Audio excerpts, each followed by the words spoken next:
Hi, good morning. How are you? Happy Tuesday. Happy Halloween Tuesday. Happy end of the month. Happy Make Your Nut Day. Everybody get that nut. Get out to work and get that nut. You gotta make that nut. You gotta squeeze that nut. Okay. Good morning, everybody. Happy Halloween. We're going to do a real Fright Fest, Ghoulie Town, Spook Fest, Ghost Heist slash Candy Crush slash Scared Carnival. I don't know. I don't know what people do for Halloween anymore. I'm too old. And frankly, it's too immature. Hit that like button for me, okay? Can we get some classics in charge of it today? How about G-Rob? Grob, as she's affectionately known. And Mr. Panhandler, for old time's sake. What are you dressed up today as? A big asshole? I was gonna wear some sexy cat ears or maybe a devil's horn.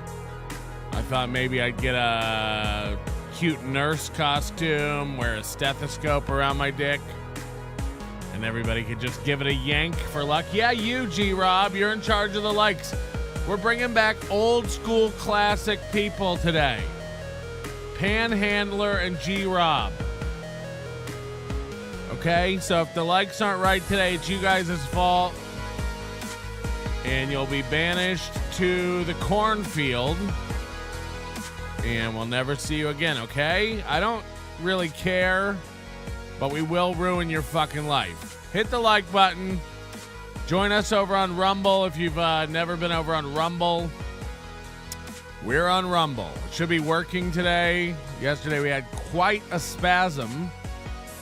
And again today, I didn't hit record again today. God damn it. I've really got an issue. I've got a workflow issue over here, the likes of which your people have never seen. Hello, you're on the Onions. Good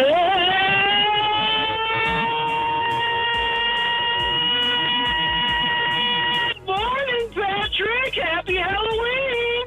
Wow, trick or treat. I guess a little bit of both, huh? I guess a little bit of both. Hit the like button, share the show with a friend, tell a pal about it, put it on at work. We try to keep it mostly friendly over here, unlike Steel Toe Morning Show.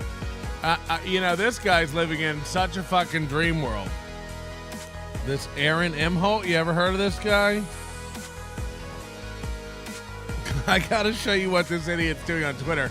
I mean, it's one of the most pathetic, sad lives you've ever seen of a man.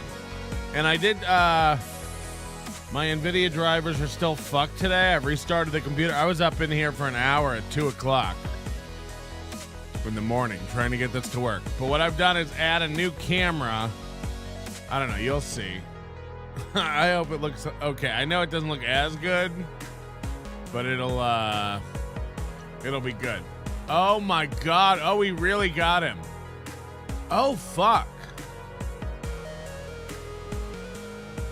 Holy shit. While he's holy shit.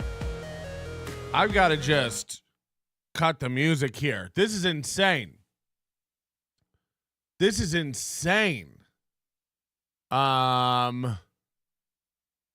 So before the show, every morning I try to tweet out what we're doing over here. This is not, I can't even believe I'm going to show this. So I tweeted out, morning, I'm playing the Steel Toe, Aaron Imholt's awful dated racist stand-up comedy today. Just a link to the show that you're watching now. And Aaron Imholt retweeted this. He's been doing this a lot lately. And he says, definite cope over me killing a hosting set of sold out shows. Now, we all remember last week when he was talking about this event. He's like, 25 people didn't come who bought tickets because they heard Chrissy wasn't going to be there, so like 25 people didn't come, and he was like, it's a good thing because it was pretty full without those 25 people, so whatever. It's like, so I guess it was sold out. I mean, the people who bought tickets didn't come, but I guess it did sell. I mean, look, there were empty seats. Look, I this whole like flex about being sold out is insane, but when he says I killed a sold out, so you know, it's just insane for a non-stand-up, a guy never was a stand-up to even say that. He killed. So this is cope over him killing a set of sold-out show while I can't get gigs. I'm totally begging for attention. This guy doesn't know how to do this if I made you sensitive. Now, real quick, couple things. Number one, I can get gigs. I can't get gigs that pay me what I'm worth. So I choose not to do them. Just so you know, again, I've got headlining dates on the books for next year that I'm probably going to call and cancel. I can't, you know, one of them's in Florida. I'm not going to fly to Florida for $600. This is a headlining date at a club Chad works. But it's $600 for 2 nights. And, you know, that's Chad level money. That's Chad level behavior. So I really probably shall not be doing that. So it's like, yeah. Can't get gigs. Sure. The other one is this guy doesn't know how to do this. It's like, honey, I don't know when you're going to wake yourself and shake yourself.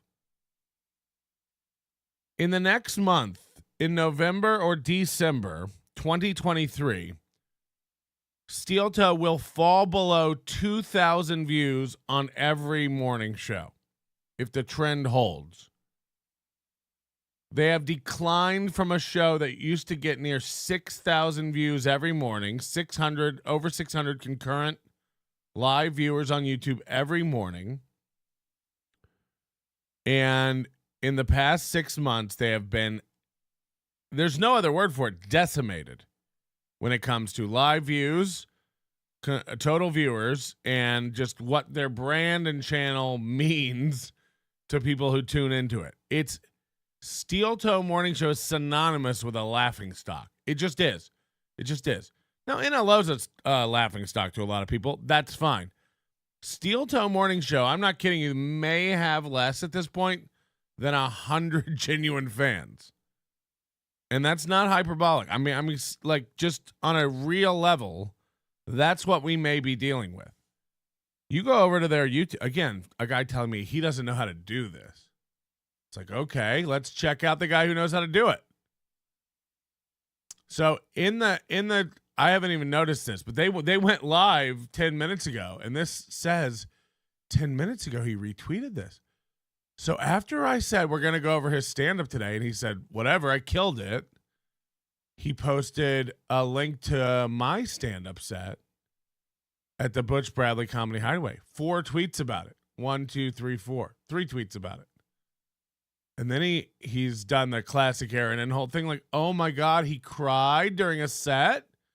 Maybe that's why he's not working anymore. Because I don't know, this egg picker guy, you know, he's one of these like Muttering Jay, Little Lemmy type every day or back and forth, different team, Spurg. They said they did advertise it as such. Maybe we should play Melton's gig where he got heckled and cried gaily. So yeah, it's like, and then Steel Toe goes, whoa, Melton cried during a set? Oh, it's like, play it. Stop telling everyone what happened and how your enemies lost it or cried or couldn't handle you or ran away. Play a goddamn clip. You said you killed. We're going to play your stand-up clip today. Everyone else can just judge whether you killed or not a sold-out show. Everyone's going to be able to judge that. I'm going to play the clip. You're telling people now, I mean, not many because it's your Twitter, but you're telling people, oh my God, he cried? He cried during a set? Steel Toe wins again. It's like, I don't know when we're going to, yesterday's show, the numbers are off the charts. They're about to pass 5,000 views total on yesterday's show. Steel Toe's at 2.2 thousand for yesterday's show. Steel Toe's at 970 something for last evening's show. You don't get to wag your finger anymore and tell everybody how it works. You've failed. Not only have you reached what you're going to reach, it's steady decline now for 3.5 months. You've been falling apart, unraveling. Okay, I don't know if somebody pulled a thread on your sweater and walked away. You know, that's what it feels like. It's a real Weezer vibe. So again, the guy telling you how it all works. Let's just go through this. First of all, he's posted. He knows what's coming. He knows no one else is showing this stand-up clip today. Go watch all my stand-up clips again. If you find one of me breaking down crying, I'll walk away and quit the biz. We show our receipts here. We show the videos of what we say. We don't say Aaron bombed and was racist on stage. We show the video of Aaron not doing well and being racist on stage. Aaron just goes, "Oh my God, Melton cried on stage. We win again." It's like that isn't a thing that exists ever. So again, I wish you weren't so lazy and you'd play something, you know, while you tell everybody how it all works. Because you go over to Steel Toe's numbers and does this work? Okay. So the color's a little off on this little camera today. It's a totally different camera, but I hope it works. You go over here to his thing. Let's go. 1 like. 1 like. 3 likes. 6 likes. And that's on my tweet. You go to his normal like show plug tweet, 1 like. So these are like controversial. This is like him mixing it up with me retweeting my stuff. This is his promo for today's show, 1 like. This is his promo for last night's show, 1 like.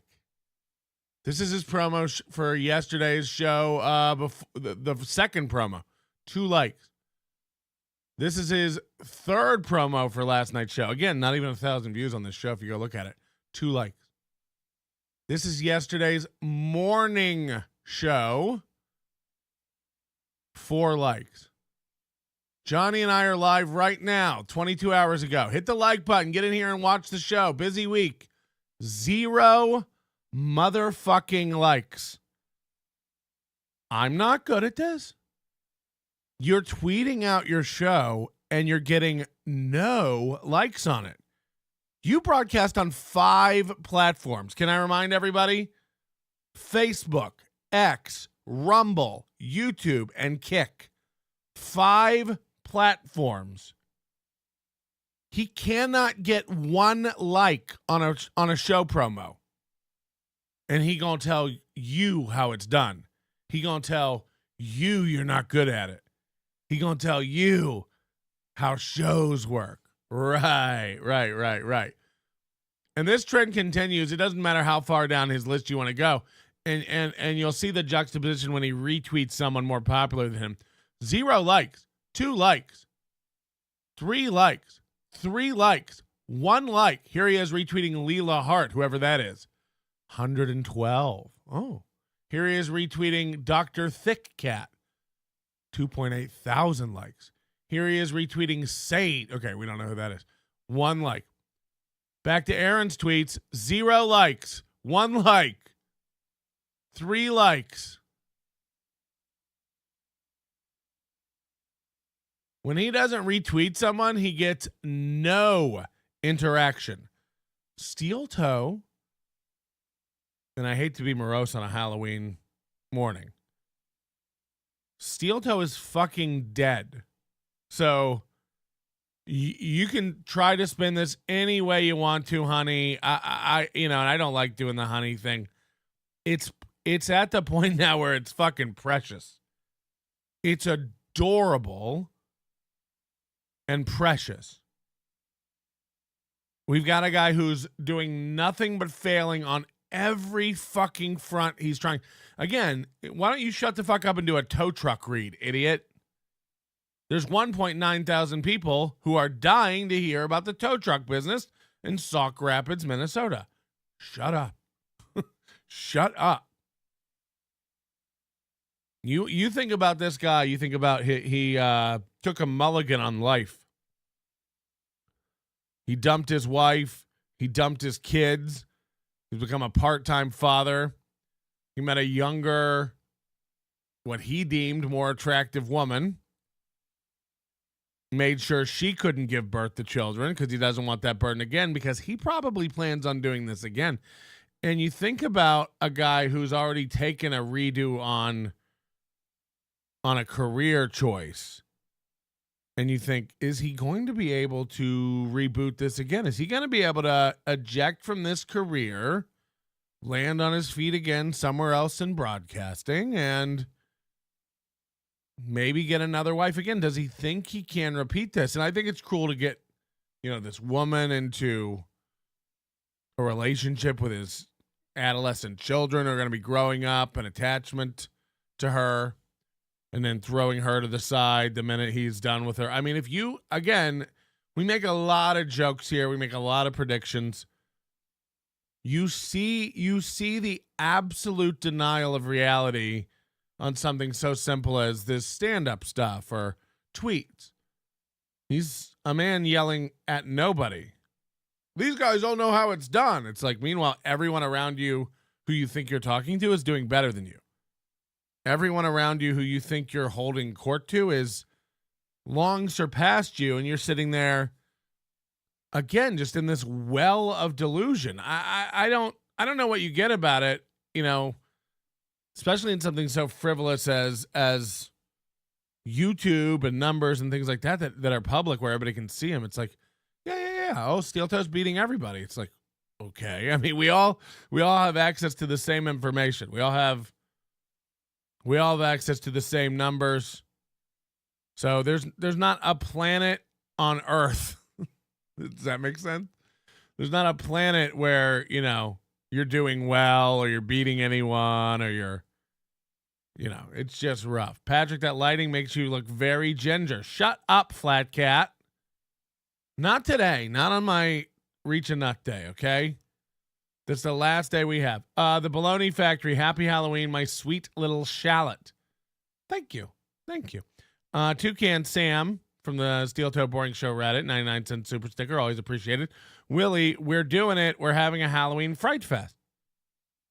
He's watching your video right now. I mean, look, anything he wants to do to drive attention over here, it's great. All it tells me, if he really has thrown out his plan, is that true? And is already on me, then we have really got one. Yes, he is. He really, really is. So I tweeted this 20 minutes before today's show, and it clearly just got planted in his brain. Look, he knows what's on this tape we're going to play today. He knows how bad the stand-up is. Although, again, like, these aren't even public videos. This was like, everybody knows the story with this Butch Bradley video. I don't need to defend it. But yeah, I guess if you want to comb through and find what you deem to be the worst stand-up video Melton ever did and compare it to what again, I don't think that's a good show. That's an awful show that was set up awfully. I played the 20 minutes before it with Butch Bradley. You see what he did to that room before I got on stage. Yeah, that's a shit show. It was bad. What we're going to play for you today, Aaron, as early as this morning, confirmed was killing a killer set in front of a sold-out crowd. So he can play a set of my comedy and go, look how bad Melton is. Yeah, it's not a great set. Correct. Let's watch one of yours that you say is great, that you say is killer. Because I like to be fair, Again, you want to play one of my worst stand-up sets and go, look how bad at stand-up comedy Melton is. Sure. Does that help you feel better? Look, this is as good as he can do. Right. Should we play his special that he put? No. Let's play this obscure video of him bombing that even he announces is bad. Because that's what we want to represent. Well, Aaron, I'm going to play the video you said is you killing. But I love that I tweeted this out 20 minutes before the show today, and he's already thrown out his whole plan, and he's now on me. Can we hear what he's saying? Being able to do his jokes, so everyone shut up and let him do his jokes, and he went back to the hecklers. Patrick, even with me, you're still too poor to afford health insurance. I mean, you're not in any position to dictate to someone how this works. Steal my... He's like, it really is like Joey C and Aaron and all these people, like they fall for like all of our most basic baits. They're all like, he doesn't have health insurance. I don't know how to like let the idiots know that that's a joke. I have health insurance. Of course I have health insurance, you fucking idiots. Rick is not real. Rick is not banging my wife. These are bits to fool idiots. It's bait we leave for morons to hold up like, look, he doesn't. I can't. Yeah. He doesn't have.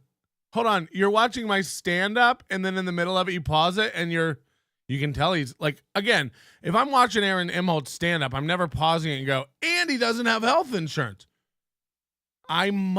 This guy must be spiraling out of his mind to be grasping at that in the middle. Aaron, focus. You're trying to make me look bad at stand-up. You're trying to make me look bad at stand-up. Focus. Don't get distracted by all these shiny objects. He doesn't have health insurance. His wife fucks around. Like, okay. Halloween, fucking pumpkins and shit. This show's so bad, it's going to just absolutely bring his show down. I don't even want to watch it because it's such a bad set that it'll bring it down. But we dealt with this, of course, 6 months ago when he was too scared to say my name. But now he needs ratings. So now he's saying my name. But watch the drag this puts on his show. I guarantee you. I'm just going to stand here. Yeah. Hey, Patrick, have you tried bringer shows? Oh, wait. Yeah. It's not going to work. I'm trying to revive the motherfucker's career. It's dead on arrival. He can't get gigs. The last gig he got, he bombed so badly, you would think it was an open micer set. Where was that? I'm trying to help the guy. How does he know about the last gig I got? He's like, the last gig he got, he bombed so bad it was an open micer set. It's like, where was that? Can we see a tape of it? Can we talk to somebody who was there who heard about it? No. Don't worry about it. The last time he was on stage, he got laughed out of the building. Yeah, when was that? Oh, don't worry about it. I'll just make things up. Understand this. You need to steal from me. Take what I have. It's more than what you have. Patrick, I don't need to do comedy. It's more than what I need. I have an abundance. I can give it to you. You can get back on your feet again. Patrick, why must I be your father that supports you, that pays for your studio apartment while you chase your dream? And then you don't. Now I have a studio apartment and I'm chasing my dream. Do you hear what they have to do? Like, Aaron Imholte lives in a house. No amount of me wishing he lived in a sad apartment or with his mom would change that. But these guys all have to do. He's in a basement. He's in a studio apartment. Right. I sleep right over there. Joke. God, he is maybe the most sensitive. We got him. We really got this guy today. his Holy shit. I don't even have to play his shit. This year is gay. That's homophobic, by the way. You shouldn't be talking like that. I mean, as the official semen tester. Holy fuck. Of Steel Toe. I've hijacked the whole front half of his show by tweeting about his stand-up. And then after saying he killed, he's like, I don't even need to do stand-up. I don't care. No. How long will he let me take over the show? Low clapping.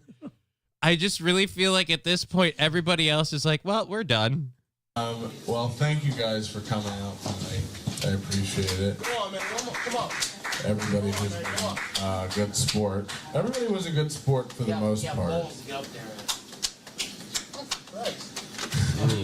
just can't concentrate. I'm being talked to by 20 people, Butch. It's comedy, you fucking idiot. You can't handle people heckling you? Then you don't. Then it's good that you got it. Well, you didn't get out of the business. The business got out of Patrick Melton. But If you can't handle that, then yeah, you've got to go. And 20 people? Dude, I don't think I've ever performed for that small a crowd. First of Yeah. all, there was not 20 people there. There was maybe 15. Again, like, it's insane to try to wrap this around me. Okay, so And there were like 6 people there. So I have done that. But okay, that was about 10 or 11 years ago when I first started. That's what this was. So, Patrick, I mean, this was like 10 years ago, you idiot. people in a room at Butch Bradley's Comedy Hideaway? Ooh, boy.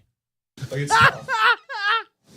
oh, then don't do Not be it. able to get any- What was the place you were at? Wasn't it like Chips Mud Hut and Sartell? What was it called? Like, don't make fun of venue names, Rockies, Rollies. What is? He would have been my black ventriloquist puppet. Dude, what the fuck? Thank you guys very much for coming out. I appreciate it.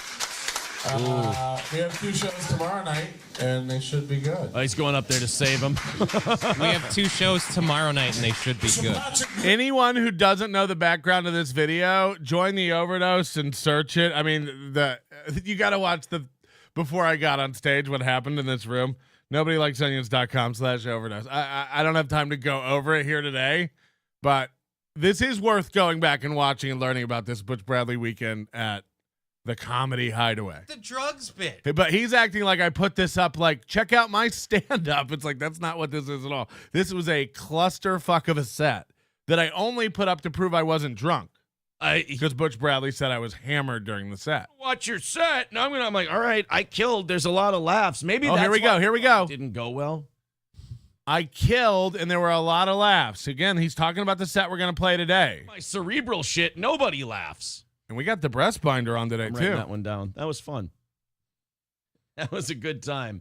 Hey, Patrick, sorry about the backfire today, buddy. I apologize. It's not a backfire. I tweeted it, and it's 40 minutes into your show, and you haven't been able to let it go. This was a direct hit, as they say. Choking moment. J-Dub says, yeah, the 2-drink minimum at comedy clubs is a dead giveaway. Get them drunk. Ooh, boy. Yeah, What does that mean? I mean, if you What does can't that mean? handle, if you can't work with a heckler to get somewhere, You're in trouble. Again, most of my videos on my stand-up, I can't do this anymore, guys. Go to Patrick Melton on YouTube, my stand-up channel. It's all heckler videos. That's all I do. That's all I do. That isn't what that video is. You guys are fucking out of your mind. I love this. Holy shit. I know, guys. It's been the same. Wow, he can't handle hecklers. Go to my YouTube channel. It's all heckler videos. All of them. All of them. That's all I put up. Go look. Therapy session. Someone complaining about their feel. They won't let me do my stuff. I don't know what to do anymore. Like, okay. Pop it Johnny Crunchman, you will not wag your finger about stand up to me. for walk. I can't let a guy with a cane tell me how to stand up. Balls Deep says Melton is only funny to 12-year-olds who torture animals. I would probably agree. Fuck. Ian Fuck. Marriage says Fatty is panicking on stream right now because of this. Well, you know what? He doesn't have to panic. He could just walk off stage like he always does when shit gets tough. Oh, what are you panic about? We just gave you some pointers. Again, Right. lean in on the black drugs guy. Patrick, Guys, I I'm don't- trying to help you. Shut up. I'm panicking. Marriage says Melton is in hardcore cope mode right now. You've got to be kidding. I thought this was his big day. He was going to play our racist set and talk about how bad and racist we were. Pat, it was a full show. People were having a great time. Unlike you, Pat, I do my job. They bring me in there for a comedy show, and guess what? The people laugh. The people love it. We have an after party. People are drinking. We They're put up having a great time. headliner who's never You know done what- it before. You know who loves the steel toe comedy shows? I know Patrick doesn't, but Who? the bars. Oh, yeah. The bars They're very, very happy. love them. The only bar that loves Patrick is Red Bar. You just made fun of. You were like, the shitty thing about these comedy shows, the 2-drink minimum. That's how you know they suck. And then the next breath out of his mouth, you know who loves our comedy shows? The bars. We sell so many drinks. It's like, but you just said that means it's a bad show. It's like, what? What does that mean? Try to help the guy. Yeah. God, I save his channel once. He gets mad at me for it. It was constructive criticism. I'm just trying to tell you, maybe you should take some of my racist jokes. I'm sorry, Patrick, but I saw the black guy talking about drugs heckling you. My mouth started watering. I'm like, I wanted to be on that stage. Yeah, dude. He kept begging for drugs, and I just want to say, yeah, of course you're not begging for your kids back. Like, again, there's so much you could do with it. And you know what? That black guy would love you. He would have laughed. How did you let that black guy get away with not making jokes about him being a poor father because of his skin color? That really is their take here? His take here is, how did you not lay into that black guy about being a bad dad? Because he probably is, because he's black. Oh, fuck. I guess my brain's not as creative. I should have said something about bad credit too, or big dicks. Probably. They're like, how did you not? Their whole thing is like, how did you not make fun of him for having black skin and bad credit and not being a good father? It was all right there, Melton. Gosh, his brain just doesn't work quick enough to grab the lowest hanging fruit.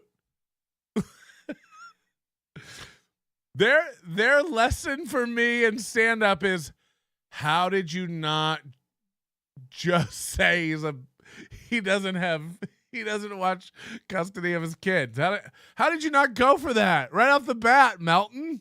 We're trying to help you. It was right there. Black guy. Hello. Arrest record. There's so many.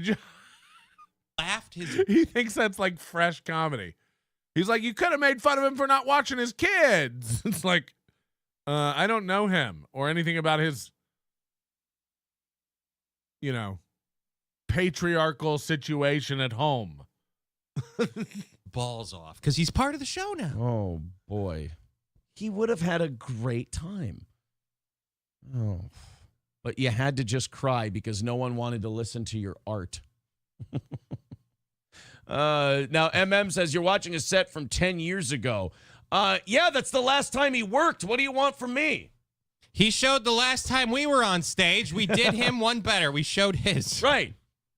You showed my last time on stage, which went remarkably well. And then I showed your last time on stage. I haven't done anything yet. Just, I tweeted it, and it has wrecked his morning.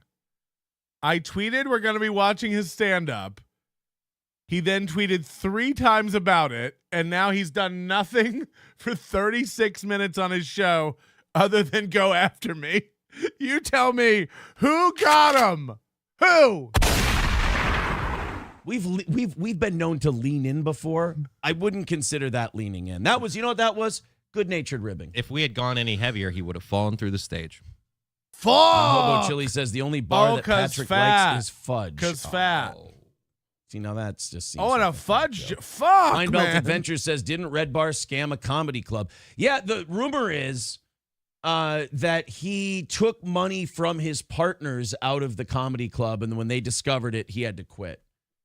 Yeah, a lot of those guys are just, they're all like Patrick, Red Bar, they're all just kind of scumbags. They're all just bad dudes who then cope with being bad dudes by convincing themselves and anyone who will listen that they're the righteous ones who have all these rules and edicts that everyone has to play by. Okay. And then, of course, no, Charlie, not now, God damn it. I would owe so many people money if I talked to you right now. Gray Idol says, don't believe the trolls that he's freaking out. He just got another 3 months of content. I hope so. We're trying to help the guy. We're keeping him afloat. We're trying to. I mean, what world? We By are his helping him life out. preserver. You guys have 3 people on your team. You have like 4 different co-hosts. And you can't get half of my views. What are you talking about? What world of cope are we in? What world of cope? How are you helping? I loosened it. This guy, well, then don't bring him into it. The same way, like, I don't want to deal with these hecklers. Then do your jokes. Do your joke. Oh, I can't do my jokes now. The hecklers heckled me, so what's up, guys? Like, work with the crowd or don't. Pick one. Annoyed Wawa. Fuck, Johnny. Thanks, man. I didn't know how comedy works. Maybe I can come up to Minnesota and do a boot camp. You can show me how you do things around there. Soft opened and ate us out of house and home. We tried calling his parents for payment, but he did the same to them. What? Shit. He ate their phone? God Patrick, that's They not called fun, my bro. parents and I ate All my right, guys, phone? let's do a show today. I just thought we'd have a little fun. 40 Again, minutes. if I were to give him advice, I would have never tagged me in the tweet. I would have like sprung it on us and just went, "Ugh, here's Aaron's set. Since we all hate him anyway, we'll just say it sucks." It's like, okay. I mean, we killed. It was a sold-out show. We had a great He time. said this You over can and say our over. Show sucked all you want. I mean, the people yeah. there didn't, so that's all we care Right. about. We Patrick, again, I'll give you this advice. Making the audience laugh is your only job. That's it. All right, guys, 295 is the number today. There we have it. Mr. Approachable says, have we addressed Johnny's cum? Holy shit, right into the goal. Right into the goal. Melton, look, I mean, it's not hard to do this. 295 is the goal. It's like, we'll see how hard it is. All you got to do is make them laugh until the end. Then you bring out an offering plate and shake that until you don't get the money you've asked for, and then you go home. It's like, okay, fucking hell. Oh, it's going to be a good morning, everybody. It's going to be fun. We are doing it. Lance is checking in. That Steel Toe live show is not sold out. I called the bowling alley, and they said the room sits 150. Also, Aaron himself said the show barely broke even. We know for a fact that he said 25 people who bought tickets didn't show up. So we know that. He said it. My source for that information is Aaron Imholte. But then today it's like, no, it went awesome and we killed and I actually did the best. And there was actually a man from the Stand-Up Comedy Association there who wanted to give me an award for doing the best stand-up. And I was like, it's not really fair. You know, I'm not really a stand-up, so give that to the little people. And it's like, okay. But either way, I appreciate it. Dan G, for you, Pat, you're making him have a total breakdown on the show. I give his show 6 months tops. I mean, look,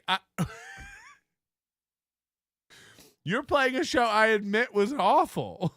And you're like, wow, we can't do it. This is the best he's got. It's like, okay. I mean, fair enough. Just the thought of Johnny Crutches giving me comedy advice. You know, what you're supposed to do is go up there. It's like, okay, honey, why don't you work on not dying and then get back to me, okay? I know that you're fading fast and you want to make memories and make a wish, but, you know. DK gifted 5 memberships. Why? Are you out of money today? 5? I need to make my nut today. I can't. No, I'm kidding. Thank you very much for 5. I don't want to get sued. Mr. Panhandler, hit the like button for Steel Toe Morning Show. Am I doing this right? Sure. Head on over. Hit the like button. Tell him, wow, I can't believe Melton can't do stand-up. Wow, the last time he went on stage was 10 years ago. Wow. He got booed off. Who knew? Now they're covering Johnny Crunchman. Look at this. Yeah, if you've got chunks in it, you've got problems. But it's like it's viscousy. So yeah, like I said, it's like a loogie. But you eat paste. Eat and pasted. I mean, you don't. Missions. You shouldn't eat paste. But I mean, Right. if you ingest. So there's 300 people watching this show right now, and he's telling us how it all works. I love that. 295 for their goal for the rest of today. And I hope they don't get it. I really hope they don't get it. If you think the cope stops today look, that was a dream. I'm not going to lie. That was a dream. I knew it would bug him if I tagged him in that tweet. I had no idea he would then tweet right up until the second he went live and then spend the first 40 minutes screaming about how awesome of a job he did. So that set us up so wonderful for a little later today when we play Steel Toe Morning Show stand up. I really can't wait. This is last night, so they're not doing a show tonight. I imagine they have custody. And last night they sprung a Steel Toe prize show. They called it a surprise show. And I forgot they were doing this. You know, we haven't covered their prize show stuff in quite a while. But it was an absolute beautiful cope fest that we got at the beginning of last night's show. I mean, whenever he's there without April, the crushing weight, I think, of the insecurity starts coming into that basement. You know, I don't say it as an insult. Like, you're over there in your basement. No, he is in his basement. I'm in a studio apartment. I know. I mean, imagine being 40 and using those insults as a real, like, this is what he has 9 months into this tete-a-tete. This is 9 months in. This is what he has. He just can't pay the rent on his studio apartment. I talked to his parents, and he hasn't paid them renting. His wife's leaving him. He can't even stand up to a heckler. He's so fat he can't even stand. He needs 3 seats everywhere. Do you have anything? One thing real. Anything. Any one thing that you can show or demonstrate or prove or display. Any one thing. Yeah. He doesn't have health insurance. Hello. Hey, Pat, what's going on, man? Not much. What about if he calls in, you know, he could kind of try to negotiate the non-playing of the video, like give him until 10 o'clock Eastern time, 7 o'clock your time. Why do I care? I don't know. I just figured it would be fun because you know it's eating at him, and you're kind of like holding it hostage. I mean, even if he does call, still play it. Fuck him. But dude, it would just be funny. He killed. He's got nothing to be ashamed of. He killed. All right. It's a sold-out crowd, and he fucking crushed it, idiot. With the applause, with the Ford's Field applause in the background in his head. Yeah, I'm sure. I bet there's a crowd that goes. I bet it's an arena going wild the minute he takes the stage, and definitely not April standing by the camera going. Foreshadowing. That's my man. That definitely doesn't happen throughout the tape. Ladies and gentlemen, last night's Steel Toe evening show.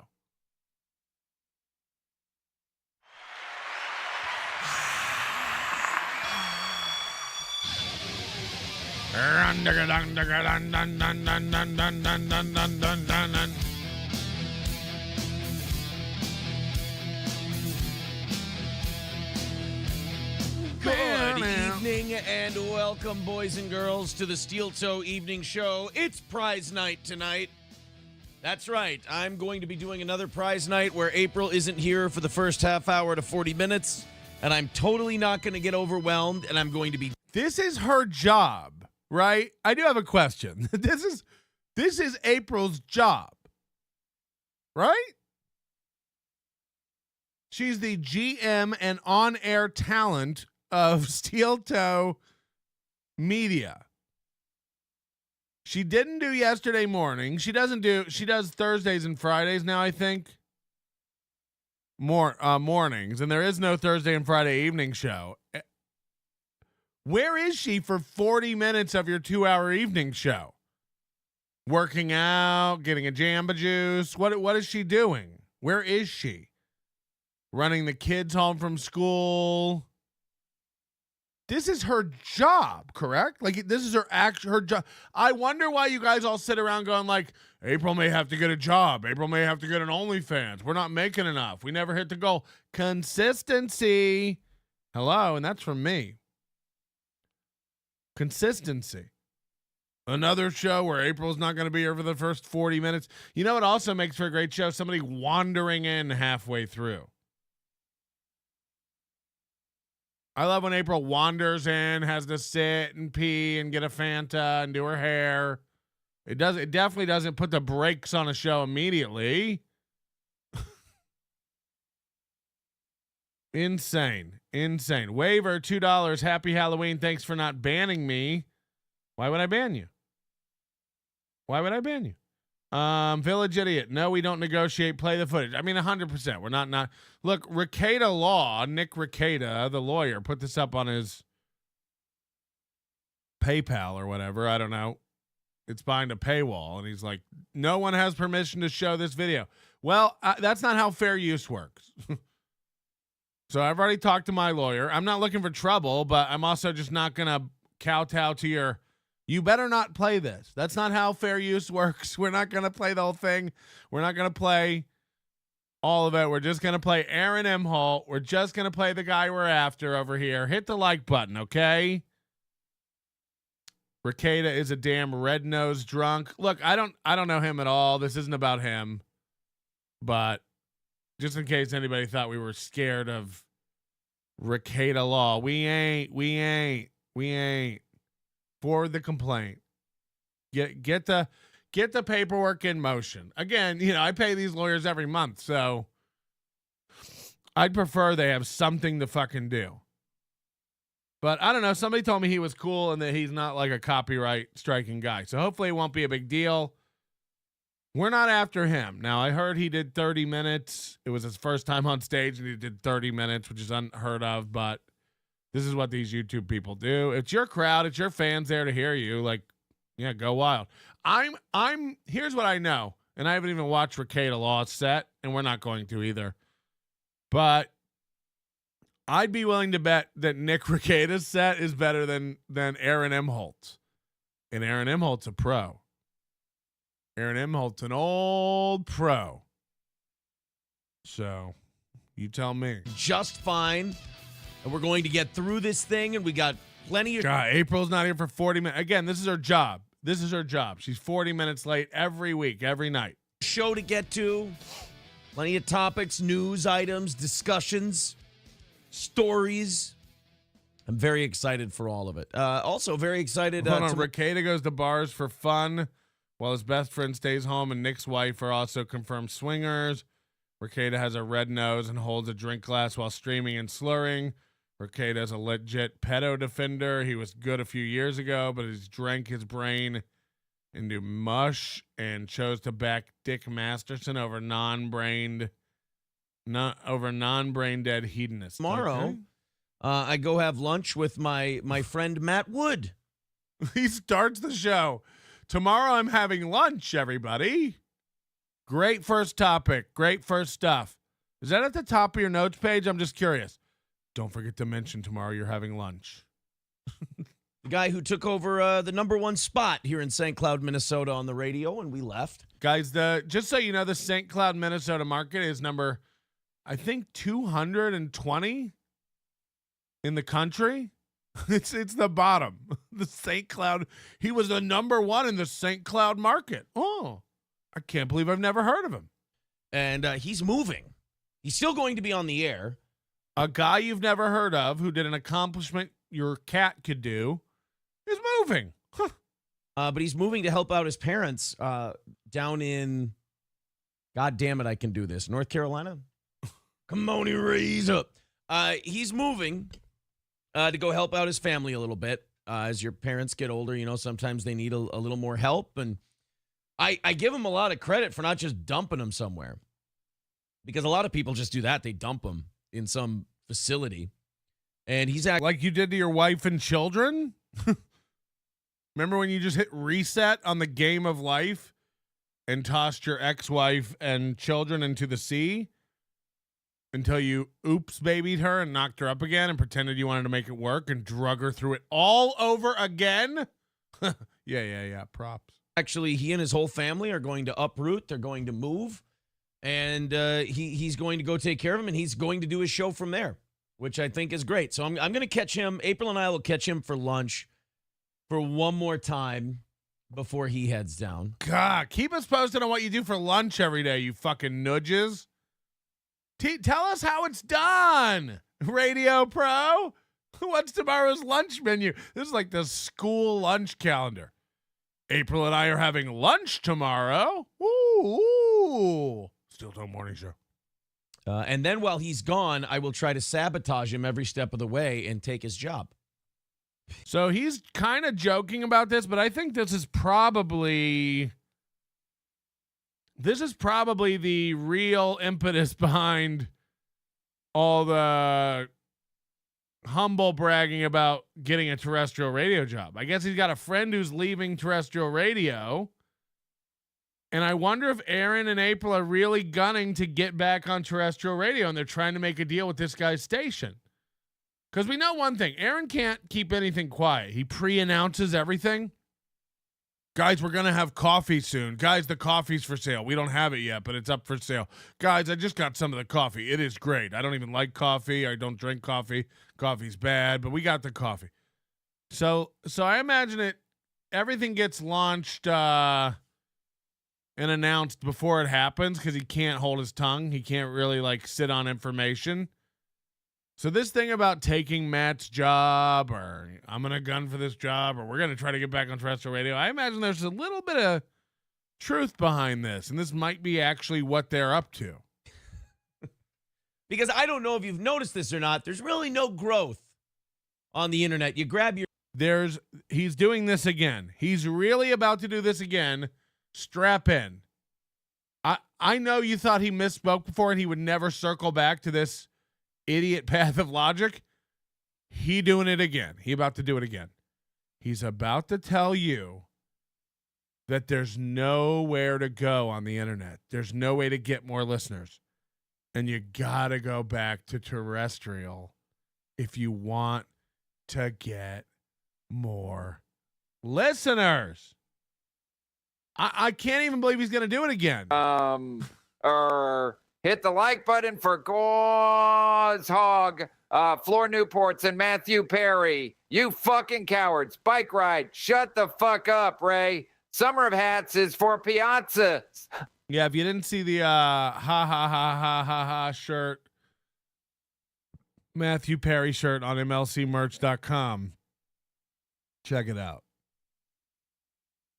In Mexico, they don't celebrate Halloween. They celebrate Day of the Dead, a shrine El set Dia up de for los things Muertos. the non-living used to enjoy. Yeah, Daddy Joey C does the same for me. He has the floor crickets jerk off in my Ring doorbell box, and then he sprinkles some meth in. Okay, Earth feels like home, sweet home. Jesus Christ. Imagine her ashes are in a Ring doorbell box. April, quick, get the shotgun. It's spooks at the front door with their hands out begging. Fucking hell. No, Aaron, it's not those people. It's kids dressed for trick-or-treating.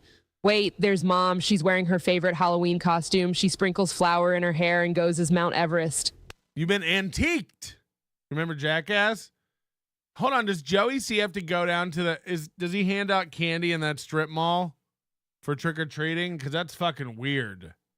Trick or treat! Well, happy Halloween, you little troglodyte. I've got bottle caps, Chico sticks, Butterfingers, Smarties, Dots, 100 grands. Joey C loves those, but fuck all that candy. Here's a Stoney's gift card from 2018. Run along, you little shit. How do you like those apples with razor blades? Take a bite.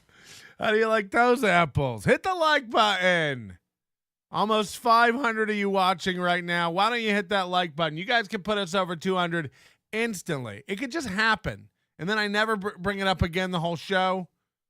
You know, if just 100 of you just hit that button right now, then we're over 200 and we don't have to. Can you and then you make that, because G-Rob and Panhandler are handling likes today. So they're clearly doing a shit job of it. So just hit the button already.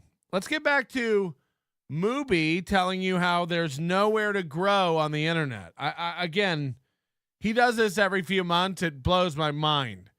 I gotta get back to broadcasting from a low power antenna in the middle of nowhere, Minnesota. Because right now I'm broadcasting to everyone who could possibly listen, billions of people on Earth, and there's just nowhere to grow. Right. Sabotage him every step of the way and take his job. Because I don't know if you've noticed this or not, there's really no growth on the internet. You grab your niche audience and then there's really too much noise to break through. I don't understand.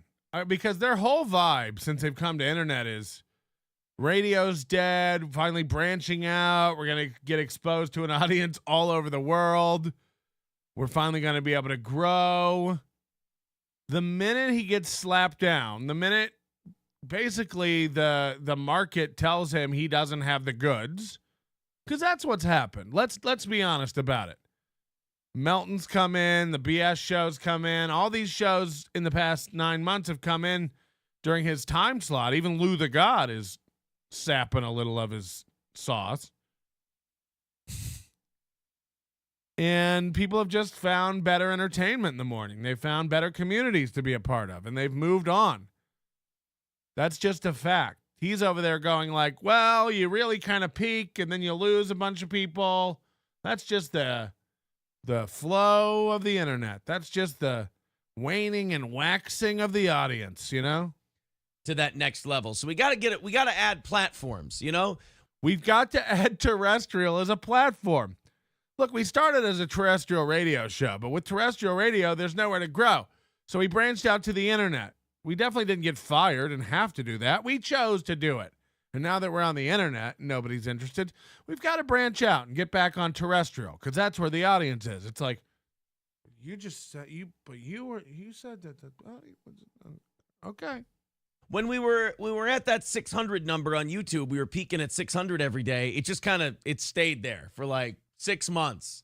It just from like November to June, July. I think. No. July. That's when we got our last strike. You didn't have 600 in July. No, honey. We got suspended. And then we went over to Rumble and we found out, wow, they really like us on Rumble. And we Don't forget the misstep in there. June 19th, you quit Rumble and said it wasn't worth broadcasting and the experience was awful. Then you got suspended. Then you went to Rumble. Then you said Rumble rules. It's the best. It's the most legit. Don't forget that step. We grabbed like 2,500 subs in no time. And we're like, maybe we should stay here. And we said, all right, maybe we'll go half here, half there. We'll go on both. And our YouTube went down to like 420 something was our peak today. And that's about normal. 420 is his normal number over on YouTube. I'm sorry. We're an hour in and this motherfucker sits at 320. So I don't know what world he's in, but this 400 number never gets hit anymore. You're out of your mind. You're out of your mind and out of your place. But go on. Tell us how there's more on terrestrial. Went from about 420 something, but then added 300 to 400 at a time on Rumble. So we were like, hey, that's great. 700 or 800 people at a time is more than 600 people at a time. Looks like we've really made a cool move for our show. We made a cool move for our show. Wow, looks like we've made a really cool move for our show. If I ever talk like that. This will naturally keep growing. That's not how it works. Then you just kind of peak and plateau there, and then you just go, all right, well, you either have to go, look, we're going to roll with that, and that's our show now. And then you'll grab maybe 1 or 2 a month at a time and grow slowly like that. 1 or 2 a month. He thinks that getting 1 or 2 listeners a month is like normal growth now. That's where he's at. That's where he's rested his little baby broken head. As long as we get 2 a month, we're doing normal growth. Or you can keep looking for new platforms. And me, I'm looking for new platforms. How is terrestrial radio new platform? You left it 4 years ago by force. You couldn't cut it 4 years ago, and now you're like, I'm looking for new ideas. I'm looking for new platforms. Kind of guy. We do way too good of a show. We got tied up in a group of shows that are really subpar, and like they're not even shows. I've said this before. They just kind of meander and don't really do anything. And again, the imagine this. Imagine being like all these shows, this Melton, this MLC, this Chad Zumach, this Jake Hudson, all these guys aren't even really shows. They're all beneath us, really, and it's just painful to talk about and deal with. These guys are trash. We do too good of a show to, it's like no one's watching. No one's watching. And I realized yesterday why. I don't even want to go on another tangent here from what I had planned, but you go over to Steel Toe's videos and you see why. You see exactly why. You can't help the guy. I can't make him see this, but it's like, okay, honey, here's why your show's not doing well. Here's why your evening shows get 700, 900. Here's why your morning shows get 2,000 every day. Every day, baby girl. It's not going well. Here.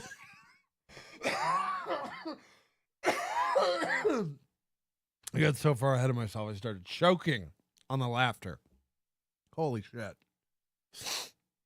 Here's why your show's not doing well. Here's why your show's not doing well. You have an identity crisis, not just personally, but as a brand. And I don't know how this happened with a steadfast general manager at the helm like April Imholte, but your brand has gotten so muddied. All you do out of your mouth, all you say out of your mouth is we don't fuck with these little shows. We do a real show. We have topics and news. We don't do these little shows. Meanwhile, a tweet 3 minutes, 30 minutes before your show can derail the first hour of your program. I mean, you and Johnny Crunchman over there giving a clinic this morning on how to do stand-up to me is so laughable.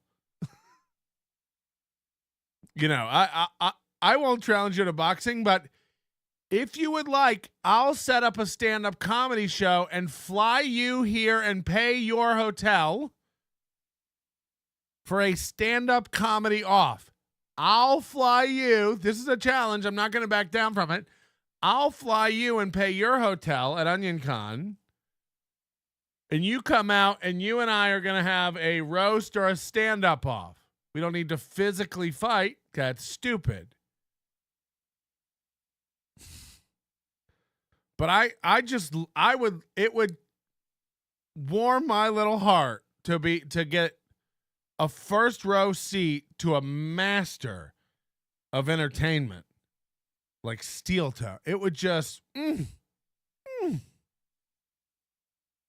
would just, to just sit that close to a genius and watch a clinic on how to entertain the masses. Fuck yeah. And I'm not even worried about it being sold out because you'll be on the bill. So that'll take care of itself. We've all seen how many tickets Steel Toe moves. We've all seen the number of likes on the tweets. This guy pulls. So I'm down. But just to be clear about your personality crisis, you'd say you're not into all these little shows and you don't have time for it. Meanwhile, one tweet can throw your whole show off an hour. For an hour, you dive into a Melton stand-up video that you weren't going to dive into. Okay. Seems like I threw you off. No one's throwing me off today. We have a set show. We have a lot of content. This is all part of it. Meanwhile, so someone tunes into your show and they see you just for an hour going off on this Melton guy who tweeted you, who you keep saying you don't care about and you're better than, but you spent an hour on. Meanwhile, you look at your thumbnails. This is what he puts out for thumbnails. I mean, the aesthetic aside. It's just, Matthew Perry died. And, Kevin Brennan. Last night's show topic was Kevin Brennan and Matthew Perry. It's like, this was all days old, dog. Days old.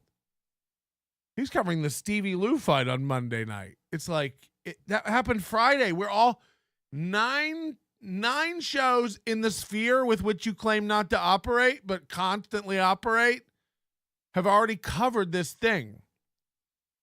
So you tell everybody you're this pro show with topics like, hey, everybody, we're going to get into the latest about the Chandler Bing death. It's like, no one needs you for that. We've all heard it from CNN and E and TMZ. We've heard it from everybody. By the time Aaron Imholte gets this story and gets it out to the masses, aka 1.6 thousand people, it's just the most cold, bland, useless takes of shit. What could you possibly tell us about the Matthew Perry death yesterday morning that we don't know? Yet it's your lead story. It's your thumbnail.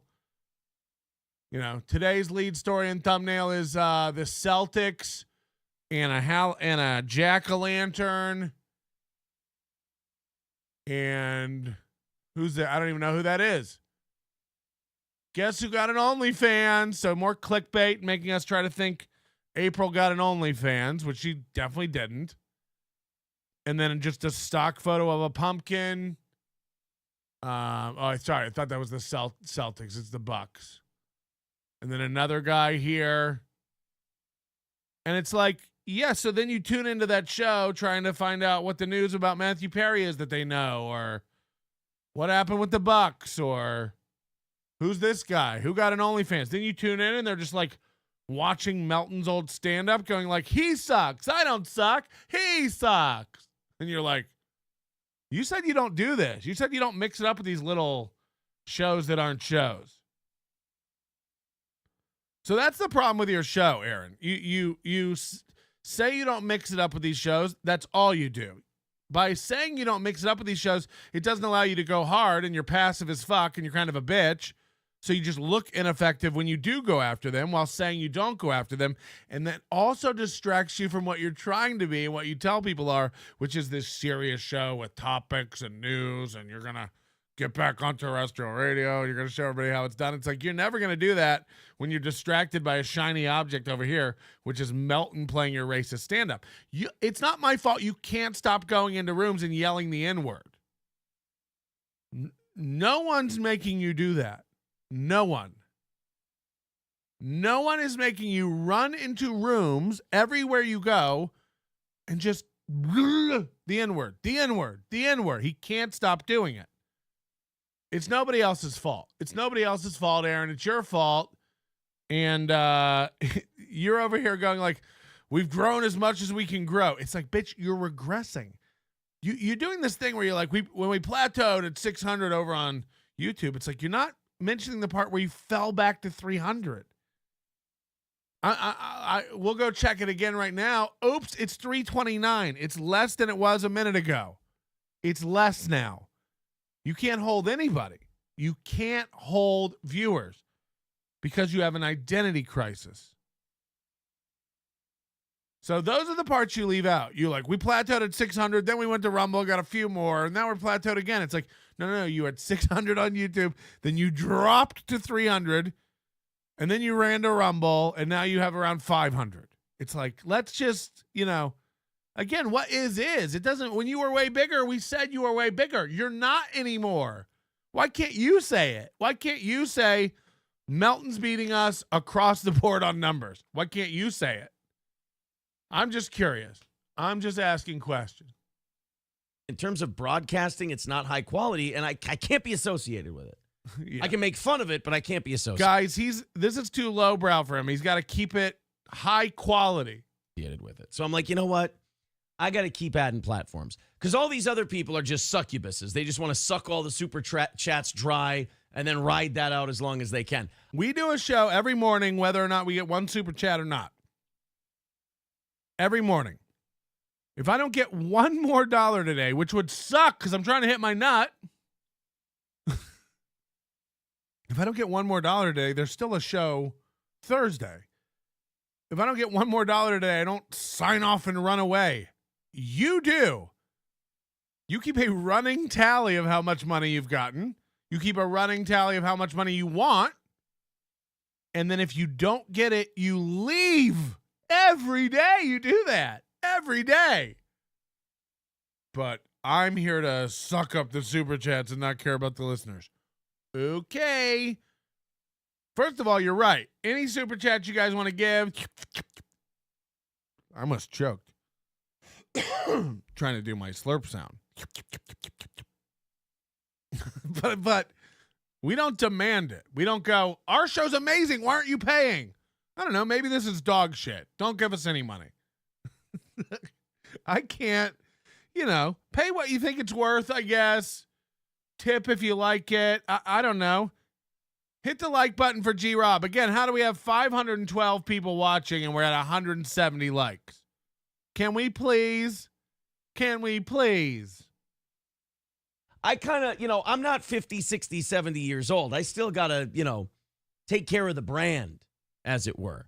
So he's 4 years younger than me, I think. Did that. We added that. And now I'm like, you know what? The only platform we can. By the way, his shiny iron-on shirt is distracting me. It just keeps catching the light. This giant iron-on decal on his fucking shirt. I can't.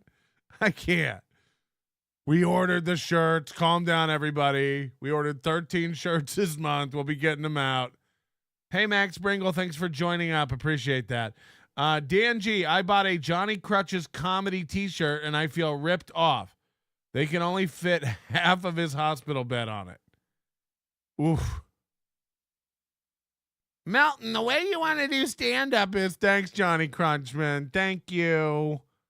Thank you. Why don't you focus on making your bones work, okay? I got stand-up. I got it. Thank you. Mind your bones. Thank you. Trick or treat, smell my. Welcome, you cute sperm wagons. You want candy? Well, we got the goods. We have the new April's Sour Patch Piss Pockets filled with greasy, rotten meat juice. And we have the Mooby Special. The Crunchy Funy Fuck Stick. Choose wisely. $2.95 left for the goal. Rod Pockets. Ugh. Try to get back on, I think, is radio at this point. So I think I'll have lunch with Matt Wood tomorrow. And then after he's out of town, like when I see the U-Haul pass off the horizon, I'll just start sabotaging him to all of his bosses. And I'm like, I think I saw fentanyl in his back seat. Shouldn't really have that around children. That's not the image you want. And then hopefully I'll take his job after that. That sounds like a good idea, right? That's what friends can still do that. I mean, it's nothing personal. It's just business.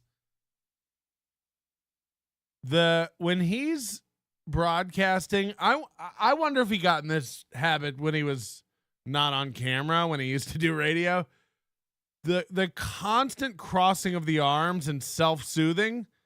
You got to watch it. He not only crosses his arms, he does little rubs. He does little, that's it. That's it, Mooby. You'll be funny. You've got this. You're hilarious. Constantly hugging himself. It's he does it so much. It can't be a fluke. It really broadcasts his insecurity. I think it would be funnier if I sabotaged him, he lost his job, and then they didn't hire me anyway. But they hired April and Johnny. That would, that's justice, if you ask me. Another classic comedy bit by the Moobster. But no, I'm going to go have lunch with Wood tomorrow. Very excited for that.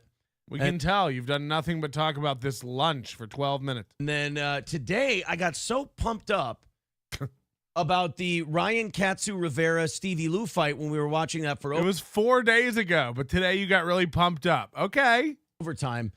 April and I headed to the gym today, and I just did shitloads of bag work and bag work. When I told Stevie Lou, hey, maybe if you meet me at like 210 pounds, we can do a catch weight thing and we'll work together. And he said, I'd love that. And I'm like, oh, shit. I got to try and find a way to get down to 210 pounds. Because like with that fat fuck, Melton. Uh-oh. Rent free. Isn't that funny? I almost forgot his name. Fuck, that's so easy to do. I encourage you to. That's why you said it 100 times in 40 minutes. 110 times in 40 minutes. Melton. I got to put that video up. To do the same. With that fat fuck, like we all know he's just kind of lying and like a little 9-year-old just kind of going, poking. And he's not going to do shit. Like I can sit there and like I talk in. Aaron, I've never threatened to do anything. I don't. Again, dumb, retarded people need to hit. We just want to laugh at you. We don't want anything bad to. We just want to laugh. We just think you're dumb. He's over there like he's not going to come do anything. It's like, no, I'm not. Correct. I will sit here and just laugh. Can that be allowed? Incessantly about what I do to him and how bad I'd hurt him, and he doesn't do a fucking thing about it. It's pathetic. And he never's going to. But I wouldn't have to lose weight for that fight. If anything, I'd have to gain weight for that fight, which I don't want to do. Doesn't really matter what weight it is. But Stevie Lou's got experience. Stevie Lou's not a chicken shit. Hold on. Now he'd have to gain weight to fight me. I thought I could just show up any Thursday. Which is it? Which is it? Do you want to like organize it and put on a thing, or do I just show up any Thursday? The argument changes depending on what point he's trying to make. You know what I mean? Stevie Lou would actually do it. So I think I'm going to focus more on working with him. But when I told him 210 for a catch weight and he said, okay, I'm like, well, fuck, I better start making some changes then. Because even in my last fight when I won, I was 215, 214, somewhere around there. To be clear, Aaron Imholt's never won a fight. We've all seen his fight record. I think it's publicly searchable. If you search Minnesota boxing, Aaron Imholt, just Google it. Like, there's a YouTube channel of the first guy who ever fought him, calling him a racist piece of shit, and he beat his ass. And then he lost to like a child, I think, like a kid. So, you know, he's 0-2 and now teaches boxing. What is this? The last fight I won. Okay. You're 0-2, Aaron. This is the official record, you pro. And I guess I didn't try too hard to get to that weight. I just have to actively not eat like a bag of shit. He's really talking to himself. He's like, I guess I could beat him up. You know, I'm pretty tough. I've got this. I guess I am amazing. I've got one of the best shows around. Kind of a consummate broadcaster. I really am a pro. The last guy I beat the fuck out of him. Wasn't even that hard. Yeah, I guess I am pretty sweet. Anyway, these guys want to come, get some, you know, they can, but we all know they won't. Fucking pussies. They've seen me. They know that I'm the guy who teaches all the kids how to do it. It's like, who are you talking to? Just looking around the room with your arms crossed? You fucking spaz. Tomorrow being Halloween, I guess not the best time to start that. But you're just looking around the room, imagining what could be. I guess I am pretty amazing. Pounds in a couple of months? That's doable if you're not a bag of shit about it. Who's he looking at? He's constantly looking around the room. I get, you know, it's whatever, but, you know, I fly him out to Minnesota, line these guys up. Maybe, you know, maybe I beat all their asses. Probably. Because these guys can't fight. It's like, who's waiting in the wings that you keep searching for? Let's do that. We'll do a catch weight. And maybe we'll do like a 2-fight deal. Because he'll keep getting better as he continues on. So maybe we'll do like one in New York, one in Minnesota. Yeah, that'd be cool. Again, this guy wants you to believe he's got a following. He's going to be lining up events. Right. I'm sure. Yeah, maybe we'll do one in New York, and then we'll do one on the West Coast, and then you won't. Hey, can I remind you, 38 minutes ago, you and your wife canceled a trip to Vegas because you weren't making money this year? Can I remind you that? I know you didn't want that to slip out, but you and your wife had a anniversary trip to Vegas planned that you had to cancel because money's too tight to take time off. It's not that you don't have savings to go on the vacation. It's that you can't afford to not be doing shows 3 times a day and constantly begging for money. That'd be fun. Or we could meet in the middle and say like Ohio, and then we could put Zumach on the undercard. Totally.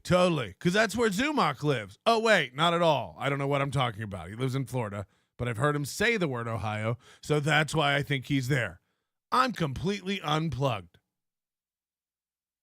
I mean, how can this guy spend so much time in this world and know nothing?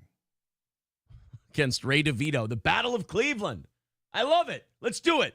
DeVito versus Zumach. Are you going to fly him there too, pussy? On the Stevie Lou, Aaron Imholt undercard.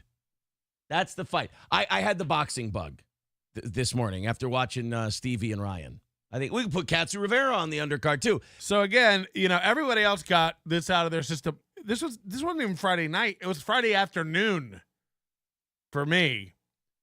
he's giddy about it Monday night. He's just processed it. He's just thought about it. He just heard about it. He just saw it. And he's bringing it to you. Again, this is a guy who cannot shut the fuck up about how he got to get out of this world and is above it. Stevie Lou, Cat Food Rivera, Kumia, MLC, Melton, Chad, Ray. I don't fuck with those shows. We're above that. We're a real show. We're real talent. We do a radio show. I can't associate with that. Maybe we'll put on a boxing match with Chad and Ray and that fat fuck Melton. You just said you had to leave all that. You can't be associated with it and you're too good for it. Yeah, maybe we'll do a West Coast and an East Coast with all those guys that I don't hang out with and don't do a show about. I got really excited when we were covering that this afternoon, even though we never do that and we're above that. Which is it? Which is it? You never cover it, you're above it, you've got to get out, or you can't stop covering it. You can't stop covering it. The other day he tweeted like, I just watched Cloverfield. It's like, well, now I know why your jokes are 23 years behind. Your movie? You just on Cloverfield? Wait till you see Black Swan. Gonna blow your mind. Gonna blow your mind. I don't know. Okay.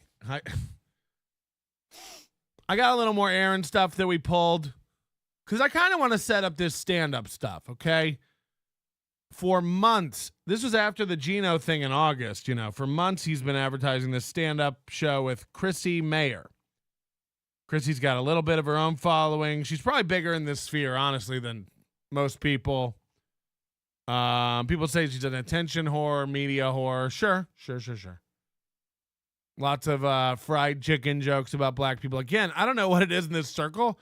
And these guys think if you don't make those jokes, you're not a good writer. They're like, how did you not go after the fact that he's black and probably doesn't take care of his children, Melton?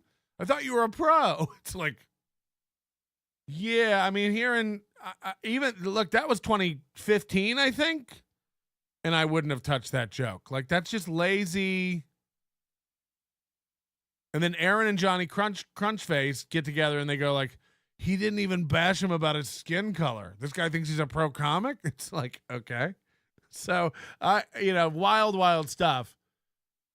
So Chrissy Mayr flew in to Minnesota on a Thursday night, gets there in the middle of the night. We all remember the hotel debacle. She has to switch hotels and move to a different one. Then Friday morning, she's supposed to be shuttled in to do the Steel Toe morning show early in the morning with Aaron Imholte. And that was a Rumble only Friday. And then Saturday night, they were going to do a stand-up show. The prevailing information is that Chrissy and her man got to Minnesota and were like, saw the venue Friday and saw the hotel and heard about the ticket sales, which were not going great, which despite Aaron's sold-out claims, tickets were available right up till the end. She pulls out. She flies home. Chrissy Mayr flies home last minute after doing Steel Toe Morning Show Friday. They leave. And Aaron Imholt's got to, now refund the money he's collected for these tickets, which we all know he's already spent, or reprogram the show with this little open micer chick from Austin named Leila Hart, whatever, who's probably okay or whatever. I don't know, but go look at her YouTube. Every video, 300 views, 900 views, 200 views. Just a newer comic in Austin. No notoriety to speak of. So now they've got Aaron Imholte, Johnny Crutches, and Leila Hart on the show. And Chrissy Mayr, the headliner, pulls out the name, the ticket selling name.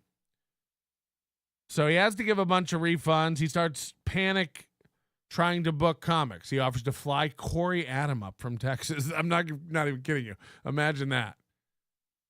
Imagine the closest, most famous comic you know is Corey Adam. And you're like, could you get here, buddy? And then Corey Adam turns you down. And then you reach out to Gino in New York. You're like, could you fly out here for 4 hours each way and do one night for $500? And he's like, no, thanks. So they reach out to this lawyer, Nick Rekieta, who's got a popular YouTube channel, big YouTube channel. I think he's big on Rumble. And he's been wanting to do stand-up comedy and writing and practicing. So he's going to come out and do 30 minutes. He's never done stand-up, but he's going to come out and do 30 minutes. Now, 30 minutes is not a headlining set, but Aaron's used to taking your money and not giving you what he promised. So it's not a big deal for him. You're going to get to see Aaron, Johnny Crunchman, Leela Hart, who's a 4'6" nightmare. This girl looks like an ATST. And I hate to get all Star Wars on you, but she is built like an ATST. Google it.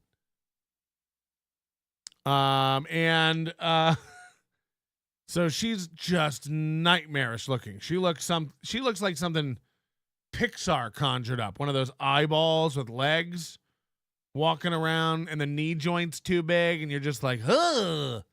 You picture like sharing a bed with her, not even in a sexual way, it'd just be all bony and pointy and she'd just be jabbing you in the night. Gross stuff.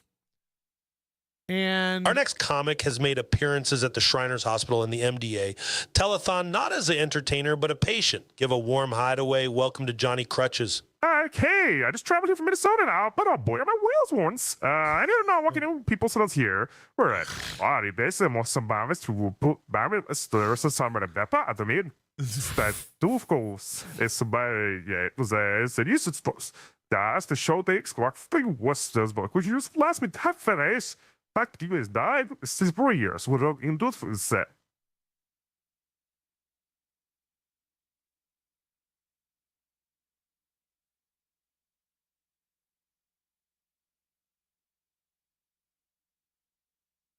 I mean, sorry, that put the brakes on me.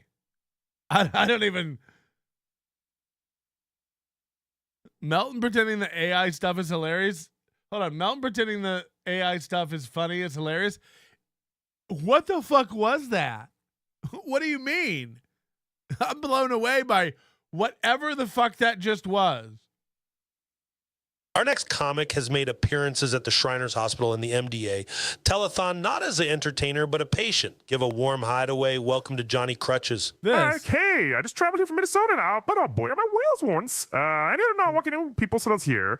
We're at Arbeidet måste man på bara större samma detta att de är stufkos är så bara så det är så that's the show they expect for Westers but could you just last me half face back you guys died 6 years would have in for set.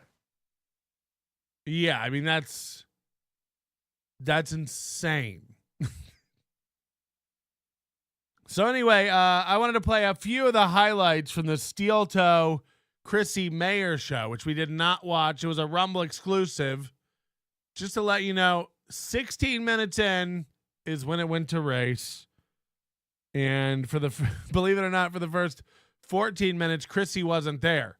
So 2 minutes after Chrissy arriving, they start. I want to go to They start making fun of black people. This couple is real. more of these. I'm terrible at staying on top of shit on Friday when people go into Rumble. Look at Chrissy the same way as April. Can't stop fucking with her hair. Just send shit. So I want to stay on top of it, but we have so much to talk about from the girls' big day.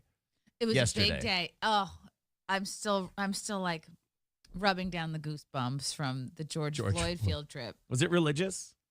A little bit.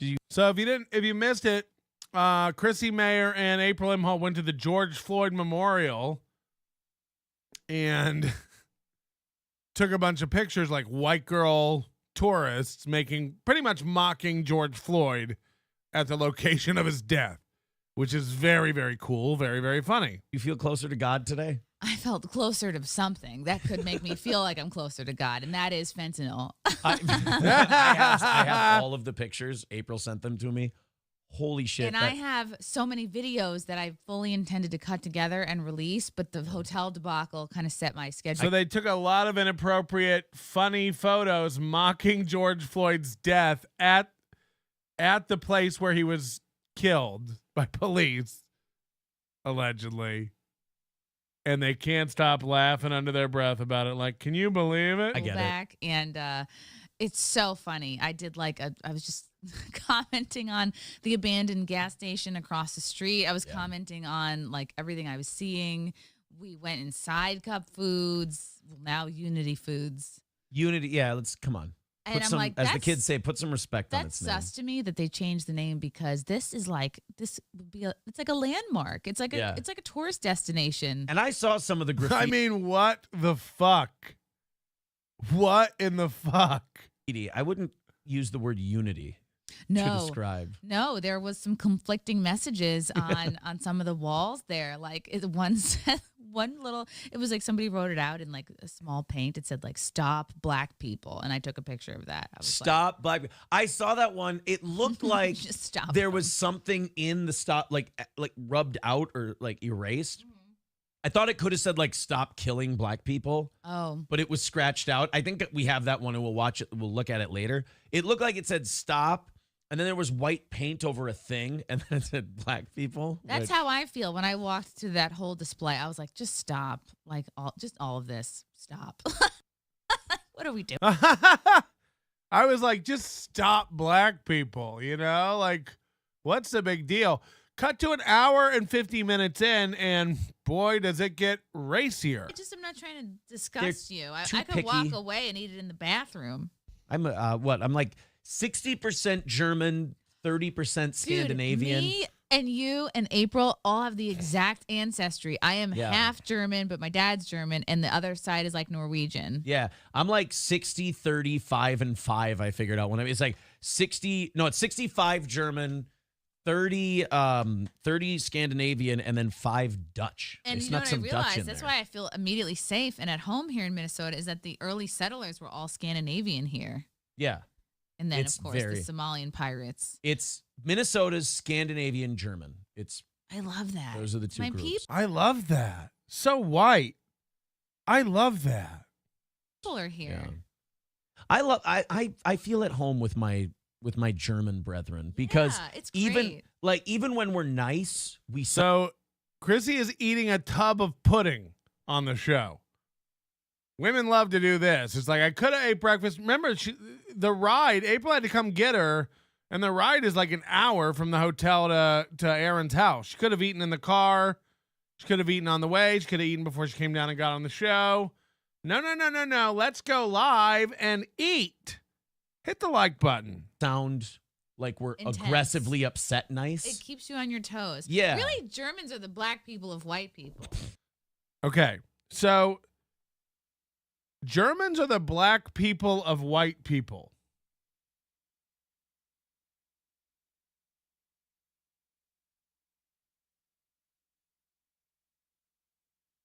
Just let it sit for a minute. Okay. I always thought that was Italians, but it's okay. Oh, you know what? Yeah, you're right. It's you're okay. Right, And then right. Irish. The Moors, of course, the Moors. Germans are the landlords All right, of Germans white people. are like Germans are the landlords of white people now. the fucking Dominicans of white people.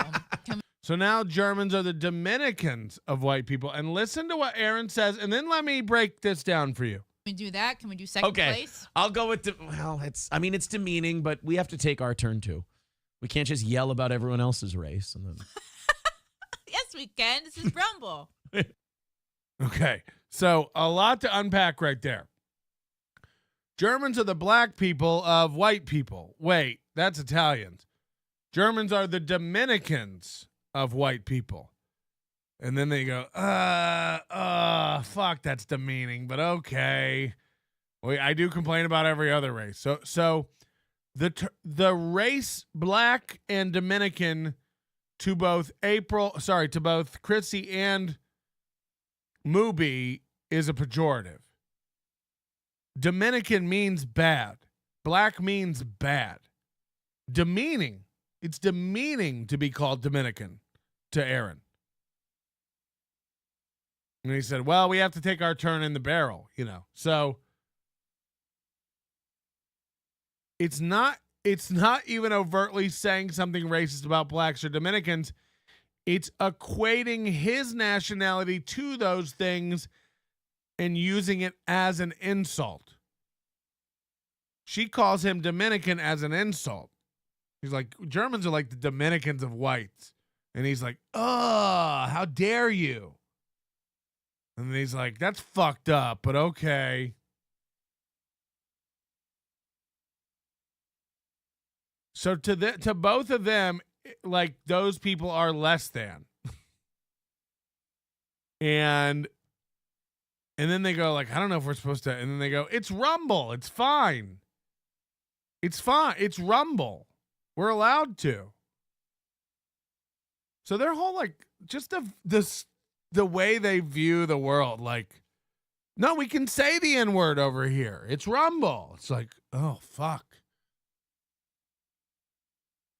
One more clip. This is 3 hours in. Begin my training so I can finally fight Pearl. You informed me that, Pearl Davis wants to have a boxing match with you. I don't know who this is. What did you do to upset her? I don't know. Like, I think she's upset that I have people on my streams, such as Keanu, who are critical of her and, like, call her ugly. And then she'll just sort of generalize. She'll say, oh, all of you called me ugly. Have you ever called her ugly? No. All of you have said this, when it's like, no, it's like 2 out of 9 people. Yeah. 3 out of 6 people. That's another gay thing about the internet is that. Okay, here we go. This is what we wanted. Movie's going to tell you why he hates people on the internet, because they always lie about things and they never back it up. Remember, Melton almost cried during a set? Melton never accepted my boxing challenge. He hates when people don't back up what they say. Movie's a guy who shows receipts. I think we've all seen that.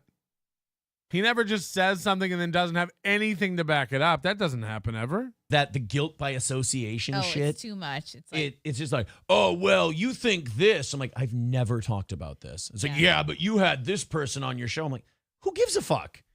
Like, it's just the amount of, and I hate to use the word immaturity, but that's kind of what it is. It's like, I just want people who do shit like that. I just wonder, like, do you ever look in the mirror and see, like, lines in your face and go, I should not be talking like this. Like, I am too old to be going, yeah, this person who's on my computer, they talk to another. Whenever he starts doing this, it's such projection. It's like, these are the voices he does, like, you. Other person that I've seen on my computer that said mean things about the other person that I saw on my computer. And it's like, dude, you're 43. Let it go. Oh, fuck.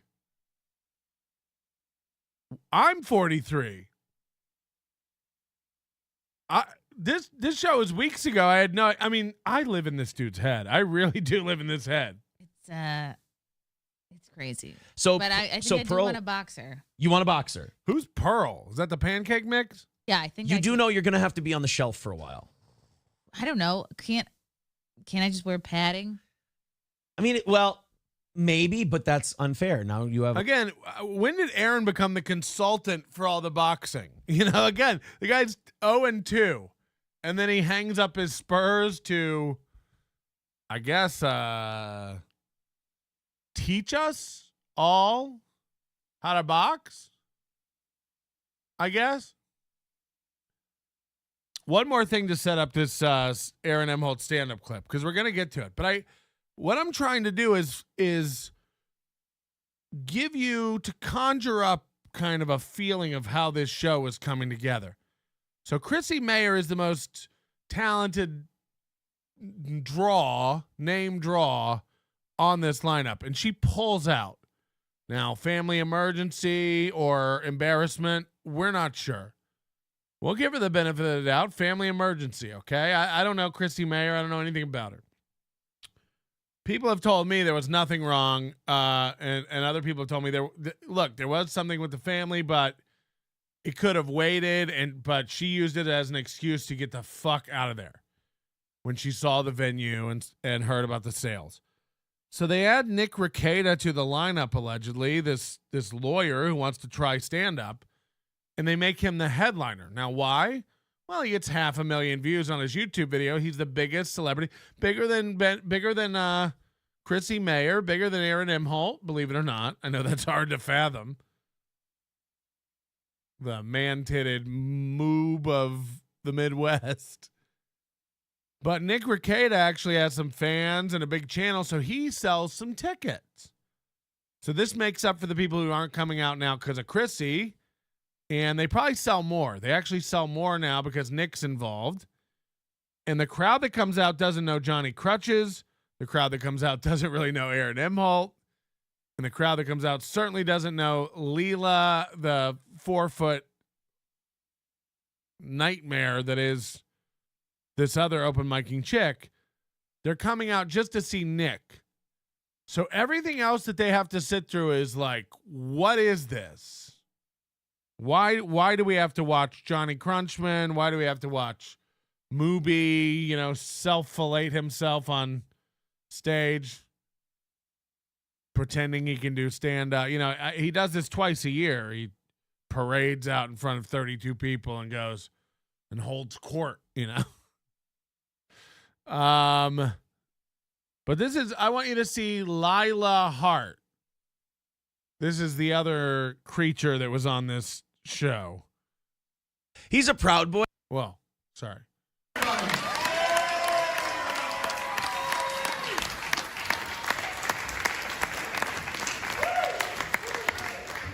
Don't adjust your sets.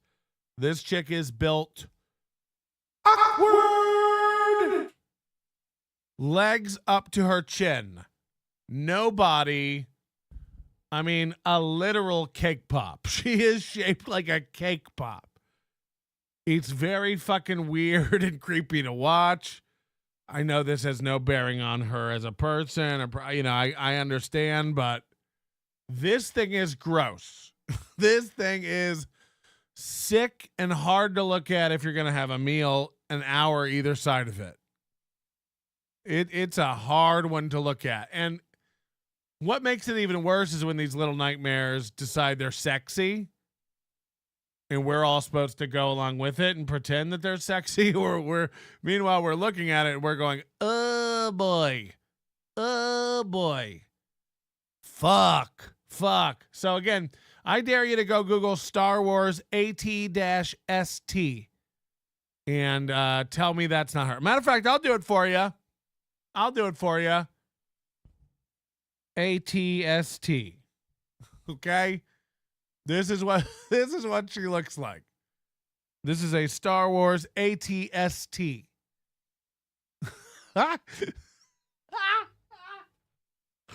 This is what this bitch is built like, okay? Just one of these. Just legs and a ball on top of her body. Again, I don't mean that to be mean or rude, but what a gross little demon. What a sickening little, gross. Hello, I know we're ready to have a good time. Whoa, and then she bends like that, and you're like, huh, it's coming right for us. Hello, I know we're ready to have Oh, God. She's squatting like a troll bridge. a good time. Give it up, Cat City! Oh, God. And she insists on leaning and bending all weird.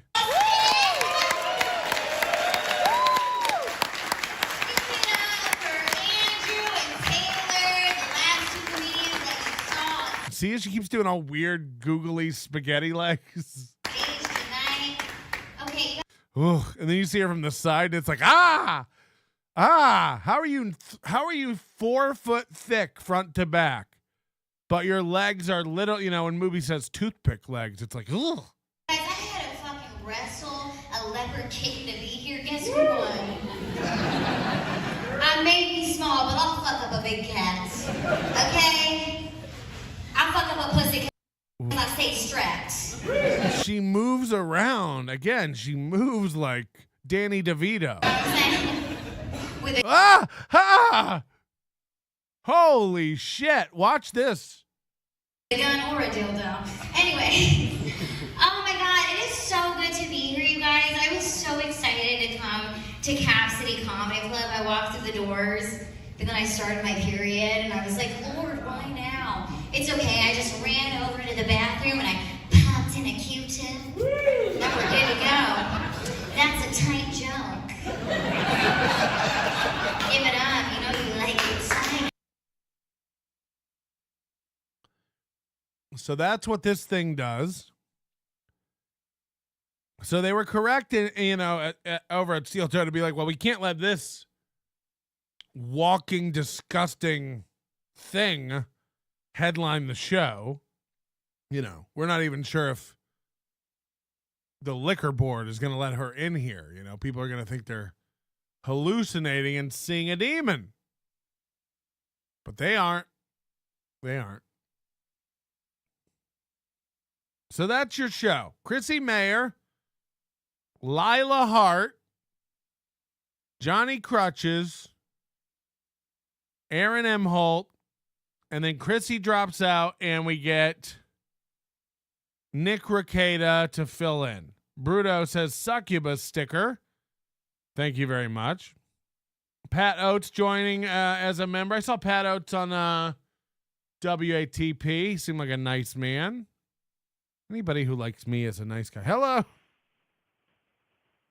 Hello. And that creature on stage, that creature, you could fuck her and titty fuck her at the same time, literally. How many? You got him. How many of You her? got 'em. Hey, how many of her bodies could you store in your cab? Probably about 38. And in the you got him, Milton. You got him. And in the trailer? On the trailer. Oh my God. I need a calculator for that one. All right, Buzzard. Happy Halloween. That tripod looking creature. Happy Halloween, you're trucking with the buzzard. Fucking weirdo.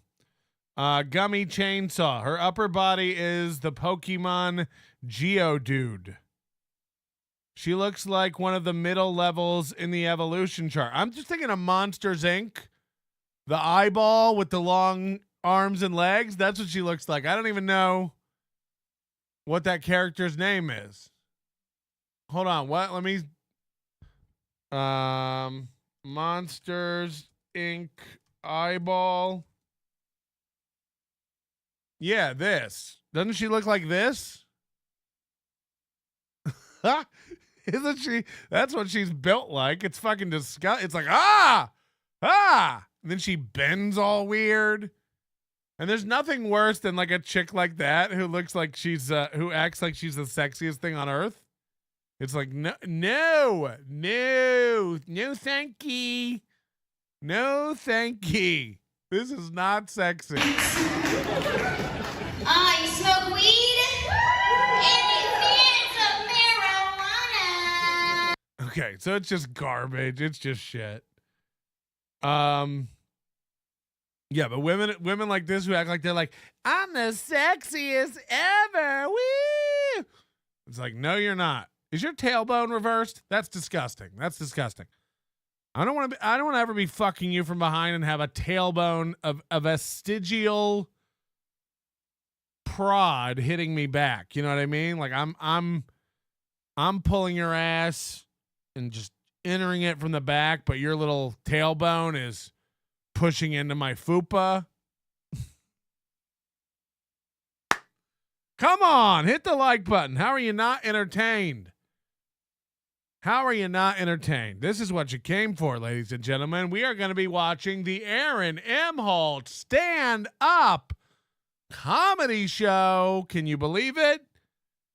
This is the scene, ladies and gentlemen. I know what you're thinking. Wow, is this LA Comedy Club? Because it's purple AF. It's purple AF.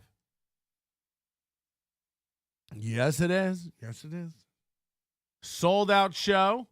Aaron killed it. It's time to back up your words and put your money where your mouth is. Let's see what you spiraled out about today, Aaron. One tweet made you lose it on Twitter. One tweet hijacked the first 40 minutes of your show. And what was the panic about, Aaron Imholte? What was the panic about? Let's see. Ladies and gentlemen, Aaron Imholte on stage, 14 minutes of gold by the master. Are you ready? And don't adjust your sets. It is sold the fuck out. It is dope. We've got drop ceiling.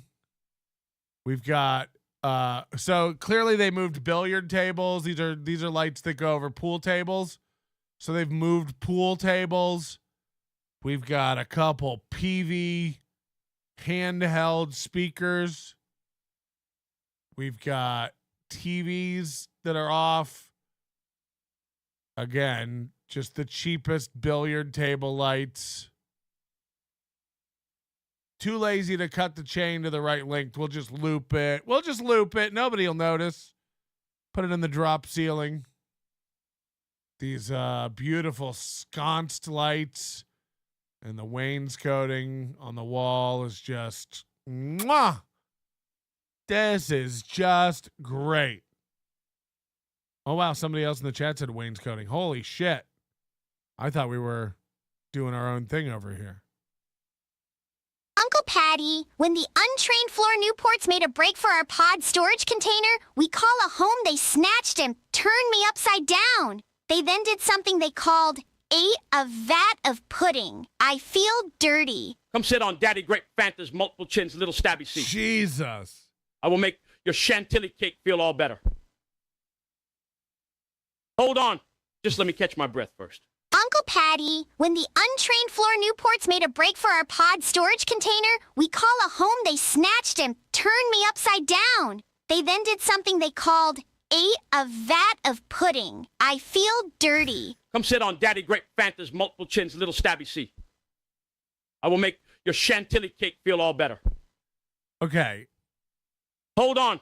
Just let me catch my breath first. Daddy Grape Fanta's multiple chins is fucking disgusting. Okay, here we go. Without further delay, except for these delays. Steve C, she looks like, hold on. She looks like one of the middle levels in the evolution chart. Oh yeah, that little creature, Lila or Leela. Let's go, Brandon. I don't like the look. I don't like the look of it. I don't like the look of it. That's true. Ricky Bev, I know the stage troll. I know that stage troll from my sleep paralysis. Okay. I think I'm in the way, so I'm gonna remove myself for the most part. I'll pop up when it's relevant. I don't want to stand in front of Aaron's jeans. Aaron's faded acid wash jeans from the 90s. This is gonna be dope. So again, most of these people are Nick Rekieta's fans, as you're gonna be able to tell by the reaction when Aaron talks. And before we hit play, I want to remind you, Aaron said he killed it in this tape in front of a stand-up crowd. He played one of the worst videos of me doing stand-up ever, going like, wow, Melton really doesn't have it. Okay. This is a video of Aaron saying, I do have it. I killed. Let's watch.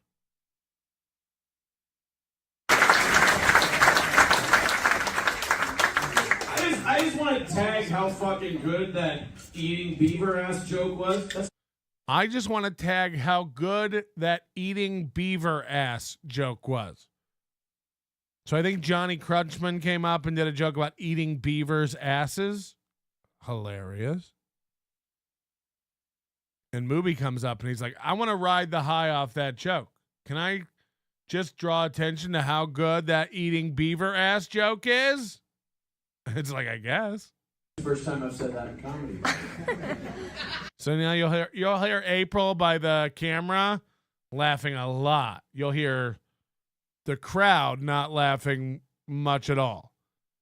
I want him to set it up again. I want you to all hear it again. And I want you to hear the reaction from the crowd when he kills. Good that eating beaver ass joke was. That's the first time I've said that in comedy. Killing. I want to tag how good that eating beaver ass joke was. Repeats it.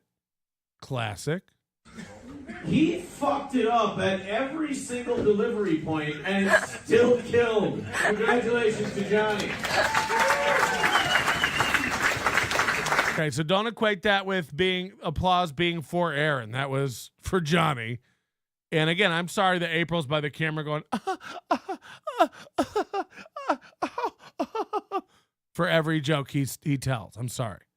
Fucking Bill Hicks over there thought he was a wordsmith, so after 4 beers, he wanted to put the names Jedediah and Cletus together and thought his mouth would make it work. Killing. He said the names Jedediah and Cletus the way he uses stairs. And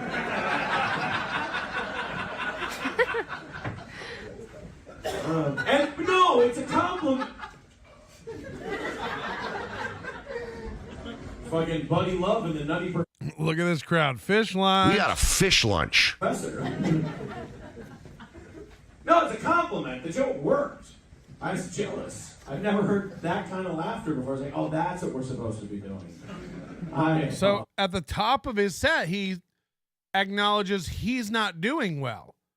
But Aaron, you said you killed. You said, I've never heard that kind of laughter before. Oh, that's what we're supposed to be doing, getting laughs. So that is a dig at yourself. And I don't know why you would say that when you're crushing it. Guys. Oh, fuck. Another dead one. We've got such a great rest of the show coming up. Such a great rest of the show. But first, the goal was the shittiest guy. No, oh, no. Johnny, no. Okay. Again, I'm so sorry that April has no idea how it works. There's a camera set up by you. Shut the fuck up, bitch. Shut the fuck up. Why couldn't you be 40 minutes late to this? Why couldn't you treat this like work and not show up? Oh, no, Johnny. Oh, that's wrong. She's one of those bitches, the hole in the crowd. Every joke, oh, that's fucked up. Oh, that's wrong. Oh, no. It's like, that doesn't get old quick. Oh. Guys, he's killing.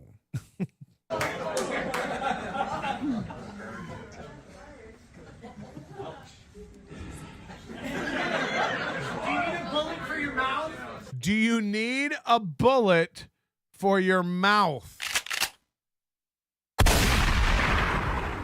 I mean, say whatever you want. No one's ever yelled that at me on stage. We're 1 minute in and someone yelled, do you need a bullet for your mouth? Killing. Listen, cunt. So he said, listen, cunt. Listen, cunt. So that's where we are. We're 1 minute in. No. That was his biggest laugh. That was his biggest laugh. He called a woman a cunt. No, guys, that is not okay. Lord knows they never listen. Lord knows. This is really Midwestern wackadoo bullshit. Lord knows. Oh, you thought I meant the cunt part. This is the Nick Ricada skinhead show. We can say whatever we want. It's totally fine. Okay, so he says this is the Nick Ricada skinhead show. From what I've heard, Nick Ricada is a little racy too. Again, I don't know what it is. It's Minnesota, I guess. Like, honestly, it doesn't even matter if you're lawyer level educated. These guys, there's something in their brains. They're stuck in mid 90s to mid 2010s radio, and they cannot let it go. They can't get over falling down laughing when the ketchup makes a fart. You know what I mean? To them, that is like the pinnacle of comedy. The N-word, ketchup farts, yellow snow joke, you know what I mean? Like just basic bullshit. So he goes, it's the Nick Ricada skinhead show. We're all racist here, right? Come on. And then a guy out of nowhere yells, The N-word. That is the kind of environment we're in, where people are comfortable yelling out the N-word, both on and off stage, for a laugh. It was a joke. I yelled the N-word, idiot. I didn't mean it. Right. I don't even know how to Patrick, let me show you about this eating beaver ass thing. Not it. Okay, but I have the bubble guts. Keep your little honky ass peen away from my hole. I'll take one for the team. Check out my new forearm penis while you're down there. It was a gift from my dad. Ugh. So again, he's going to call it the Skinhead Show and say we can say whatever we want, and then you're going to hear a crowd member yell out the N-word. And then everybody laughs because, again, that is comedy. That is comedy to these people. Aaron is 2 minutes in, over 2 minutes in, and has not told a joke. 2 minutes in stand-up is, again, people wait down at Wise Guys in Vegas every Tuesday and Wednesday night, put their name in a bucket and wait for 3 hours to maybe do 3 minutes. So 2 minutes has gone by. He hasn't told a joke yet. But we're about to get a big laugh from the N-word. Oh, you thought I meant the cunt part. This is the Nick Ricada Skinhead Show. We can say whatever we want. It's totally fine. See? We can say whatever we want. It's totally fine. Whoa! And you hear April. Whoa! Again, hey, April, could you go anywhere else but right by the microphone recording the show, you stupid bitch? No, he was just testing to see if anybody said what so we could throw them out. So Aaron's response to that, somebody yelling out the N-word, is, no, we wanted to see if anyone yelled, what? Because if they did, we'd throw them out. If you're too much into black culture, we'll throw you out of here. That was the joke, in case you missed it. I told you to say it with an A so we could bait them easier. I told you say it with an A so we could bait them easier. This is a crutch. You know, Johnny Crutches may be the disabled one physically, but Aaron cannot get in front of a group without just turning into Mom's Mabley basher. I don't know. I don't know what it is. It's laziness and it's insecurity. He must have nothing to offer. And then his dumb emotional panic brain just goes, oh, somebody yelled N-word and it got a laugh, so that seems safe. This crowd likes N-word jokes. I'll just start doing racist stuff. So 3 minutes, all we have is cunt and the N-word. No jokes. And Aaron says he killed in front of a live, sold-out audience. Aaron says he killed. Okay. That's, no, Nick told that guy to say that. He said, I just want to make sure Eric July is not here. Again, this crowd didn't get it because no one is here for Aaron. This isn't an Aaron crowd. And like I don't watch Aaron's show. I have no idea who Eric July is. So no one laughed at that. They were all like, we don't get the joke.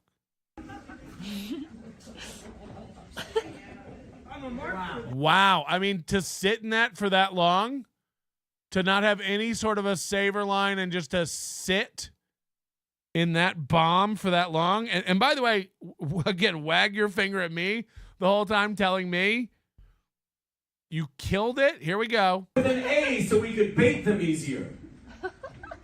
That's, no, Nick told that guy to say that. He said, I just want to make sure Eric July is not here.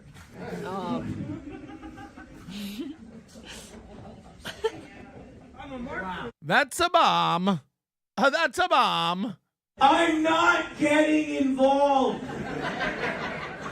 It looks like it. I'm not. So again, now he's bent over yelling at a guy in his face. I'm not getting involved. We don't know what this is about at all. We have no idea what he's screaming about, but this is a killer set. That I'm an artist. I'm an artist. April's dying. Any of you know anything about Nick here? I said Nick here. Nick here. Sounded like I was saying Nick, but I said Nick here. So again, right back to the N-word. He has nothing else. He has nothing else. Tell a joke. Tell a joke. We'll wait. We'll wait, pro. I mean, there's no stand-up in the world that could go 3 minutes without telling a joke. I'd hate to see what one of your bad sets looked like you sack of shit. This is your killer set? Okay.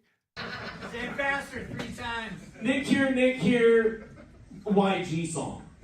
See, so again, just playing on the N-word. Does anybody, round of applause if you know about Mr. Riqueda's involvement with the Eric July comic book deal. Okay, so now they know Eric July. This is even funnier. So now they're all clapping because they are aware of this Eric July guy. I'm not. But he told that Eric July joke a minute ago. They got nothing. And he just sat in it. So they do know who it is and they do get the reference and still it didn't land. I thought it didn't land because they didn't know who he was. No, it didn't land because it wasn't a good joke, apparently. I mean, okay.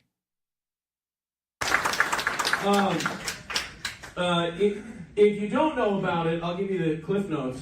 A black guy wrote a comic book, and a bunch of conservative white guys thought it was dog shit, and now everybody's fighting. And if you think, wow, that sounds gay, you don't. Now we're gay. Blacks and gays, everybody. This is as deep as the well goes. I wish there were more. I wish there were any kind of creativity, personal anecdotes, material that he crafted and delivered. There isn't. Homosexuality, trans jokes, Jew jokes, black jokes, the N-word. These are his weapons of choice. These are the arrows he has in the quiver. And they're not even sharpened. He just haphazardly letting them slip. They don't land. No one knows what he's talking about. It's disjointed. It feels desperate because out of nowhere he just keeps trying to grab back at the N-word. Like, no, remember the N-word. That was funny. Like that stuff. Don't go on the internet very often. That is like a spark in a California brush fire. No one else is laughing. No one else is laughing. A black guy wrote a comment. I don't think it's very good. How about it, boys? And then it's just a scene from Braveheart. It's just a bunch of people hacking each other's dicks off. And you're like, what the fuck? This is It's going okay. great. They all have autism. It's killing. I was watching Nick's interview with Eric, and Nick, I will give Nick this credit. He was trying to make this gentleman look as good as possible, and this gentleman was hell-bent on looking like the world's biggest bag of shit. You can tell who knows about it because this person just goes, well. Great crowd work. Handling the hecklers like a pro, showing Melton how it's done. Limp-wristed and all. But Nick was trying to give him like legal advice. You don't need to be up on the drama to know this part. If someone puts a sticker on your property, sir, are you allowed to gangland style murder them with a gun? Yeah, apparently so, right? Apparently, here's Nick. I just want to for the comedy fans, for the comedy purists, because this is all enjoyable. It's dog shit, and we're all laughing at that. He thinks this is a great set. Just for the comedy purists, let's break down that joke. Sir, can I ask you real quick? If I put a sticker on your property, are you allowed to gangland style murder me? I think not, right, everybody? Was that was that the joke?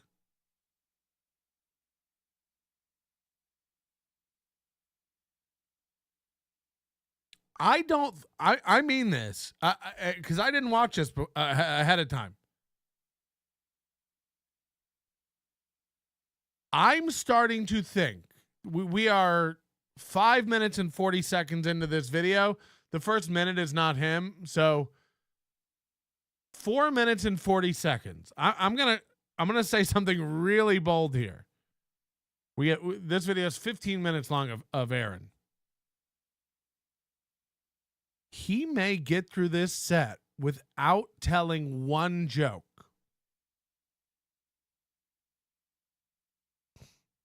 The guy who is schooling stand-up comedians, who's never done it himself, really. And who says that this is an exemplar set of what to do, how to do comedy. He killed it in front of a sold-out crowd. He may not tell one joke this whole show. I'm hoping I'm wrong. I hope we get to hear some of his material, but it's not looking great.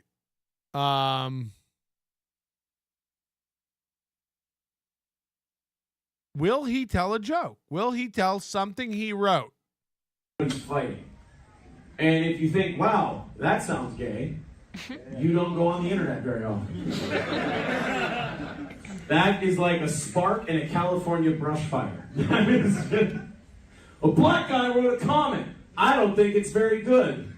How about it, boys? And then it's just a scene from Braveheart. It's just a bunch of people hacking each other's dicks off. And you're like, what the fuck happened? It's a scene from Braveheart. Everybody's hacking each other's dicks off. Do you have a director's cut I don't have? I don't remember the scene in Braveheart where everyone's going around cutting off everyone's dicks. Okay. It's okay. They all have autism. All right, here's that joke. Just break it down. Is it okay to do this? I don't think so. That's the whole joke. I was watching Nick's interview with Eric, and Nick, I will give Nick this credit. He was trying to make this gentleman look as good as possible, and this gentleman was hell-bent on looking like the world's biggest bag of shit. You can tell who knows about it because this person just goes, well. So none of these are jokes. None of this is material. It's all just fluff. Any real comic would cut all this stuff. But Nick was trying to give him like legal advice. You don't need to be up on the drama to know this part. If someone puts a sticker on your property, sir, are you allowed to gangland style murder them with a gun? Apparently so, right? Apparently, yes. Nick, if you That's the joke. That was the joke. Apparently so. want to know how the whole 1 hour thing went, Nick was trying to tell this gentleman, if somebody puts a sticker on your storage shed, You already said this. you can't blow their head off with a gun. That's what the lawyer said. The really smart black comic book writer responded with, in Texas, I can fill them full of holes. I would really like to see a Judge Judy break down that count. Okay, here we go. Here's a bit. I hate to warn everybody. We've got a bit. I'd hate to see Judge Judy handling this case. I think it might go a little something like, okay, here we go. I feel a bit. Fuck yeah. I've been waiting for it. Wait, counterpoint. That's criminal mischief. That's criminal mischief. So that heckler threw him off. He was about to deliver the punchline. I swear to God, it was it looked like Nick's interview. Okay, he abandoned the whole Judge Judy impression he was about to do. He was about to do a whole Judge Judy impression, and he got thrown by that heckler and didn't do it. I don't want to go back that far. I would really like to see like a Judge Judy break down that counterpoint. Okay, watch him. He's about to go into it. He's like, it would be like, and then a guy heckles him, and then he repeats the heckle and then moves on. Like, that's criminal mischief. That's criminal mischief. I swear to God, it was it looked like Nick's interview. He had Eric July looking like. See? So you already abandoned the bit. Look, you know, Mooby, if you can't handle hecklers, then get out of this business. I don't know what you're doing. It's such a minstrel show that by the end of it, I thought Eric was going to go, it do what it do and it be what it be. Okay. So now Ebonics and calling it a minstrel show. And he would know because he puts on a minstrel show all the time with his little Negro puppet. It do what it do and it be what it be. This is the material, folks. Don't adjust your ears. It is what it is. I thought at the end Eric July was going to start going, well, the sun shines bright in my own Kentucky home. April thinks it's a hoot.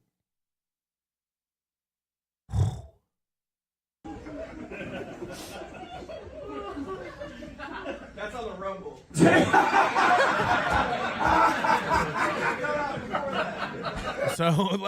So far the crowd is getting way bigger laughs than Aaron. That should be a Rumble. Get it? Because it's racist.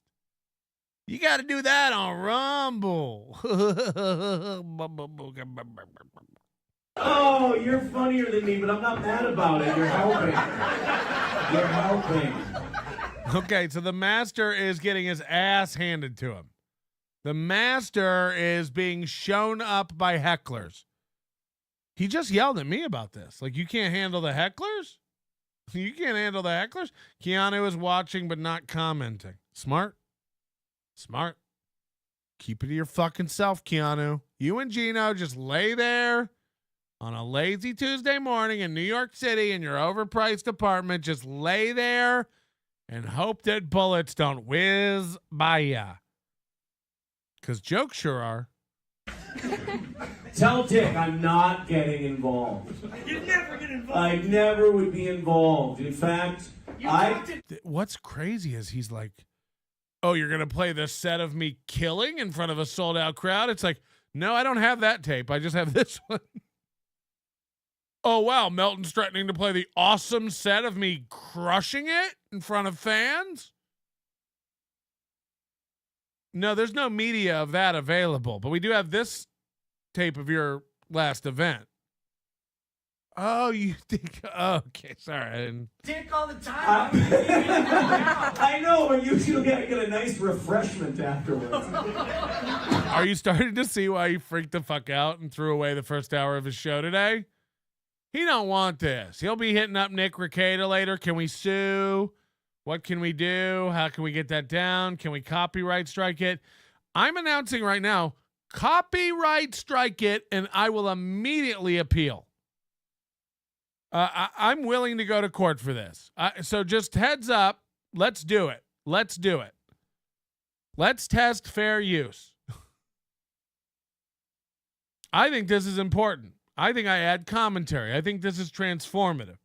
First of all, I'm showing a very small portion of the video. Second of all, this guy wants a job back on terrestrial radio in Minnesota. I think it's important we show the people of Minnesota what's at his core.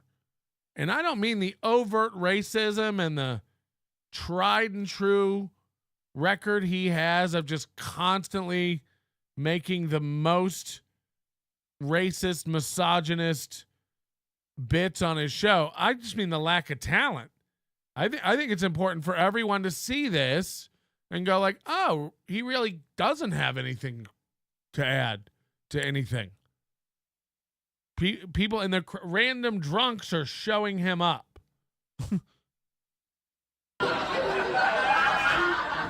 Again, these big laughs are all coming from stuff the crowd says, not from Aaron.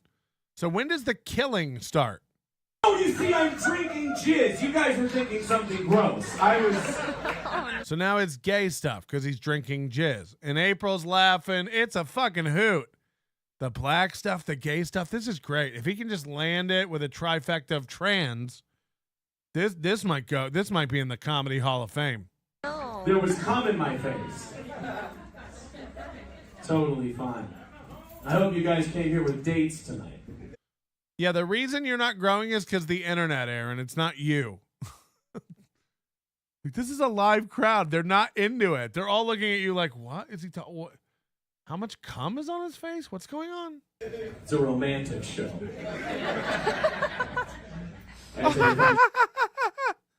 When you hear her laughing at all his basic non-jokes, it makes you realize how basic of a bitch she is. She really is a basic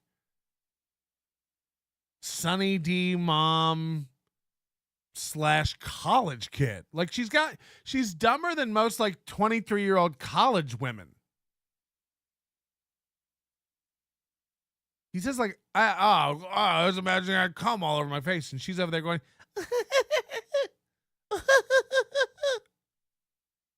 it's like, are you a dumb bitch?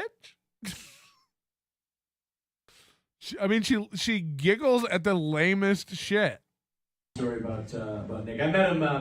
Also, he puts his whole hand in his pocket. This is the #1 sign of an insecure guy. Shoving your whole hand as an adult into a pocket. Just letting that, because he can't hug himself and self-soothe like he does on the show. So he's got a lot of like shifting his weight from leg to leg, a lot of hand in the pocket, rubbing the leg. Person to person for the first time tonight, and he's an extremely gentle hand job. More gay jokes, and April is dying. I met Nick tonight for the first time, and he's an extremely gentle hand job.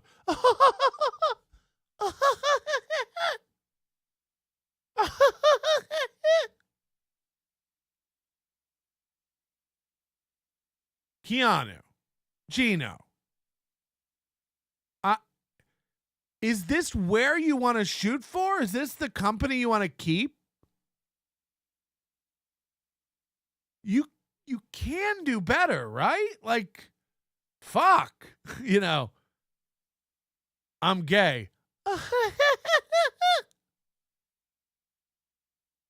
Comes in my face. I mean, what are we doing, guys? And by the way, this is a video he would put up against others' videos. He's like, yeah, I killed it. That's why this is laughable. He's done it before. It was really nice. And he whispered. Mechanic, they're soft. He whispered They're talking about being gay to me, and he said, "It's okay. It doesn't make you gay. We're just friends." So that's nice. But oh God, is this part of the killing, Aaron? Aaron, is this part of the killing? Real quick, is this part of the killing? I'm confused. he whispered to me, and he said, "It's okay. It doesn't make you gay. We're just friends." So that's nice. This is going great. But, fuck me, I can't remember the rest. Who gives a shit? Fuck me, I can't remember the rest. What part of this set is a good set, baby girl? What part of this set is the killing part? You're 7 minutes in, and I want to give up the ghost here. You don't stop until 15. So you're not even halfway done with the time you're going to do on stage. And you're already saying you're going to tap out. You've done black jokes, inward jokes, gay jokes, come on your face jokes. They've all not worked. Nothing has worked. We're at 7 minutes. We're at 7 minutes, and you go, I can't remember the rest. We can't remember one joke. Does anyone remember a joke? Aaron, I need you to really focus. You're shit. You're delusional. You're shit. Your idea of get the worst videos of me you can find and put them up against this. I dare you. The thing about me is I'll tell you how good a video of me is. The thing about you is you never don't do a good show. You always do a great show. We've had a fun show. We did a great show. Today's show was great. We've got a terrific show. This show was great. That show was great. I killed it. I killed it. We were sold out. I crushed. I destroyed. I killed it. What the fuck are you watching? What fucking room were you in? This is so cringe and embarrassing. It's a fully lit room where they shove the pool tables in the back and you're on stage hemming and hawing, doing this with your mic cable because you're nervous, hands in the pocket, pacing back and forth, bending over, talking to one guy about God knows what because the crowd sure doesn't, pacing back and forth, getting big laughs off things the crowd says while meandering down lanes that go nowhere. How would Judge Judy do it if it, got heckled? Abandon that bit. Time to move on. When does it get killer? When does it get great? Because I'm 7 minutes in, haven't heard one bit yet, and you just said, I forget the rest, but what if we just fucking quit? And then guess what? You're going to do 8 more minutes of dog shit. 7 minutes in, you're ready to quit, and then you do longer than that of filler dog shit. And I wish part of it wasn't you chanting the N-word. That's coming. That's coming. You bring him up? Yeah, that's coming. One more time, I want to hear you announce that you... I can't remember the rest. Who gives a shit? I forgot the rest. I can't remember it. Who gives a shit?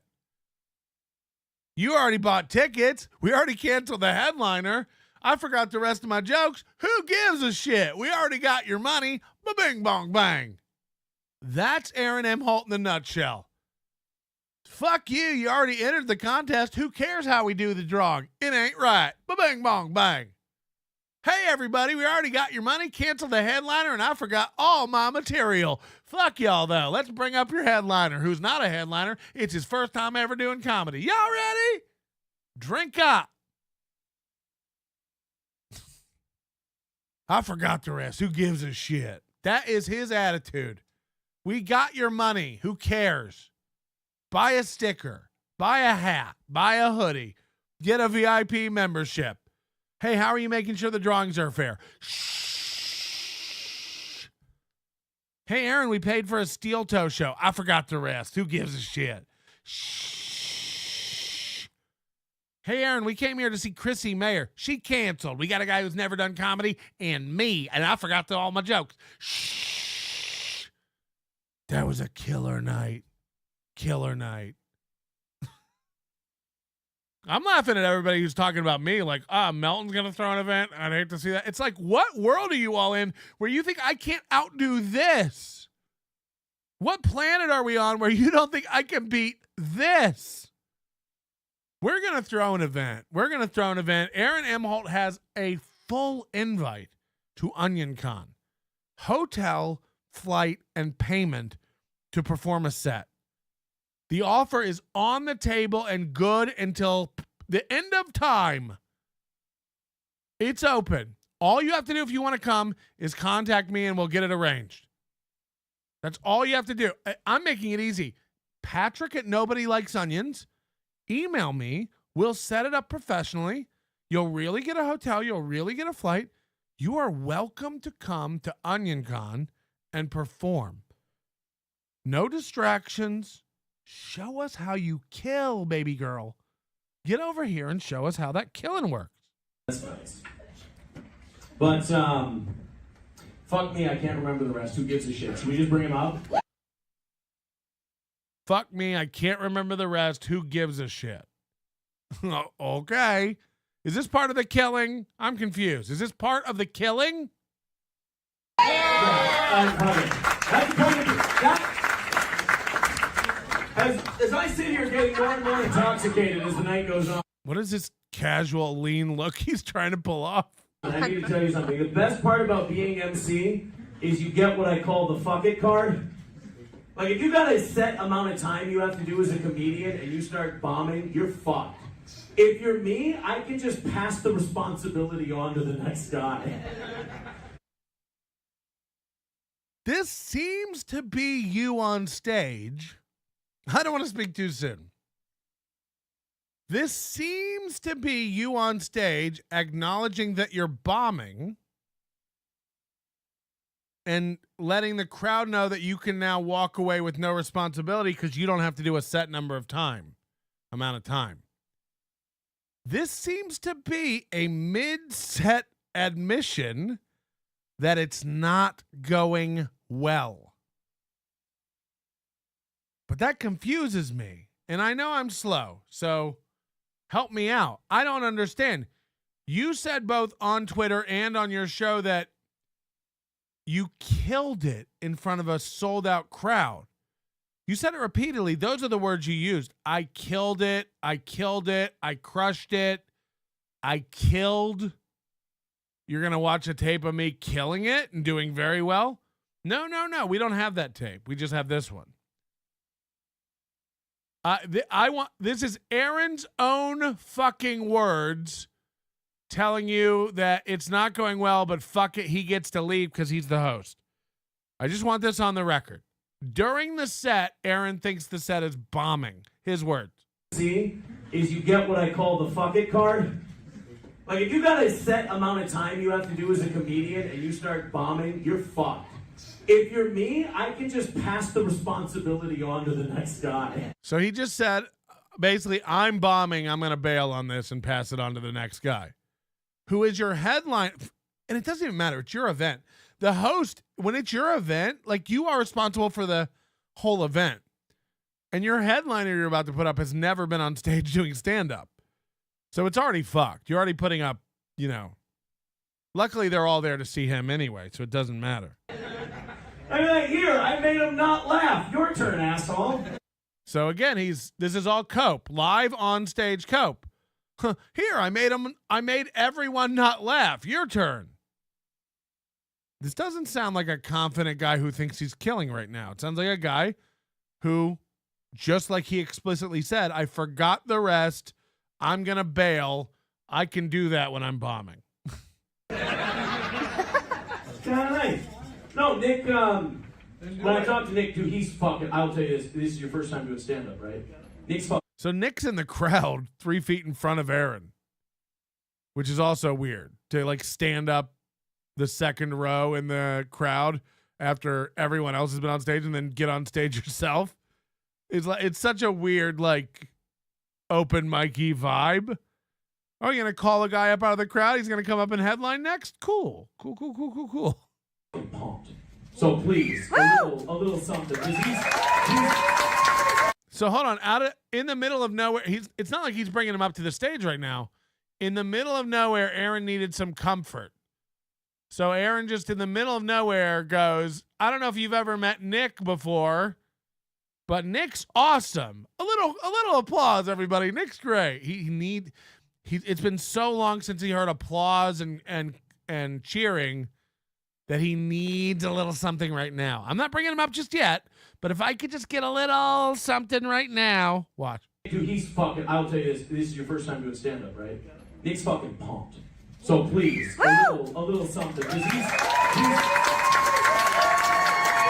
So look at him basking in this. Aaron's walking back and forth, basking in this applause that he begged for. I don't know if you guys know Nick Ricada. Nick, it's your first time, right? And Nick is pumped. Can we get a little? And then everybody starts cheering, and Aaron walks around with the mic out like, it's like, you just begged for that. This is not genuine applause.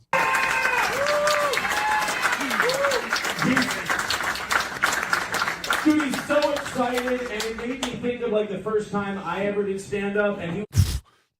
I'm not kidding you. If this is stand-up to you, Aaron, You're dog shit. I mean, not even like, you haven't done a joke. I got to be fair here.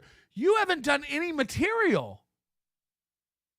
Aaron, name a bit you did. You talked about Eric July, and then you worked off other people yelling epithets at you. What is one joke you told? When I remember my first time doing stand-up. Is it in the future? Again, does anyone know one motherfucking joke he told? One. We have 8 minutes now. Has he told one joke? Can anyone remember a joke? No? No? Just fanboying out about Nick Rekieta's podcast in some episode with Eric July? Right. Were there any? No? Just gay jokes about cum on his face and other people yelling the N-word? I remember my first time doing stand-up. No, you don't. You've never done it. You've never done it. It's like, I want you to film my set. And I'm like, it's gonna be fun. Him thinking other people are going to do worse than him is amazing. And from what I hear, honestly, the Nick Rekieta guy did 30 minutes his first time up and blew Aaron out of the water because he had prepared jokes. And from what I hear, he's not awful. Fucking crush it and everything else. I'm excited to watch it, buddy. I really am. He's going to have his first stand-up set.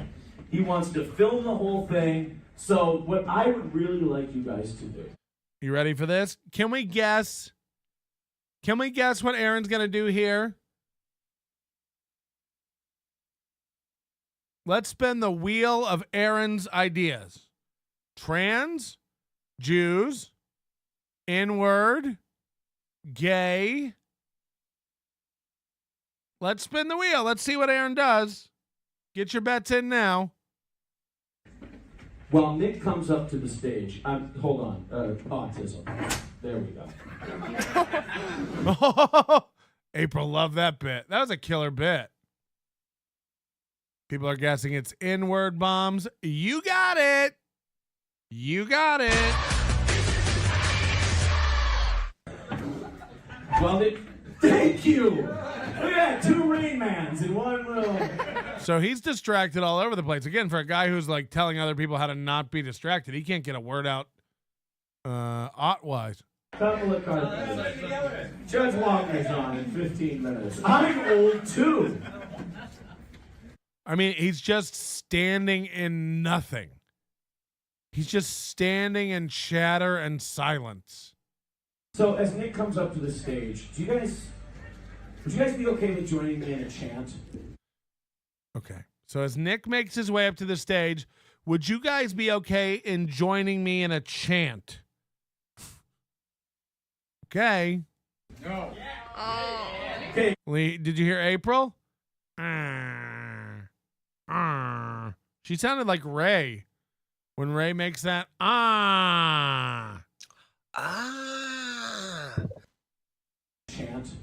No. Okay. Would you guys join me in a chant? Except for that piece of shit. Would you guys join me in a chant? Please, round of applause. Will you please join me in a chant for Nick? So again, he begged for a round of applause, and he's getting it. He didn't tell a joke. You know, the fans, he's not Jewish. Again, where does all this come from? You know, what happened to him with Jews and blacks and trans and gay? Like, what happened?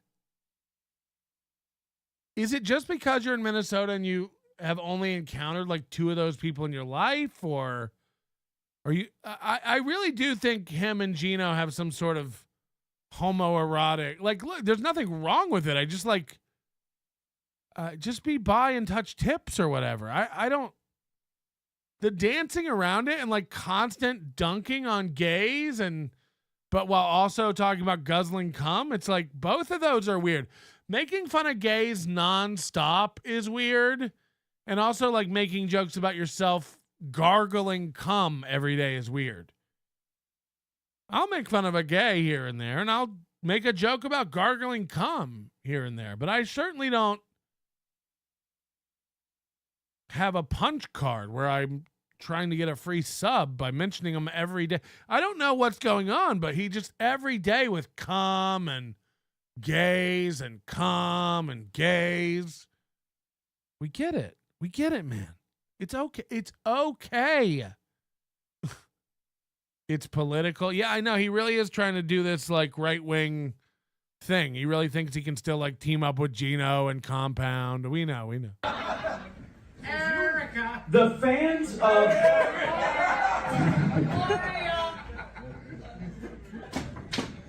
So, look, if you can't handle these hecklers, Aaron, maybe you need to get off the stage. We were gonna sing that. Distracted again. Is this how you kill? If you can't do it, Aaron, if you can't just focus and get it done. After the show in the parking lot when we were passing out the membership cards. Yeah. So that's okay. Next, you leave my wife out of this, you piece of shit. Wow, he got distracted again. Yell out one word. He abandons everything and has to go after you. Nick's fans are the colloquialism. Say that drunk, am I right? The colloquialism for Nick's fans are knickers. Knickers. Here we go. Do you guys know why that's funny? Do you know why it's funny that he calls his fans knickers? It sounds like the bad word that people call black people. Like,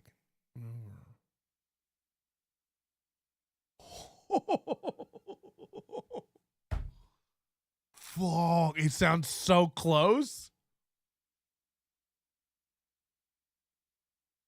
It sounds so close to the N-word. Oh. So if we chant it.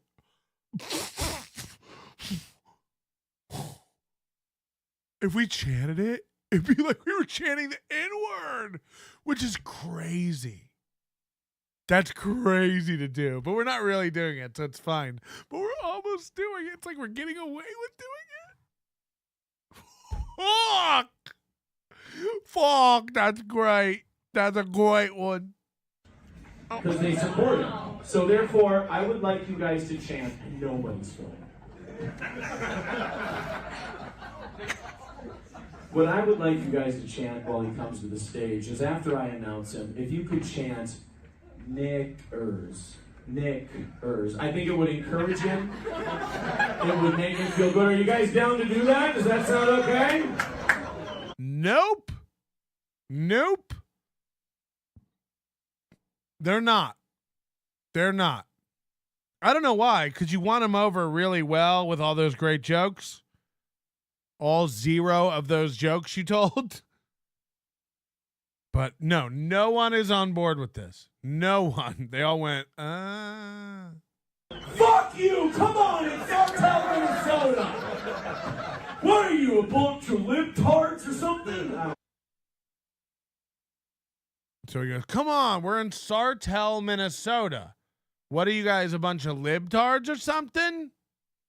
I'm trying to do a conservative thing. That's why it's not very popular place for the brothers. He said that's why somebody in the crowd drunkenly goes, that's why it's not a popular place for the brothers. So just in case you think all this is like a cornball guy in an act, it isn't. This is the vibe of where he's at. It's what made him like this. You don't get like this unless it's what's commanded of you in your environment. He only keeps doing this kind of stuff because this is what people like there. They do. The crowd is into it. The crowd has yelled the N-word out. The crowd is like, the brothers better not come around here. It's sundowning in this fucking county. You know what I mean? It's beyond wild. It's all there is to these people. Is this simple race? It really is disgusting.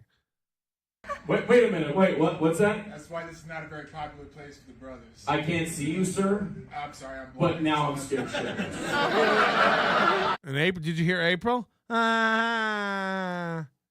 Again, that's funny to April. That's a good that's her man up there being funny. Sir, I can't see you back there, but I'm fucking terrified. And April goes, I can't be with a bitch that dumb. You know what I mean? Like, I couldn't be around her. If I heard her make that noise near me after he said that, just the simple dumb joy of a bitch, you know, I can't. And I want to let you know how deep pockets Ricada has. He paid me to do all of this. So the whole time he's talking, someone's yelling the N-word. Did you catch that? I don't know if you caught that, but the whole time he's like got his hand up there to his head like a visor, and he's talking to this heckler. You know, the whole time is like heckler. You hear somebody in the crowd going, no, no, no, no. Listen for it. And I want to let you know how deep pockets Ricada has. He paid me to do all of this. You hear it? I mean, that's where we're at. That's where we're at. And sir, I want to let you know, I thought your comic book was incredible.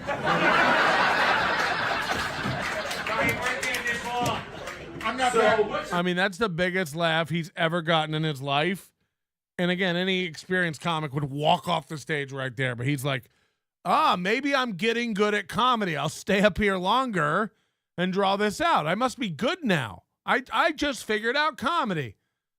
I got a big laugh, so I'll stand up here longer now. It can only get better, right? Oh, can I tell you my favorite part of his comic book? I'm just going to go ahead and bullshit it and guess. Where the honky gets it. Oh, no. Because fuck. Oh, no. Did you hear April? Oh, no. Oof. Never, ever, ever, ever tell me about comedy again. Johnny Crutches, you can't sit next to him with an... This is how I know these guys are full of shit. It's like, say whatever you fucking want. Like, say whatever you want. Don't be dishonest. Johnny Crutches is going to sit next to this fucking idiot and be like, this is way better than Melton. Are you out of your mind?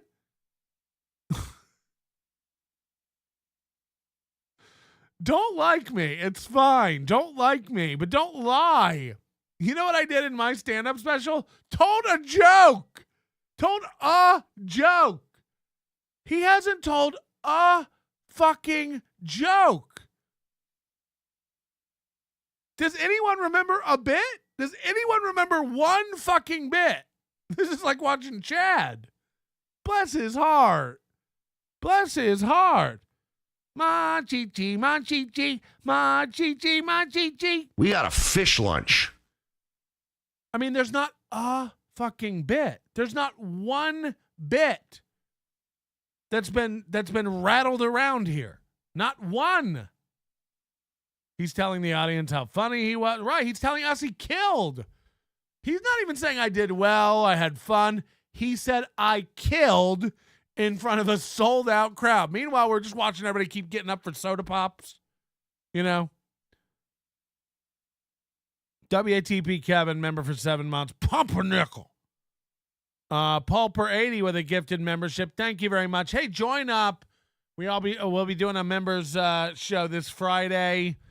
Join up, become a member. It's only $1.99 to become a member here. Hit the like button. That's free to do and help out our friends G-Rob and Panhandler as they try to hit some sort of like record for us today. We're over 200, so we're not worried about it. Anyway, happy Halloween. We're trying to make our nut today.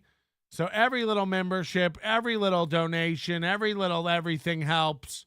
It's the last day of the month. It's the last day YouTube puts money on our October paychecks, and we just want to make that nut. What does that mean? Don't worry about it. Back to Aaron Imholte, putting on a clinic. Am right? Yeah. Nick. No, we're not chanting that anymore. That guy's not because I wouldn't do it, fuck that guy, but because the rest of you are going to be clearly uncomfortable. Not because I wouldn't do it, fuck that guy, but you're all uncomfortable. Well, why are you guys all uncomfortable yelling out the N-word? Why? Bunch of pussies. When I say fuck that guy, I mean like in a friendly way, not like in a like it's on in the streets way. You know what I like about you? Chad is Louis C.K. compared to this. Let's be real. I mean, yeah, at least Chad has bits. I mean, this isn't even stand-up. Like, you can't call this stand-up. It's insulting to be like, I killed. Oh, you're going to play the video of me killing in front of a sold-out crowd? It's like, ugh. As you get more and more obnoxious, you move closer and closer to the door, which is, like, I believe subconsciously you know what you are. Fuck Aaron! Nah, you don't like that. No, I'm just letting, I'm just hoping that you can hear the I love that most of his criticism for the set he was playing of me earlier is like, he can't handle the hecklers. He's just getting distracted and letting them run all over him. It's like,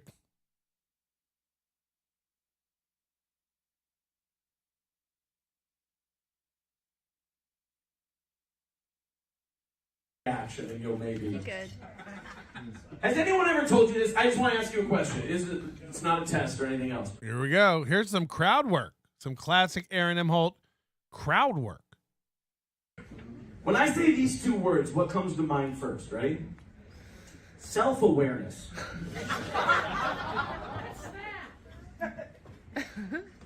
Right. April.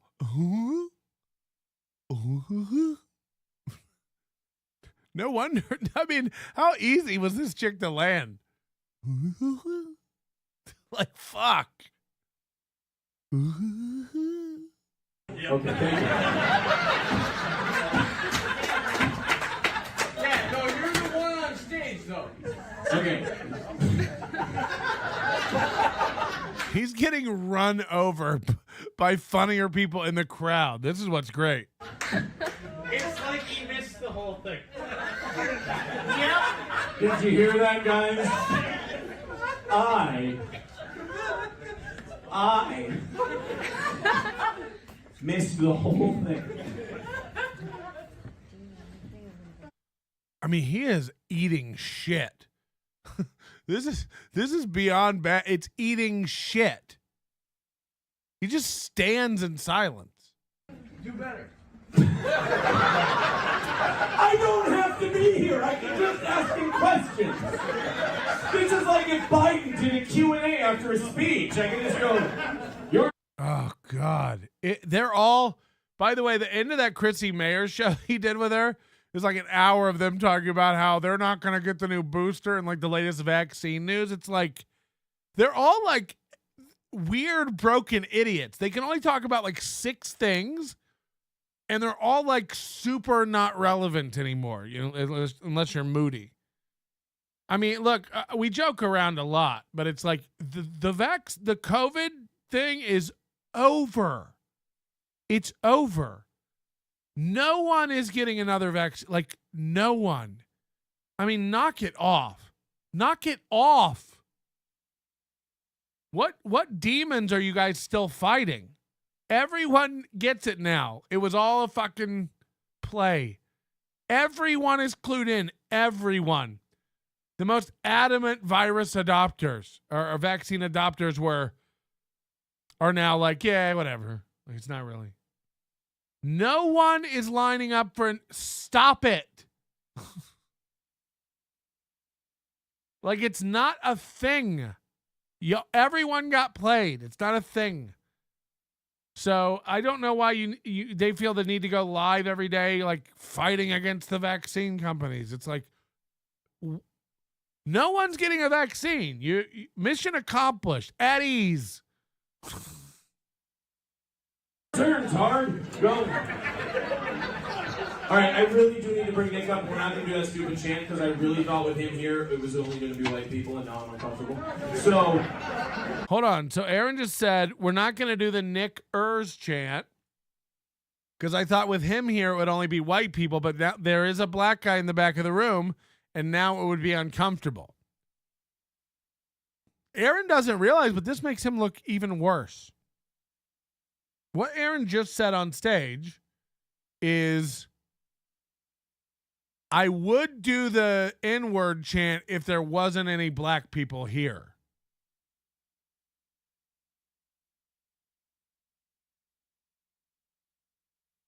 That makes it kind of like a Klan rally. I was going to do the N-word chant, but now there's a black guy here, so I guess we won't. It's like, ooh. People are saying, what a pussy. I mean, yeah, that's part of it, but also, like, you're admitting that, like, I don't want to do that with them here. It's like, that makes it kind of real, dog. That makes it kind of real. If it's a joke and it's no harm, no foul, and it's fun, why not just do it? No.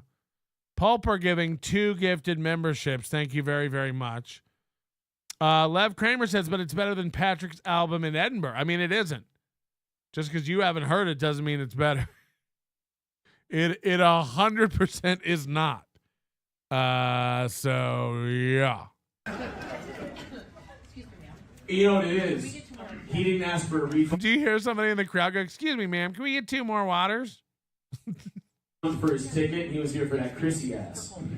Sorry. Black men don't be what I paid Chrissy for. Yeah, I know, and they run so fast. That's the problem. So first he made a joke that, the black guy is probably here for Chrissy's big ass because of that stereotype.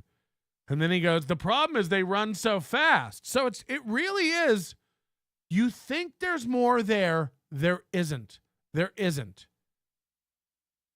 It's gay stuff, trans stuff, Jew stuff, black people stuff. It's all there is in this guy's arsenal.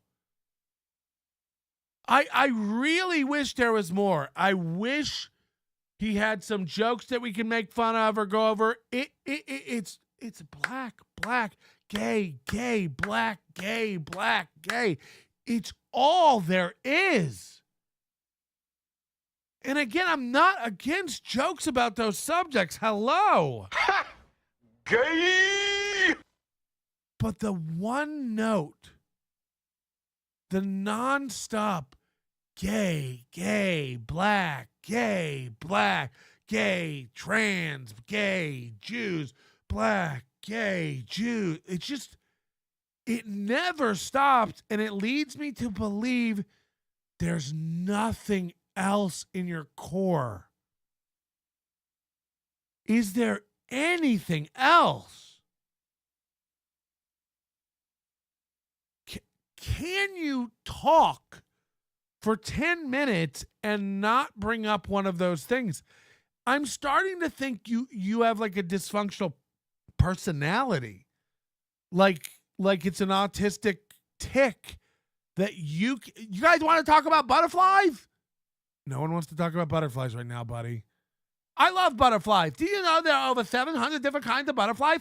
For example, the monarch. It's like no one else is into it like that. Yeah, but listen. Did you know a chrysalis can... We're not. He thinks we're all into it because he's into it.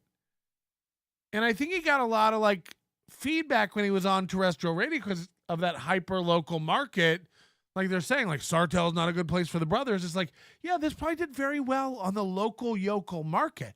Now he's on the internet and everybody just hears him every day. Gay bash and Jew bash and trans bash and gay bash. It's like, do you have anything else? And after a year or two, the resounding answer is no. No, we don't have anything else. And so everybody starts tuning out. And then he goes, yeah, there's no growth on the internet. I got to get back to terrestrial where people really appreciated my old, tired, hacky shtick. I got to get back to the radio where there's a new audience every 8 minutes and I can just keep repeating my same gay, trans rhetoric. I got to get back on that terrestrial radio so there's a new person in their car every 13 minutes cranking it. I can tell them the weather, what time it is, and then hit them with my great new gay zinger. And then I can do it tomorrow too because They don't fucking remember. They're fishes in fish tanks shaped like cars who tune it in on their rate. Like, it's just, there's nothing else in this guy's brain. Nothing. He's had a million opportunities to show you. Just like Corey, just like Chad. How long is it an excuse? Do anything new. Try anything novel. Try. Just try. Come up with a new game. Come up with a new promo. Come up with a new idea. Touch on something besides what some small political faction in Africa is doing today. You know what I mean? Like, I really do wish there was more. And there's just not. There just isn't. All the guy can do is tell you he's better than everyone else while being so much worse than everyone else. For the women. Why did the women run so fast? Terrified. Why do the women run so fast? The black women. Because they're terrified. Do you get it? Because black people are violent and abusive. Do you get it? Do you fucking get it? You can call me Nannerpuss. See Black Snake mode. Anyway, like everything's falling flat. Everything's falling flat. Explain the joke. It makes it better. It's a black guy and a small white woman. Yeah. Right. Which is like as white men are nightmares. Guys, I'm fucking around Jesus. It's like you guys are listening. Guys, I'm fucking around Jesus is never something you want to have to yell to a crowd at the end of a set. Guys, I'm fucking around Jesus. Good night. That is not a good sign of a comedy set if at the end of it you have to go, guys, I'm fucking around Jesus. He killed, remember. Intently waiting for me to make the point. Jesus. He's completely kidding. They're not our nightmare. It's his fantasy. Right, no, keep explaining it. It makes it a better joke. I love how this. So they yelled out to him, keep explaining it. It makes a better joke. Keep explaining it. It makes a better joke. Meanwhile, Johnny Crutches is just heckling him and heckling him and heckling him. Tell me how comedy works some more, Johnny Crutches. Are you supposed to yell out and interrupt constantly? Let me get my pen. Let me get my notepad so I can work the 7 places you stumble to. You fucking stick boy. I can't sit by while idiots who have never done anything keep telling me how it works. Hey, Aaron, when I see you on a video for 15 minutes not tell one joke, somebody go back and fact check me. Did we get one joke? Did we get one?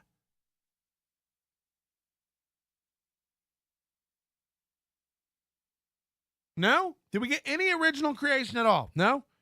I think there was the cum on the face, and there was that one banger.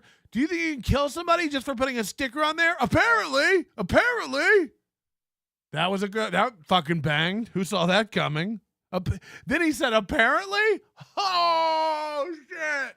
Did you take a picture? Stemmed from me asking him self-awareness. Self-awareness. You need to get out of the chat right now. Good point. They just yelled, you need to get out of the chat right now. Because that's what happens. That's what happens. He gets lost. This segment has been brought to you by Blacks.com. Let's bring it. I mean, what is that? What is that? I'm being real. I've said it. It's fucking bad. He's got nothing. And then at the end of it, this gem comes out of nowhere. This segment has been brought to you by Blacks.com. No, just kidding. Oh, you were just kidding? It's not really brought to us by Blacks.com? Fuck, dude. Fuck. That's fucking funny, man. That's funny. This segment's brought to you by Blacks.com? Holy shit, dude. Holy shit. That's fucking funny, dude. This segment's brought to you by blacks.com. No, just kidding. Fuck, bro. When it slaps, it slaps. This segment's brought to you by blacks.com. Oh, no. Just ain't I a stinker? What the fuck? Like, what the fuck, man? It's just, it's so lazy. What's the thing you hate? Blacks. This was brought to you by blacks.com. Yeah. Fuck, man. Bring them up. Peace. Killed it. Awareness. Self-awareness. You need to get out of the chat right now. Good point. All right. This segment has been brought to you by Blacked.com. Let's bring him up. On blacked.com? Either way, it's stupid. Either way, it's dumb. It's not like one's better. Melton, he said blacked, not blacks. Oh, that makes it a fucking well-crafted bit then. Never mind. He said blacked, not blacks? Fuck, that's... Oh, no, wait. It's the same. It's the same. It's exactly the same. He said blacked, not blacks. Oh, shit. Then he'll probably get an Emmy.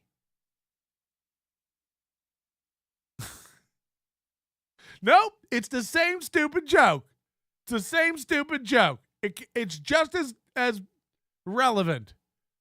This was brought to you by black.com. And then we all ran out pushing each other into the bushes. Ladies and gentlemen, please welcome to the stage, by far the most famous person here.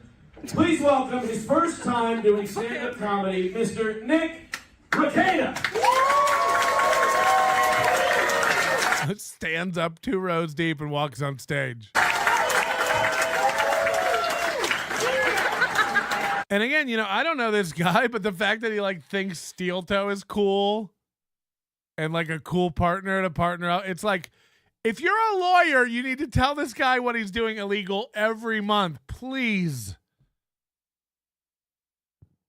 You're a lawyer and you watch him every month in Minnesota break federal and state laws with his prize show. Can you please just tap him on the shoulder and go, I don't mind that you're very racist, but you could get in trouble running afoul of the FCC, the FTC, and the Minnesota Attorney General. I mean, again, if you're a real attorney, but also I guess maybe you're just into the N-word and that's too giggle-tastic to focus on anything else. So I get it.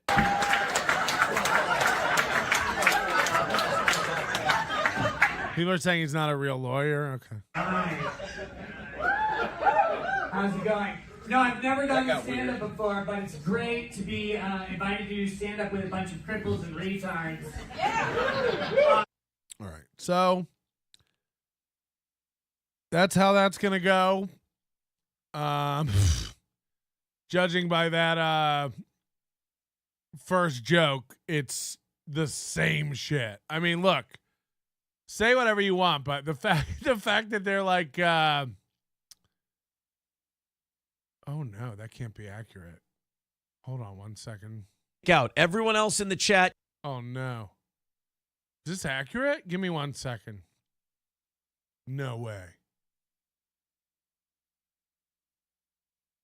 They still need $215. They still need $215 over there for today. Oh no. Oh no. Oh no. Guys, that is the Aaron Imholte stand-up. I hope you enjoyed it. Look, when you get schooled, you get schooled. So, God, do I look stupid now. When you see a guy on stage who makes it look easy, breezing through that with so many good jokes you can't even remember. So many good jokes, you can't remember any of them, really. There was that thing about the cum on the face, and then when he tried to get everybody to chant the N-word, and then the crowd said the N-word a couple times, and then there was the thing about how they run fast. and aren't good parents. And then Nick gives a gentle hand. There's some other gay stuff. I mean, just bangers. Just bangers. I loved it. I thought it was great. Thank you guys so much for being a part of that, for making my day, making my way. It is Training Tuesday. Let's have a little palate cleanser real quick. Bubble guts. The bubble guts. The bubble guts. Rocking to the beat. The bubble guts. The bubble guts. The bubble guts. Rocking to the beat.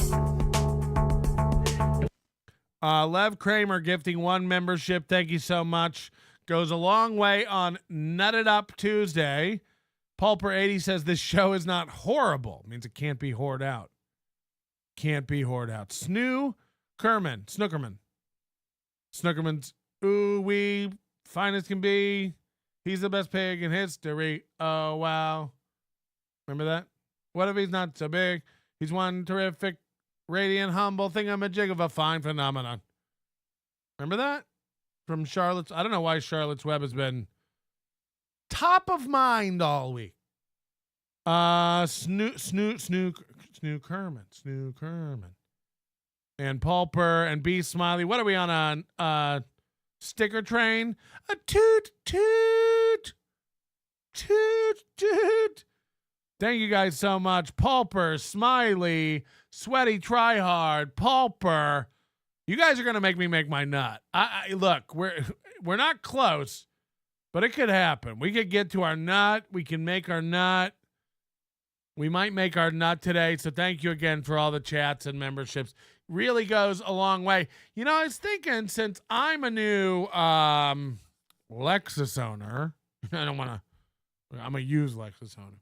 I don't want to, because you're some pig, Melton, Colt Seat can get banned. We'll ban. I thought it'd be fun to get trained today on selling automobiles. We could all learn some sales techniques. So I've got this old Ford sales training video. And we're going to watch it, and we're all going to learn how to sell an automobile. And if we hit our goal today, if we make our nut, I might have something a little bonus for us today as well. Also, real quick, keep me posted on the goal. We got 45 minutes till the 8 o'clock hour. That means we got about 35 minutes till they start the old offering plate rattling over there. I'd love to see it. Keep me posted. Let me know. Ladies and gentlemen, the Ford Motor Company proudly presents a 1956 car sales training video.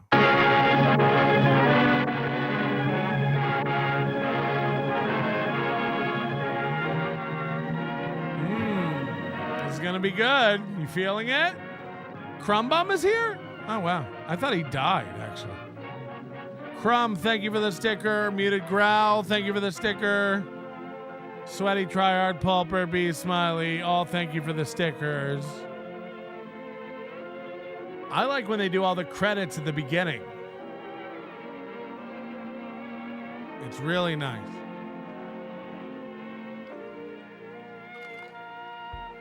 Wilding Picture Productions. So you know it's genuine. Hold on. The sales techniques portrayed in this film are being used by Ford salesmen in small and medium-sized towns and large cities. So everywhere, guys, these are being used in small towns, medium towns, and large cities. That's everywhere. Soundly operated. Hold on.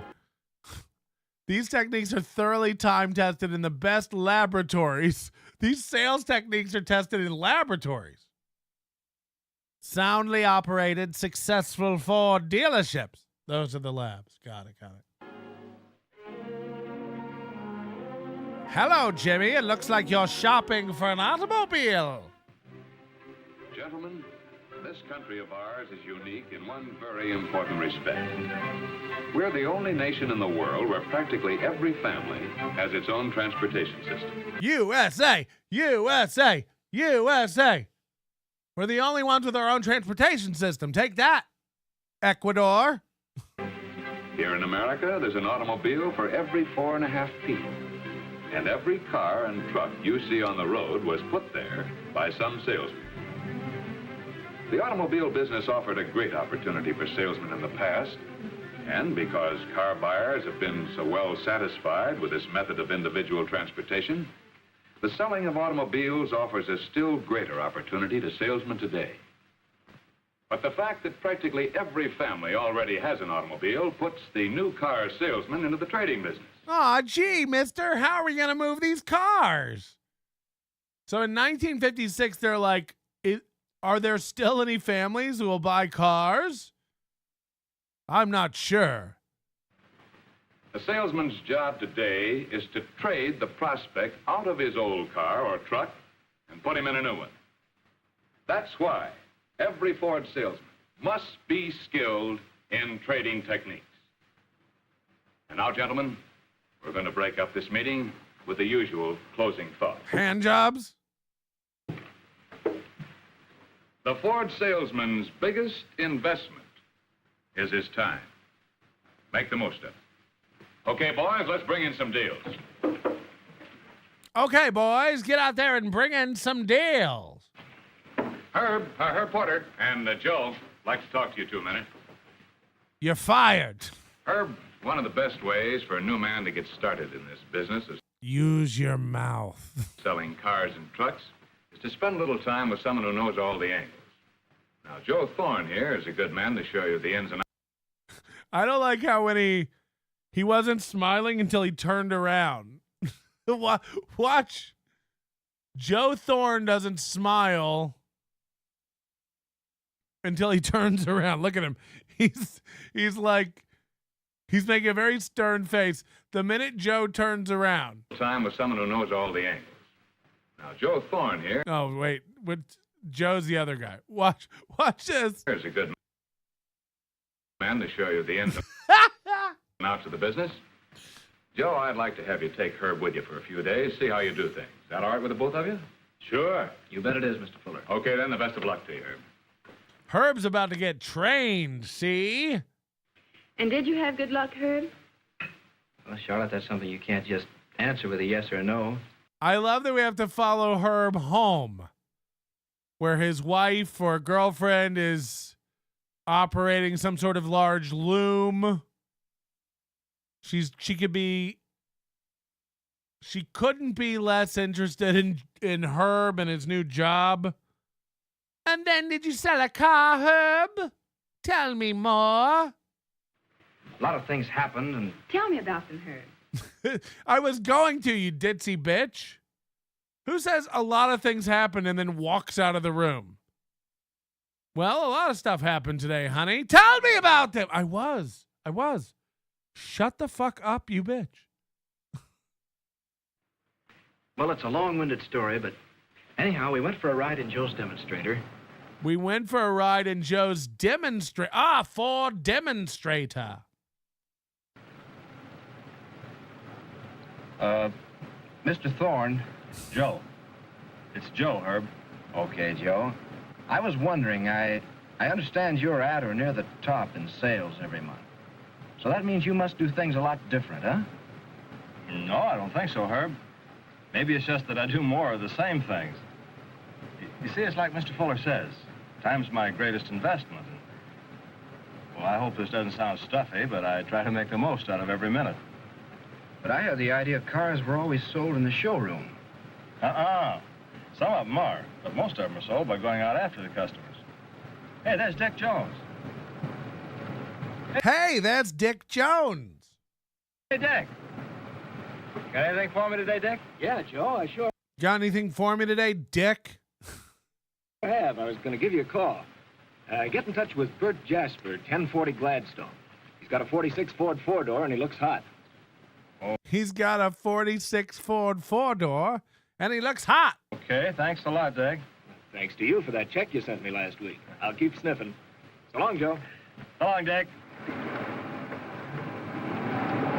What's all that about, Joe? Dick's one of my bird dogs. He's good for 3 or 4 hot tips a month. Dick is one of my bird dogs. He's good for 3 or 4 hot tips a month. You like to bird dog, don't you, Herb? Bird dog?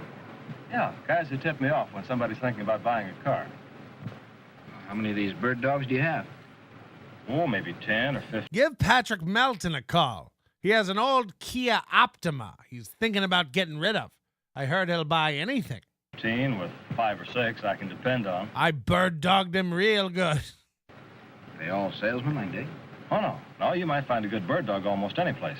One of my best ones is a barber. One of my best friends found a great bird dog down at the old...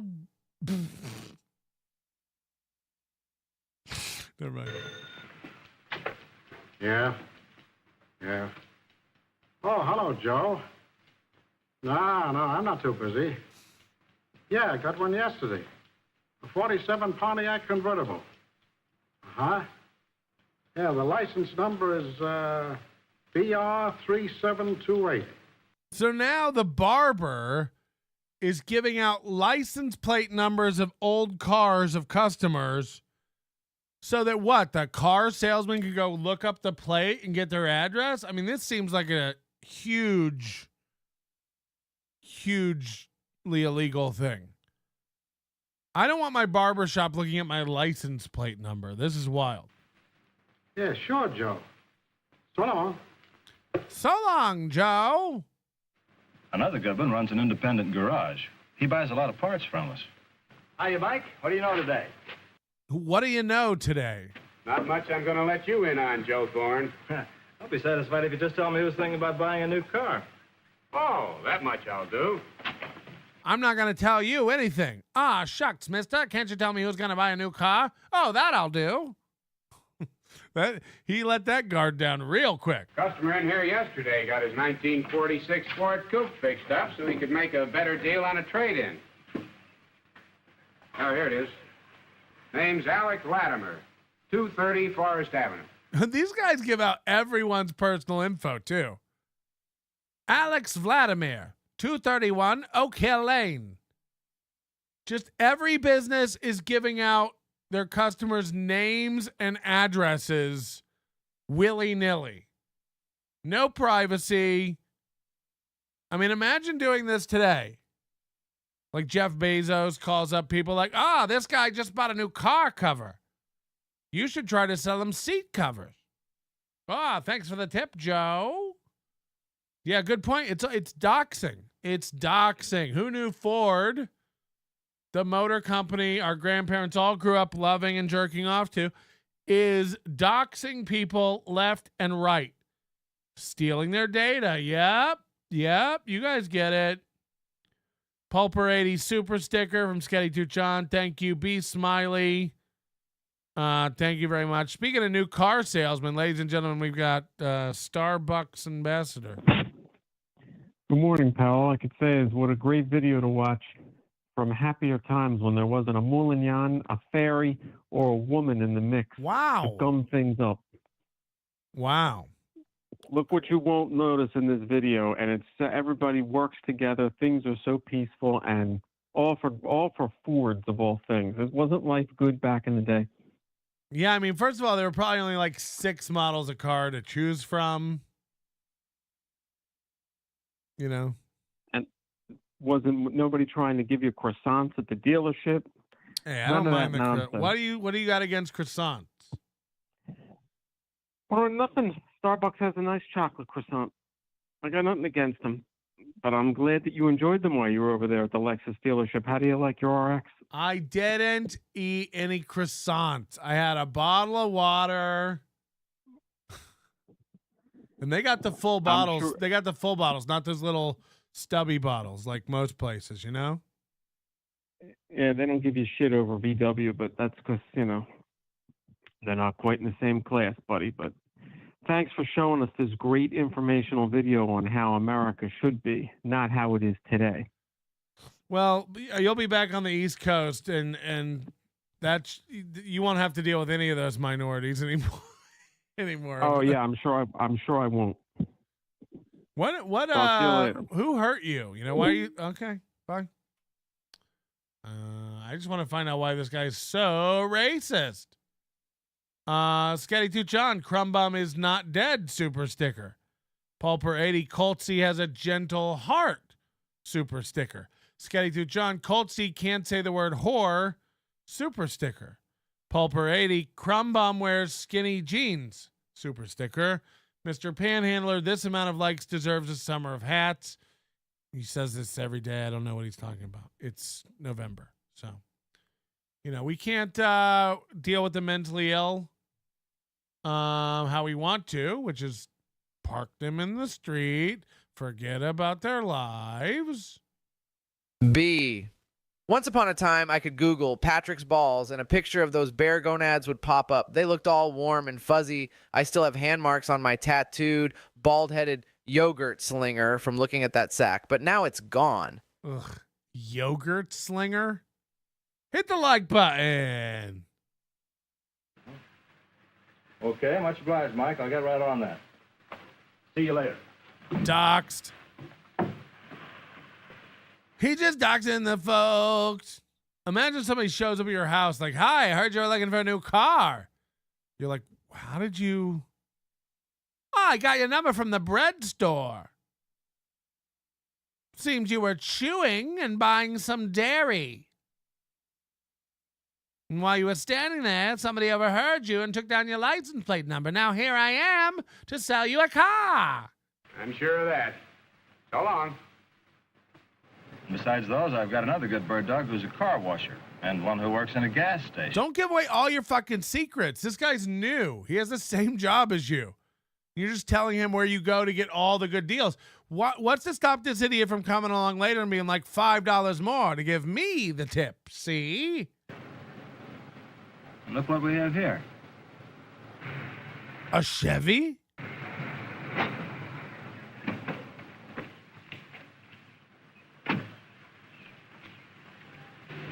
Good morning, sir. My name's Joe Thorne. I'm with Jack Swift, Ford dealer. We got a...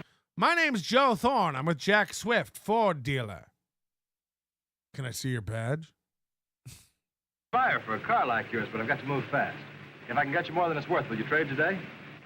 If I could get you more than your car's worth, would you trade today? When I want to buy a new car, I don't know what to do about it. Yeah, people do they like it to be their idea. Like, hey, I decide when I get a new car. Very well, sir. Here's my card. If I can help you, let me know. Look at this card. It's like a pamphlet. He's flipping through pages and stuff. How is this a card? It's got pages. What are these, rolling papers? Wait a minute. You said you're a car salesman. It didn't work so good, did it? Well, maybe not, maybe so. Punch him. Just punch him. Shut the fuck up, noob. He's got an idea he didn't have before. I might hear from him later. Anyhow, the more you tackle, the more you get. Only time I can sell anything is when I've got a possible customer standing right in front of me. You never get cum down your throat without sucking a few So I ask a lot of people to buy. Oh, there's another one. Just pulling over to people with older cars going like, you should sell this hunk of junk. Have you seen the new Fords? Pardon me, sir. Couldn't help notice you're driving around an old clunker. Would you like to get into a new shiny Ford today? This guy's pumping gas. He's gonna get harassed. Morning, sir. My name's Joe Thorne. I'm with Jack Swift, Ford dealer. Yeah? We need a model like yours to balance our used car stock. You and what army? Oh, wait. If I can get you a real good deal on a new Ford, would you trade today? What's your offer? Oh, what do you think it's worth? Look, this was your idea. It's up to you to supply the figures. This is your idea. It's up to you to supply the figures. I'm sorry, supply the what? Figures. Oh, I thought you said something. All right. According to the prices in today's We'll supply the paper, your car is worth around $1,000, Mr. A bullet. Yeah, but keep talking. You said you'd give me more than it's worth. And I will, too. How much will it take, Mr. Bullock? Every cent I can get. And that'll come to just about $1,200. I think I can get it through for you at $1,100. Nope. It's $1,200 and no deal. Well, maybe I can get it for you. Suppose you let me take your car over to our place to see what I can do.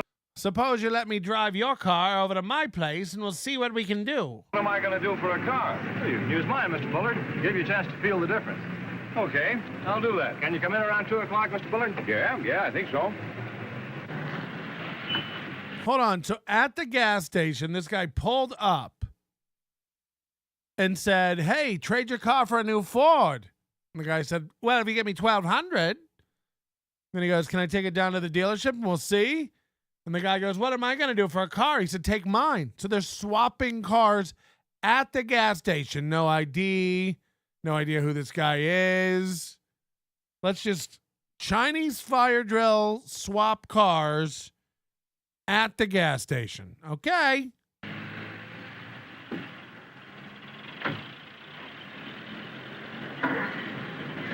And then him and Herb have to ride back in this guy's old clunker. Car swap! Yeah. What a weird interaction.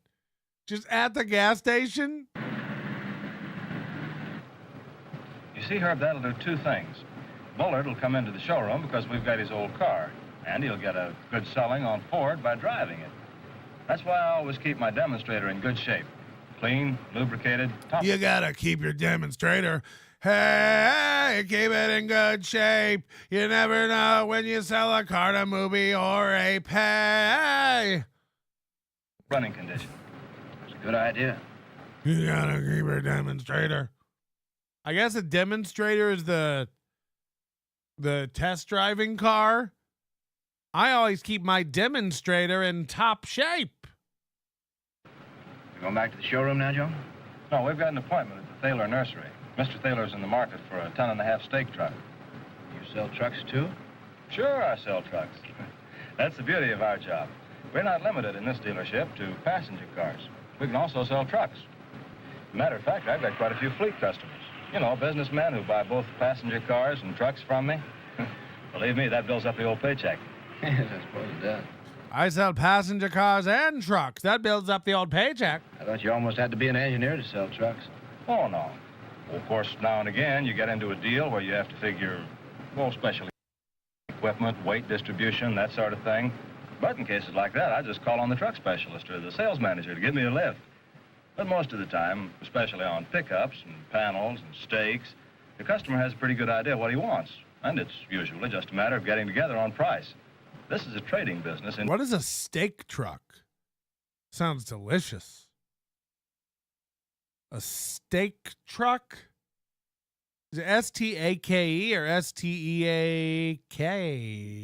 Uncle Patty, I am not sure, but I think the floor Newports are bird-dogging my ham flour. Oh, and I am running out of disgusting names for asshole. Help me! My ham flour. I mean, some of these are actually disgusting. Like, some of these actually make me want to vomit. Patrick, since you can't get gigs, I'm going to hold court for you on your own show. Here's my best joke. My therapist says I'm a delusional narcissist who uses dismissive indignation as a coping mechanism. That was really hard to hear from a stupid, jealous piece of shit. What's Aaron's favorite tool? His coping saw. My mama is so fat that I'm really concerned about her health, and I think she uses food as a coping mechanism. What's the difference between my sex life and racism? Racism actually exists. Hey, Lady K, why is the religious right okay with racism? Well, honey pie, every church I've ever been to has told me that Jesus is a white cracker. Y'all need to stop with the racism. It's wrong. They all taste the same to me. Jesus fucking Christ. We got Steel Toe Copin. We got April blasting Movie. We got Stuttering John's daughter telling racist jokes with calling people honey pie. And then we got Joey C's dead kid going on and on about all of the load she's I can't. In trucks, just as it is in passenger cars. But how do you find prospects for trucks? Well, that's sometimes easier than it is to find prospects for passenger cars. You just flag a truck down on the street and say, "Are you interested in a new truck?" The logical place to look, of course, is among people who use trucks. Or people thinking about using trucks, or little boys who dream about trucks. This little folder comes in mighty handy when you want to sell a truck. It's called People Who Want to Buy Trucks. Shows the kinds of trucks that are used by different businesses. Yeah, that looks all right. He has a pamphlet that shows you what kind of trucks are used by different businesses. Oh, egg truck. Says here that people in the sawdust industry use box trucks. I would have thought they used some sort of flatbed hauling mobile. Incidentally, do you ever make any cold approaches on truck prospects? No, never. If there's one thing we never do at Ford, it's cold approaches on truck prospects. Focus, Herb. Sure thing. Tell me, Joe, the way you go up to strangers and start trading with them, doesn't that take a lot of nerve? No, not after you get used. Sure does. You learn how to dodge bullets after a while, though, and dodge men coming at you thinking they're hitting on their wives. But you learn the trade, and eventually you'll get a hand job in the back of a Chevrolet. Do it. You got to look at it this way, Herb. Practically everybody would rather be driving a new car or truck than the one they're driving now. So you're doing them a favor when you show them how they can buy one. Well, here we are. You're doing them a favor when you show them how they can buy one. I didn't know where to get new trucks, but then a man told me there's a new truck place. Who knew? That fella really did me a favor telling me where all the new trucks are. You're doing them a favor by telling them how to get one. It's like, what? How did they get the current truck they have? They don't know how to get new trucks? No, you're doing them a favor telling them where all the trucks are. Oh. We got a fish lunch.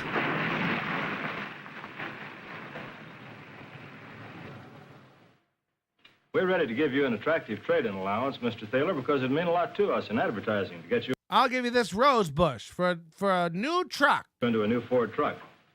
How much would you give?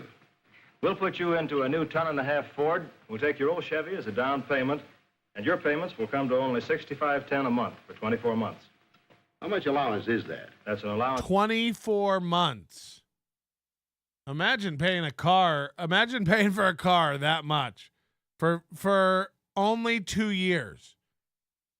I'm not kidding you. They were telling me, my sales guy was telling me, these people come in now, you can get 94-month auto loans. 94 months. These people come in, they get these cars they can't afford.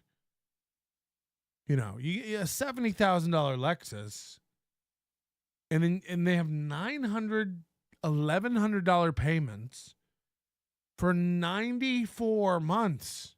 It's like, you know, that's $94,000 you're paying, right?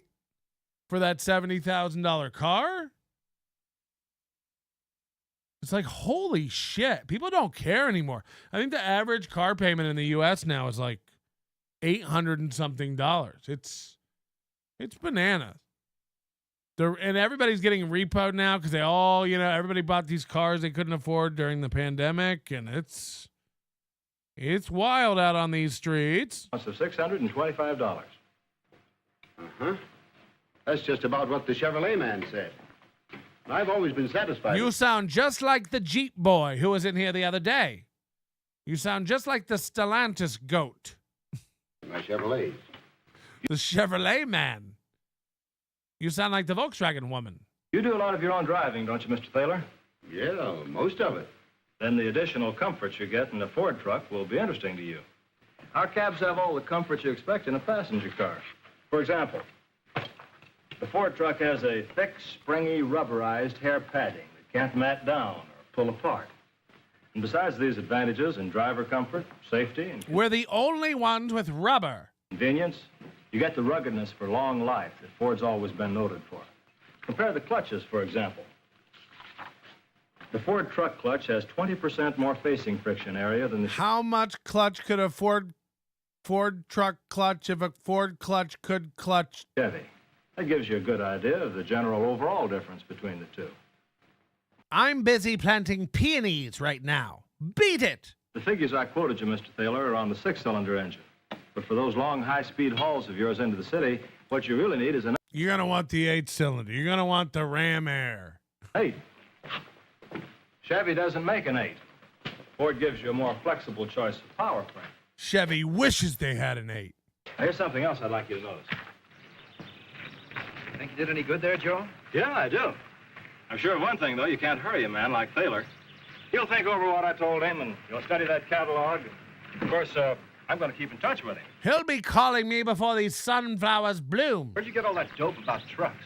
I'll show you when we get back to the office. Bum, bum, ba-dum, bum, ba-da-dum, bum, bum, ba-dum, bum, ba-da-dum. There you are, Herb. The dope about trucks.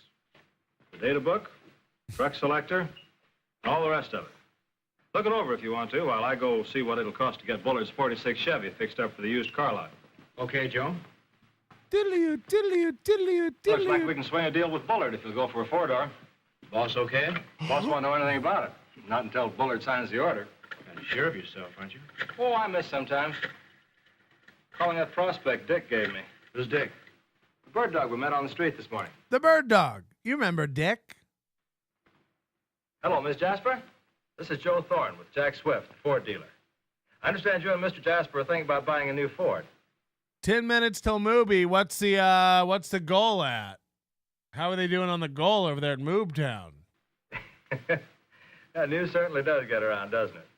Well, I called to tell you that we have a customer for a model just like yours, and we can make you a very attractive trade-in allowance on a new Ford. They always do If this I can trick. Come over and talk to... We have somebody in town who wants to buy your used car. We need you to bring your car in because we have a buyer for it. Don't worry, we'll put you in something new. But the real issue is we need your used car. Get down here. Is that another prospect? Yeah. This is a competitive owner. Hold on. The goal is met. Cheetos gave $150 on Venmo, allegedly. I'm going to blow my brains out if that's true. I'm going to blow my brain. I don't know how I'll cope if they hit the goal today. La, la, la, la, la, la, la, la, la, la, la. You're back in about 11 months. They hate it when we hit the goal. Anyhow, will you, Mr. Freitag? All right. Thanks a lot. Bye. Chandler, how could you let this happen? Chandler's not even here. I think Chandler's dead. Oh, sure, Mr. Chuck. Oh, no, Deadful was here yesterday. But the new Ford's got a lot of features you don't get in the Plymouth. Yeah. Well, you don't want to do anything until you at least drive. I'd like to see you try that in a Plymouth. About 8 o'clock. This guy's talking shit about Plymouths? That's fucked up. Thanks a lot. I'll see you this evening. We need your used Kia. We have a buyer for it. It's like, just send them to my house. Nourishment. Sounds interesting, too.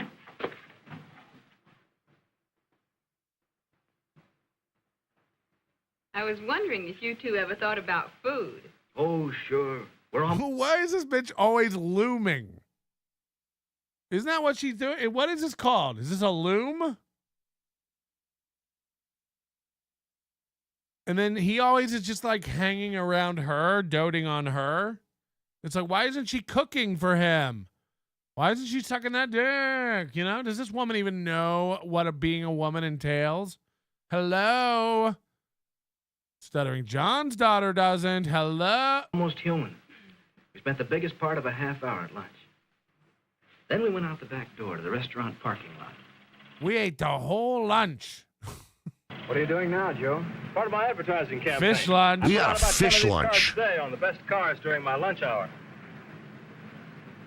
If I could get you $11.50 for this car, would you be willing to trade in a new Ford? Call me quick. Joe Thorne, Walnut 5016. Dial me now at Klondike 8734. 10 a day, that's 60 a week. His number is Walnut 5106.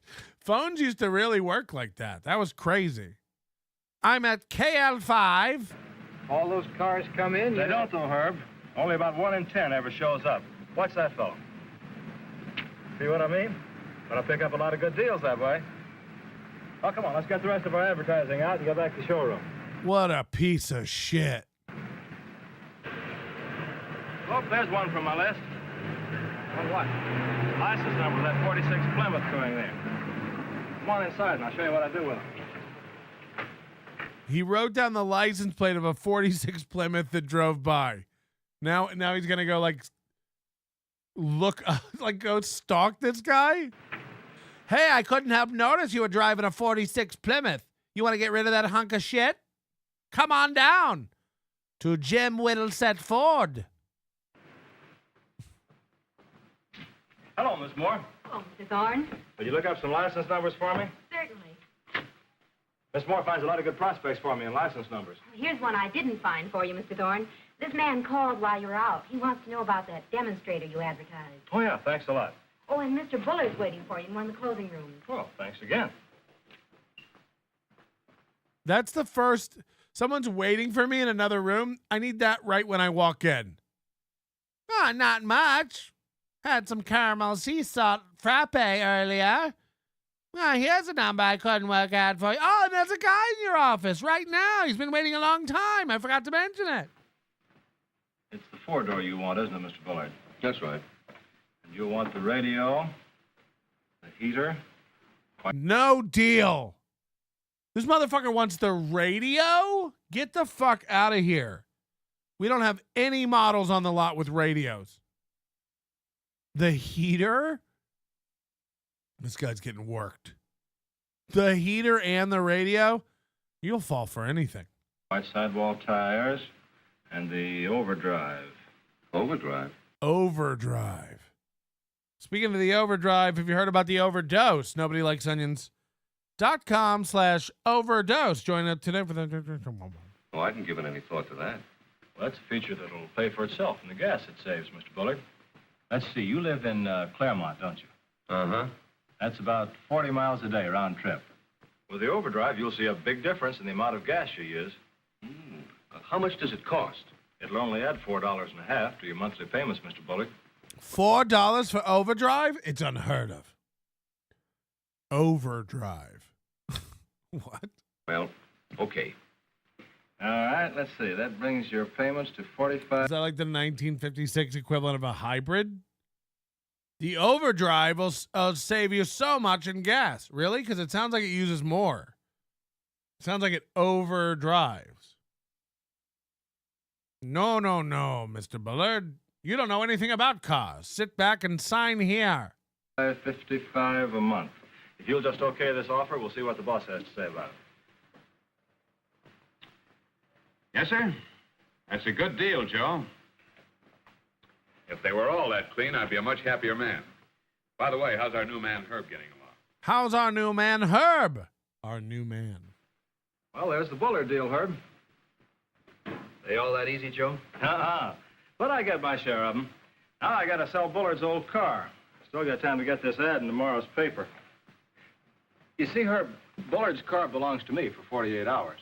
After that, anybody can sell it. Anyway, the sooner I sell it, the more I make. Because that price is going to go in just one direction, and that's down. I get it. I've been meaning to ask you, Joe, about these newspaper ads you run. They really pay off, huh? Oh, sure. Being in business for myself, I've got to run personal ads. Hey, that reminds me. That call Miss Moore gave He me. runs ads in the paper? Yeah, here it is. You want to see the ad that brought it in? Must sacrifice good, clean demonstrator at once. New Ford 4-door sedan. Low mileage. Phone me personally. Joe Thorne, Walnut 5016. Just dial Walnut on your phone and then hit 5016. New Ford 4-door sedan. They weren't even called anything. They weren't called.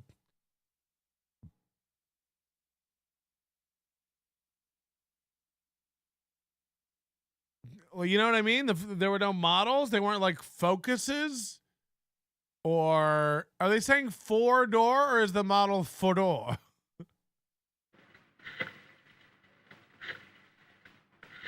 Is it an Escape? Is it a Focus? Is it a Fusion? Hello, Mr. Faulkner. This is Joe Thorne. Is it a Told me about my Taurus? Ford four-door. You calling about the Ford four-door? Yes, we have the four-door Ford here, whore. Yeah, what kind of car do you have? Yeah. Well, we ought to be able to make you very attractive. I'm looking for a Ford Hodor. It's a large vehicle. Hodor. Offer, Mr. Faulkner. Well, I can't tell you that until I see your car. When can you come in? All right, fine. I'll see you then. Okay, goodbye. Now, I got this ad off to the newspaper, and we've still got time for some more cold approaches. Okay, Herb? Okay, Joe. Let's go. Cold approaches.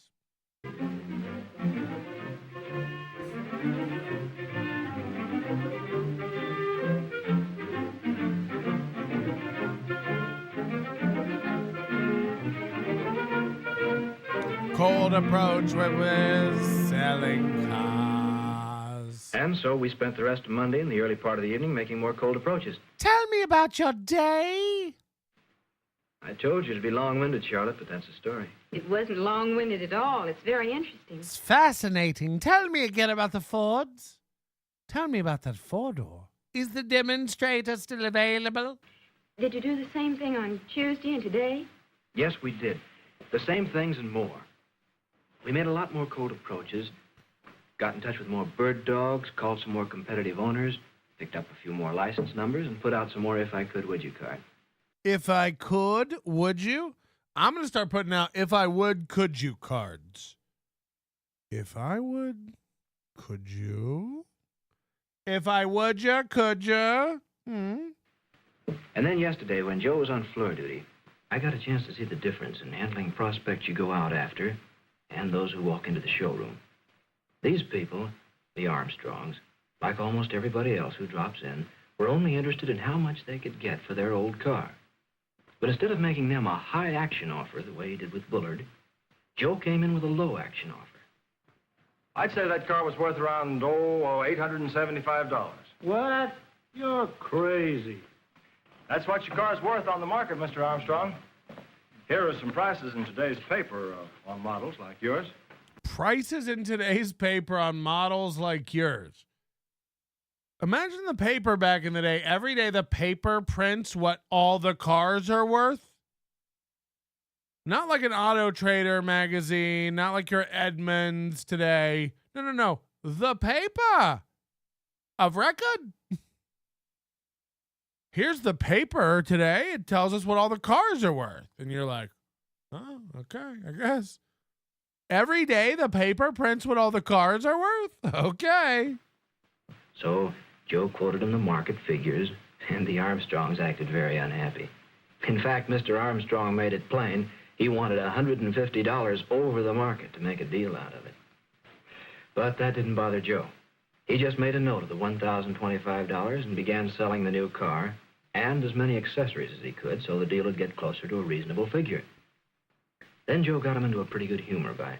You want the radio? That's going to cost a lot of bubble bucks. Spending a few minutes with the showroom demonstration kit, hitting the features he knew Mrs. Armstrong would like. I bet you're going to love this. The passenger seat comes with a built-in dildo and vibration setting. And look, ice cubes in the glove box in case you want to tickle the clit. Oh, it is beautiful. They agreed that they wanted a four-door with white sidewalls, a heater, a radio, and... If it doesn't have white sidewall tires, no deal. No deal. What are you looking for in a car? White sidewalls, and that's non-negotiable. Radio. Heater.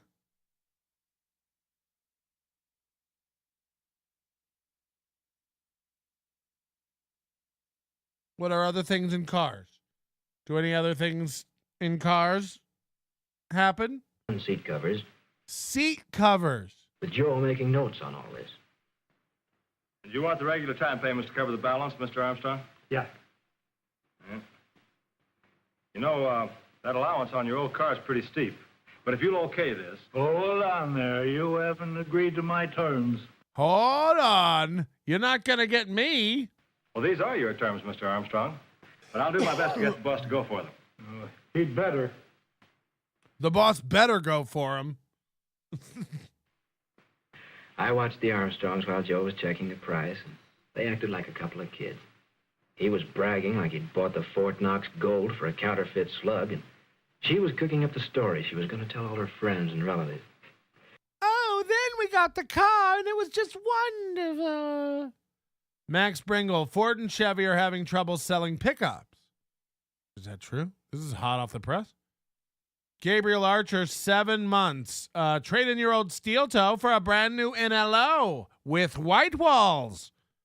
Well, you know Mooby loves that. Don't go over to Mooby. He's got nothing but brown and black walls. Not worth as much and cause way more ruckus. That Ford was practically in their garage when bang, This car practically steals itself. Joe came back. Everything all right? Boss wants to know if I'm out of my head talking about $150 over market value. The deal's off? Oh, dear. No, he'll play along with us. He'll give you $100 over market value on this car with overdrive. On that basis, he might consider it. Might. Well, that's You better get overdrive or the deal's off. what he said. I think I can swing it with him. And so Joe sold the overdrive hard before the Armstrong story came to a happy ending. They got a good deal, Jack. You want me to buy overdrive and radio? It's too much. It's too much. Swift made a profit, Joe Thorne made a sale, and I... Yes, dear? Well, I learned something. I learned the difference in handling prospects you go out after, like on cold approaches and putting if I could would you cards on their windshields. That kind you make a high action offer to get them interested. But the walk-ins, you make them a low action offer so you can go up while they're coming down. But, Herb, is that fair? To offer a low price to one and a high price to another. Sounds dishonest, Herb. You're not the man I thought you were. Well, that's just the point, honey. You see, customers are good traders, too. They're always after the best deal they can get. And we always give them the best deal we can. In fact, they frequently end up getting more money than their old cars are really worth. Right. That's the typical car salesman. Usually they get more money than their car's worth. We always give them the best deal we can. You know us car dealers. Pulper with another gifted membership in the clubhouse today. DK and Pulper leading with gifted memberships. Just solid. Just solid. But you've got to know the market value of used cars. And you get that from watching the newspapers and checking the used car lots. I think you're really going to have fun selling Fords, Herb. Oh, boy. You ready for this? You're not going to believe. Nobody sees this coming. I think you're really going to have fun selling cars, Herb. Watch this. You certainly weren't this enthusiastic on your other job. Darling, if I could, would you? Why, If I could, would you? what do you mean, Herb? If I could make a good living selling Ford cars, would you marry me? If I could make a good living selling cars, would you marry me? A few minutes later. Of course, darling. I told you as soon as you found a job you were happy with, I would. This is the best offer I've had today. It's the best deal in town.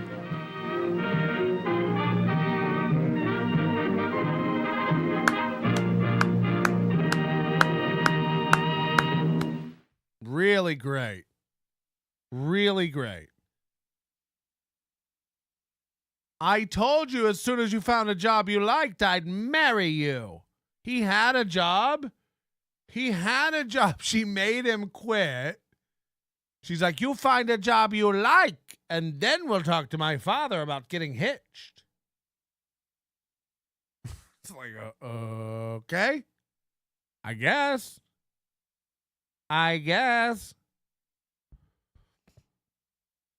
didn't see it coming. I didn't know they weren't together, and I didn't know that she was waiting for him to find a job he liked. You weren't this happy at your last job.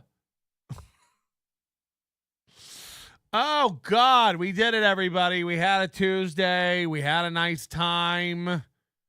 I think we're doing it. 286 likes. Holy shit.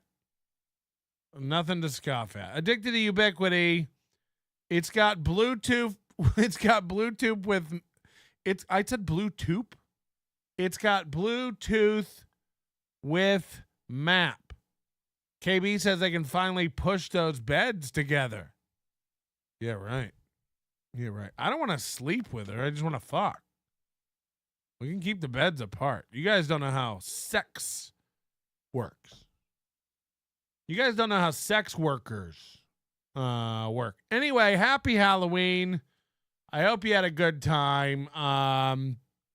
We're back on Thursday. You know me, though. I can't stay away.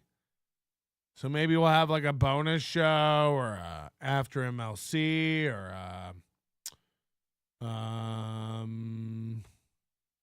put some fairy dust on that Ford. On the bottom sauce. I love your bottom sauce. I love your bottom sauce.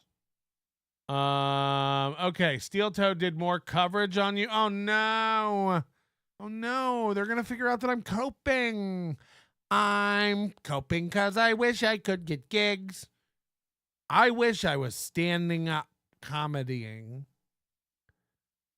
He made it look fun. Steel Toe made it look fun. Like when I see someone like just run a clinic like that and just show us how to do it, I'm like, that's why I got out of the game. It's like as long as people like Steel Toe could show up and just just keep nailing it, what chance do I have? What chance do I have? Can we do Chad real quick? No, I had a bonus for today, but I don't think we're going to do it. My energy's a little meh, and it's a good bonus, so I think we'll just save it. I think it'll be good to save for another day, or maybe we'll come back this afternoon and even do it. But it's another training video. But I want to save it because it's a funny one, and I don't want to like double down, hoping for fake ending, but actually continues. I told you if you overwhelmed me with the goal and stuff today, but you didn't. But that doesn't mean anything. Honestly, it's just I think I wouldn't give it its due. I wouldn't like. It's really funny and it deserves more than I'm going to give it with this energy level. I got to go get some food. I'm tapped out on McMuffins. Training Thursday. These training videos are awesome. Cool bit. Thank you. I'm just looking for bits. I just want cool bits.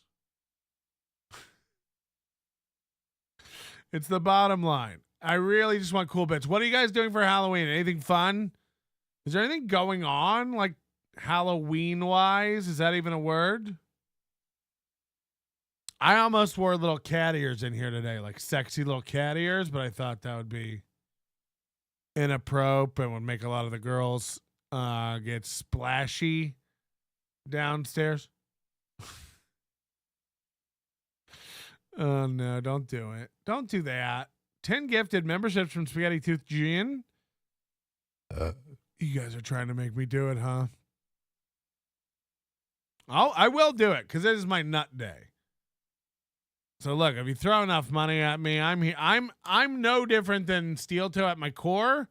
I just don't let myself beg for it, But if I actually am more conscionable because I feel guilty when people give me money, I go like, they probably should get more show. Anyway, Sketty Tooth John, 10 gifted memberships. And I would say we'll get you on the wall, but we won't. We won't. Because it all ends tomorrow. I'm hoping to have this new game actually for November. Brian K, 5 gifted memberships. Oh God, Tiff, 10 gifted members. It might happen. It might happen. David Chandler, you guys are gonna make me hit my nut. You guys are gonna make me hit my nut. If you pay me, I will come. You guys are gonna make me hit my nut. I could get real close. You could get me close. 10, 20 from Tiff, 30 from David Chandler, 35 from Brian K. Oh no, this is nutworthy. Limp Lenny Marcus, enjoy your Reese's. I'm not having a Reese's. Are you guys getting me a Reese's? Am I getting a Reese's? Am I getting a Reese's? All right, I think we got to do more. I think you guys are gonna make me nut. I think you're gonna make me get my nut and make me do bonus. Oh no, it's gonna happen, isn't it? Sweaty Tryhard with 10. Michaela with 5 gifted memberships. Jesus Christ, Poncho Pilot with 5. Beloved chatter, stay spooky, you boys and ghouls. Oh no, David Chandler with another 10.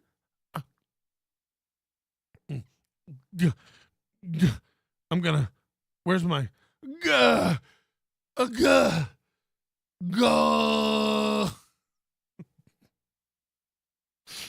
Oh man, I can't stop. How do I get my feet off? Okay.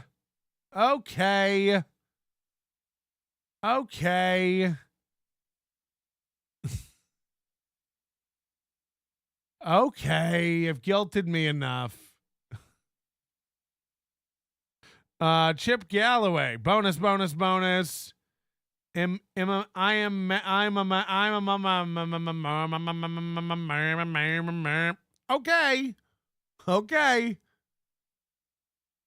It's a good one. It really is a good one, and I'm ready to go on it. So here we go, ladies and gentlemen. One of the funniest training videos I've ever seen. Just for your trick or treats, just for your bonus, just for your tricks and treats. Old Country Buffet has a carving station video with the highest guy I've ever seen ever. And this guy's become a bit of a meme, but I had never seen it. And it's the funniest, most high guy in a job you've ever seen in your life. Here we go. Old Country Buffet. Your other shift duties. We'll begin with your second shift duty, greeting and serving guests. Good evening. Friday enough to eat today? Boy, I'll say. Ooh. Well, that's great. Would you care for ham or beef? A little both. Would you care for ham or beef? Here's our hero. Now, this guy looks greasy, dirty, and he's slicing up ham and beef for people. All right. Making friendly conversations like this is a big part of greeting and serving guests. At other buffet-style restaurants, guests often feel they're on their own. Now once they've paid for the meal. This woman is linebacker shaped. You know what I mean? It's like, easy, KB. I don't know why I do it. It's so mean. I'm so sorry. I've met her. She's lovely.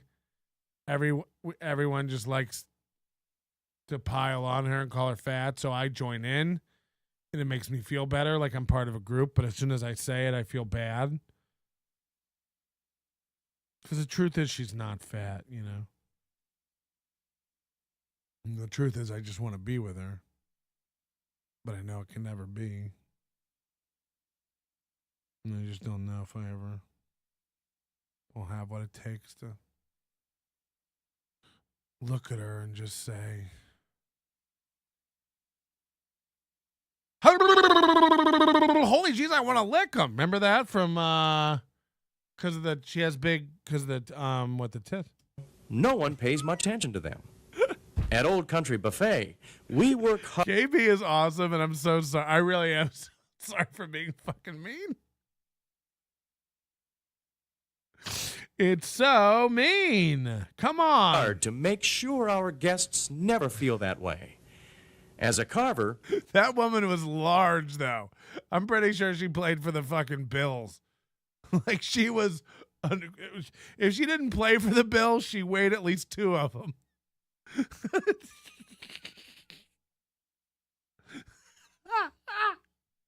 That's a good joke. That's a good joke. To make sure our guests never feel that way. What I love about this is they thought of everything with the composition of this video. I didn't notice this until my second time watching it. The glass here on the sneeze guard, they removed it from this panel and the panel in front of him so that there's no glare while they film this training video. But I bet they put this glass back in. Like, normally there'd be glass there. But I like that they thought about everything. They put it back.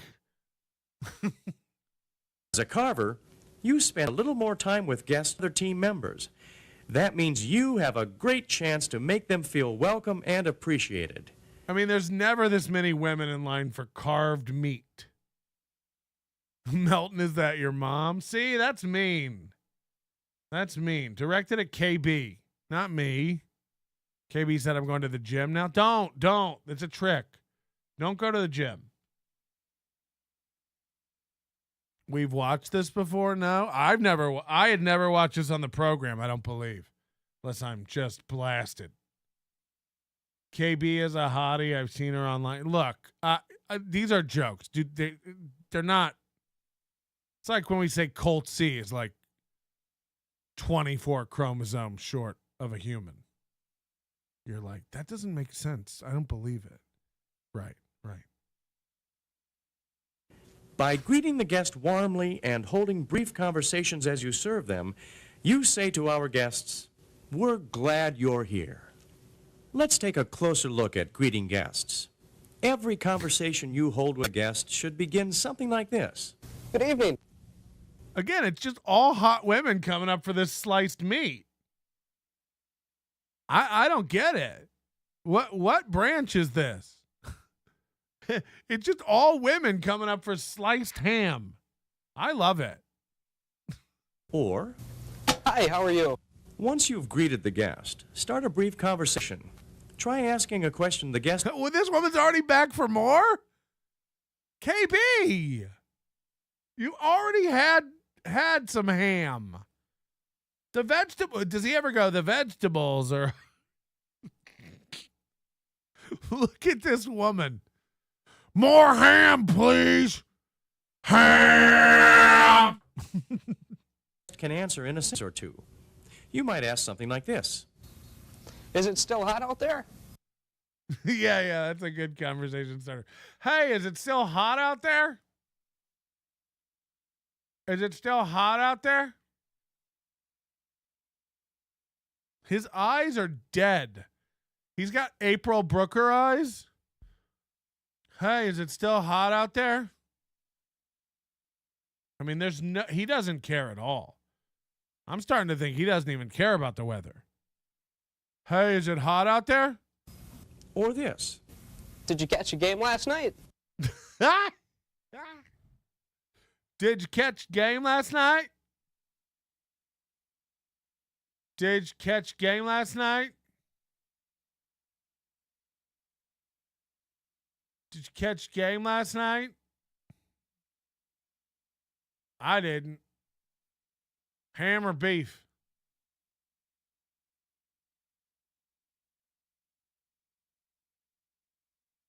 All right. Or this. Have you tried the lasagna? It's my favorite. Have you tried the lasagna? It's my favorite. And what's with the little looking him up and down? Catch a game last night? Or this. Have you tried the lasagna? It's my favorite. He looks down for a minute. Catch a game last night? Or this. Have you tried the lasagna? It's my favorite. Well, try this with the little girls. Don't forget to hold quick conversations with our younger guests, too. Children often play a big part in deciding, do you like Jell-O? Which restaurant their parents visit. We want them to feel welcome and special here, too. Give them a tickle on the labia if your parents don't mind. So start conversations with children by saying something like this. What grade are you in at school? What grade are you in at school? Or this. Have you decided what dessert you're going to have? I'm not supposed to eat dessert until I finish with my ham slice. Ham, please. Have you decided which dessert you're gonna have? What grade are you in at school? Or this. Have you decided what dessert you're going to have? Or all of them. It's a buffet, you faggot. And then she just throws ham at him.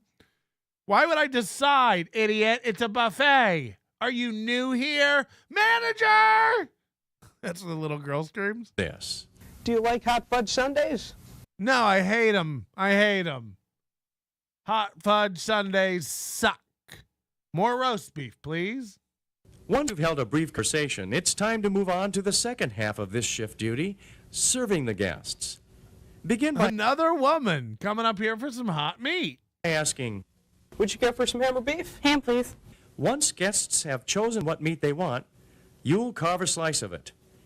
And you'll like it? Exactly what size of slice you will serve will be a judgment call on your part, unless the guest makes a special request.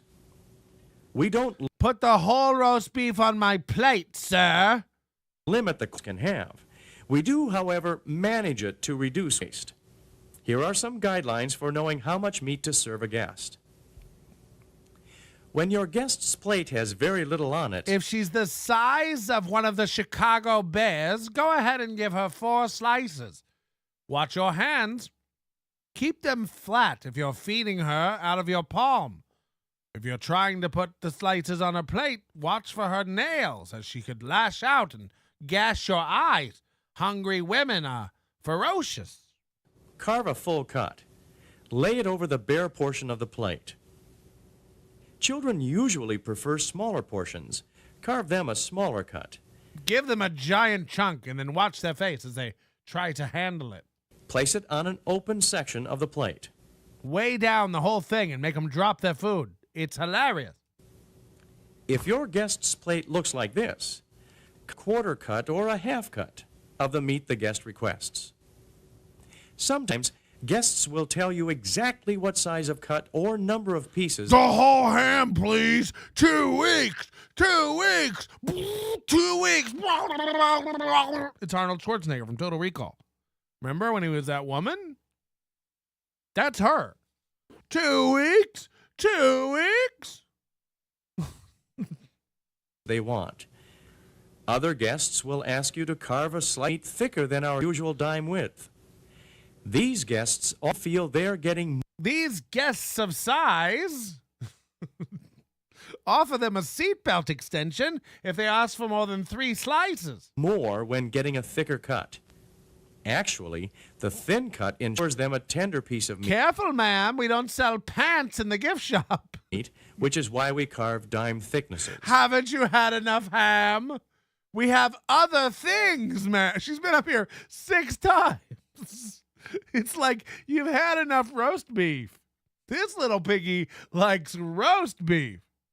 It's Will Ferrell in a wig. He's like, this guy's so high. He's like, if you were 160 pounds lighter, I'd maybe think about fucking you. If you could just get rid of your ham breath. Ray seems like you would like a thicker cut. Ham, she is a ham. The thin cuts never satisfy. Need the thick ones. Whew. If a guest asks you, I like a half-inch slice of that roast beef. There's another woman. Where are the men eating meat? They're all down at the green bean station. Please? Say something like this. I'd be glad to carve you that. Thinner slices are more tender, though. Would that be all right? You can always come back up for more. You eat a thin one, and if you eat all of that, you come back up and get another one, you stupid bitch. Don't make me cut it thick. They don't like it. The manager's watching. I could lose everything. Okay. Of course, if the guest insists on a thicker slice, honor the request. No matter what the topic of your conversation has been or what size slice you've served, you will end each guest contact with the same phrase. Fuck off now. How's that for you? That's fine, thanks. Asking, How's that? Makes sure guests are happy with the slice they received. If they're not, or if they also want a slice of a different meat, you can correct the situation promptly. Guests will sometimes ask you questions. Finally, a man. Finally, a man getting some meat. You know? Questions about the food we serve and how we prepare it. To be ready for these questions, make the most of opportunities to learn about our menu items. If you are asked a question you can't answer, find some. What are the questions? You have ham and roast beef. What questions are you getting? Do you have ham? Do you have roast beef? What's that? Those are the questions. Someone who can answer it. The nearest manager is usually a good place to start. Unless it's Chip. Chip's a bad dude, and he's probably going to be fired soon. So ask any other manager but Chip. Your third shift duty is maintaining the carving station. As you carve and serve meats, your station quickly loses the cleanliness and appeal it had when the restaurant opened. Get a straw and suck up those juices. Throughout your shift, you'll complete routine cleaning and maintenance tasks to return your station to its original appearance. Again, they've moved that pane of glass so there's no glare, and you can just see him clearly. I love the forethought of this training video. It's really good. Here are some of the tasks you'll complete. Wipe grease from the carving board with a paper towel. Grease and meat scraps spoil the appearance of your station. Nobody wants to look at scraps of meat while they're trying to get slices of meat. Come on. Get it together, everyone. It's like you don't even know how to run a carving station. Are you new here? I'm cutting meat now since I couldn't make my nut. How are you, son? Are you interested in boobies yet? Do you want to feel one? Ham or beef? Look, you know, just because you can't make your nut, steel toe doesn't make its nut. I'm not proud of it. Sometimes we don't make our nut. Wipe them away frequently. Discard the used paper towels in the wastebasket immediately. Keep the wastebasket in a spot that is. Then, wipe the carving board, front board, and stainless steel surfaces with a clean, sanitized towel. I don't like the way he's not using his left hand. It's just sitting there like he's cut it. Between groups of guests to wipe your carving. Wait, hold on.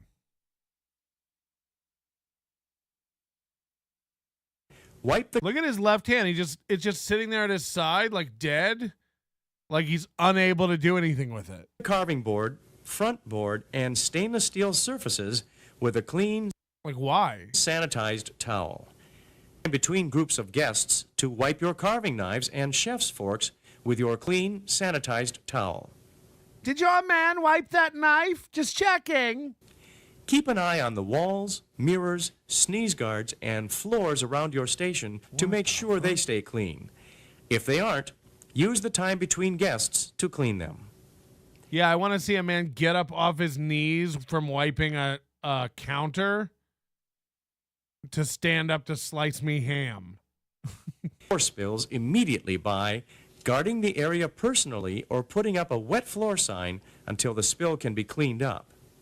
Damp mopping the area with hot, soapy water, and leaving the wet floor sign in place until the area is completely dry. I would just slice a bunch of thick slices of ham and place those on the floor around the spill to make some sort of like a ham dam.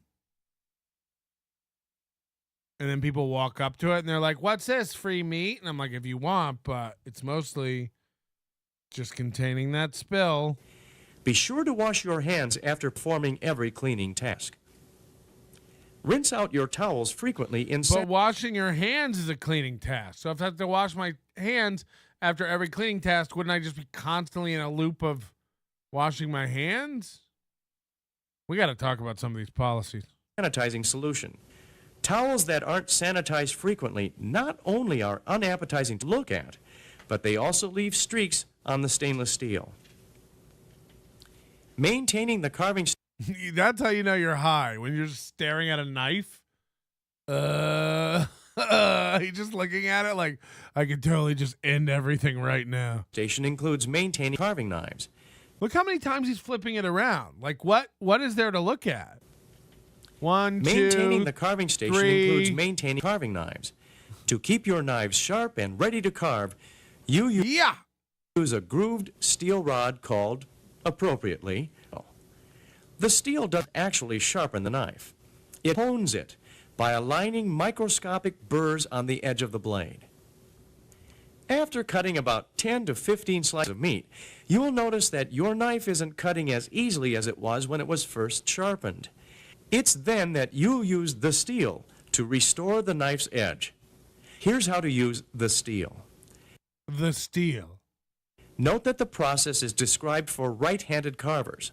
If you are left-handed, reverse the process. The art of the steel. Before you start, put a carver's protective glove on each hand. Carver's protective gloves. The best gloves for your meat slicing needs. If it's not Carver's, it's not a glove. Carver's gloves, available to finer glove establishments. Carver's gloves. Come on down and see what glove can feel like to you. Hold the steel in your left hand. Hold the steel so the point is up. You will keep the steel's tip up throughout this process. Keep it up. You hear that, ladies? Hold the knife in your right hand. Place the blade of the knife at the base of the steel on the side furthest from you. Remember, if you can't get the knife hard, it's not your fault. Try again later. These things happen to the best of us. The cutting edge should be facing up. Blade up the steel, working left to right. If you walked up and saw the guy doing this slowly, if you walked up and he was just shing, shing. Oh boy. That's KB's nut. Oh no. Is that true? Patrick Melton. Oh. Just some lady pork chops named KB is sliding into my MySpace inbox. I shall call her Bonky Lips. Bonky Lips. No, wait, Bonky Flaps. Bonky Flaps. You must be at least 3 built to ride these bubble guts. Some pasta roast beef. Bubble guts. The bubble guts. The bubble guts. Rockin' to the beat. Rod Pockets. Sure the entire blade is drawn across the steel. Next, blade of the knife at the tip of the steel on the side closest to you. Again, the cutting edge should face up. Draw the blade down left to right. This hones the other side of the blade's cutting edge. Repeat this process several times on each side of the cutting edge. Draw the blade. This has cuts in it like a Dharma Initiative video. Over the clean, sanitized towel lying on the carving counter. Do not hold the towel in your left hand. You're at the carving station. Oh, I thought this was the pearl. Your carving knives are sharp enough to slice not only through the towel, but all fingers. Remember, knives are never taken to the dish room for cleaning. Once you have wiped the steel with your clean, sanitized towel, put it back in your anus for tight keeping. Return it to its appropriate place. Did he just put it in his sock? Your fourth shift duty is assisting when the guest flow is light. When there are no guests at your station and you're caught up on your own tasks, you'll assist line attendants. Your final shift duty is doing whatever it takes to take care of the guests. At Old Country Buffet, serving guests is our #1 priority. You have many opportunities throughout your shift to lend a helping hand to our guests. Every time you offer that helping hand, somebody asks you for help by the lo mein, you're just like, this isn't my department. Let me see if I can get somebody else to help you. Chances are you increase guests' satisfaction with his or her visit. Another woman wanting meat? When will it end, ladies? Before we Women don't get meat. Leave your shift duties. Women don't get meat? What if you were like that on a date? Like, and a girl orders meat, and you just go, honey, women don't get meat. You just give her the vegan menu? Let's take a minute or two to look closely at something you need to be aware of every minute you're on the job. Safety. Yeah, these water buffaloes can charge you every fucking turn. As a carver, you work in an area with a high potential for accidents. Sharp knives, grease from the ham, beware of and the ninjas. rush of a busy shift can sometimes combine to create a disaster. That's why you need to always work safely. Here are a few things to keep in mind. Treat your knives with respect. They are razor sharp, honed to an edge that cuts through meat with only a little pressure. Unfortunately, it doesn't matter to the knife if it's cutting through a ham or your finger. What? Don't grab for a falling knife. Let it hit the floor. Let the knives hit the floor. Let the carvers hit the floor. Let the carvers hit the floor. In your haste to prevent it from falling, you stand a 50-50 chance of grabbing the blade, not the handle. I mean, I don't know who's worked on these statistics, but I feel like that's not accurate. Take extra time and care when you're washing knives. When both your hands and the knives are wet. When both your hams are wet. Who wet my hams? It's easy to slip if you're hurrying. Slow down and complete the job safely. Never place knives in bus tubs. When do you get to take off that Boy Scout scarf tied around your neck? Lexans or sinks full of soapy water. I just earned my Help People Get Fat badge. Use only sharp knives. Believe it or not, dull knives are more dangerous than sharp knives. That's an old wives' tale. I don't believe that at all. If your knife was like as dull as a 2x4, you'd never slice a finger off. So now what, smarty pants? Because you have to work harder to get a dull knife to cut, the chances of cutting yourself or a guest are much greater. Classic. That is true. I did try to slice a ham one Christmas with a 2x4. We still haven't broken the skin. Finally, be aware at all times of where the guest's hands are. Sir, you can't rest your hand on my beef. Finally, be aware at all times of where the guest's hands are. You want to get those knuckles off my cutting board, fatso? That's what I thought. Here's your meat. Without realizing it, guests called skinny guys fatso may move their hands in the path of your knife. Oh no, what did I get? Keep an eye out for this potential. I got something in my nut. In this video, we've examined your shift duties other than carving meat. Your shift duties are the things you will spend the majority of your time doing. Once again, here are the shift duties we've examined in this video segment. Audrey, $25 to my Venmo. Thank you very much. I've never even known an Audrey in my life, so that's weird. Anyway, thank you so much. Everything helps with the nut. Greeting and serving guests. Maintaining the carving station.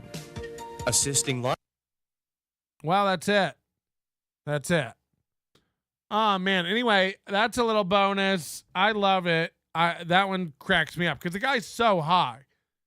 Even that, like, for the 80s or whenever that was made, like, the guy is clearly stoned out of his gourd. Did you catch the game last night? Hey, you like ice cream sundaes? What's your favorite subject in school? Can I get you a slice of ham? It's like, Jesus Christ. It's almost as bad as Aaron Imholte stand-up. It's almost as bad as Aaron Imholte stand-up. Anyway, guys, we did it.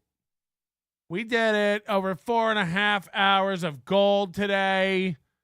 Fantastic stuff, including Steel Toes stand-up or lack thereof. Again, whatever the guy wants to say, whatever he wants to cover, I've got a million sets out there. I've got a million sets dealing with hecklers. So let him cope. Let him cope. I got a million stand-up videos out there. There's probably 2 of Aaron, and you've just seen one of them. He tried to hide it. Maybe I'll get sued. Maybe I won't. Either way, happy Halloween. Boo!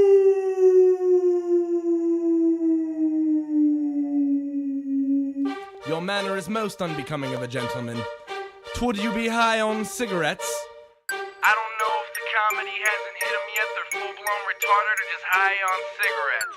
question posed to stupid hoes who don't get it yet. Excuse me, miss, are you high on cigarettes?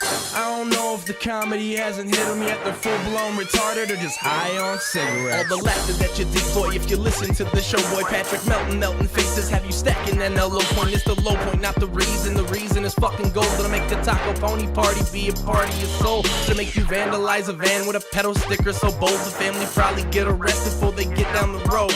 Or stupid motherfuckers just got NL loaned. Other radio shows are straight bitch mail prone. Talk shit on the youngins that nobody like past. Have my homeboy lame prank call them fast.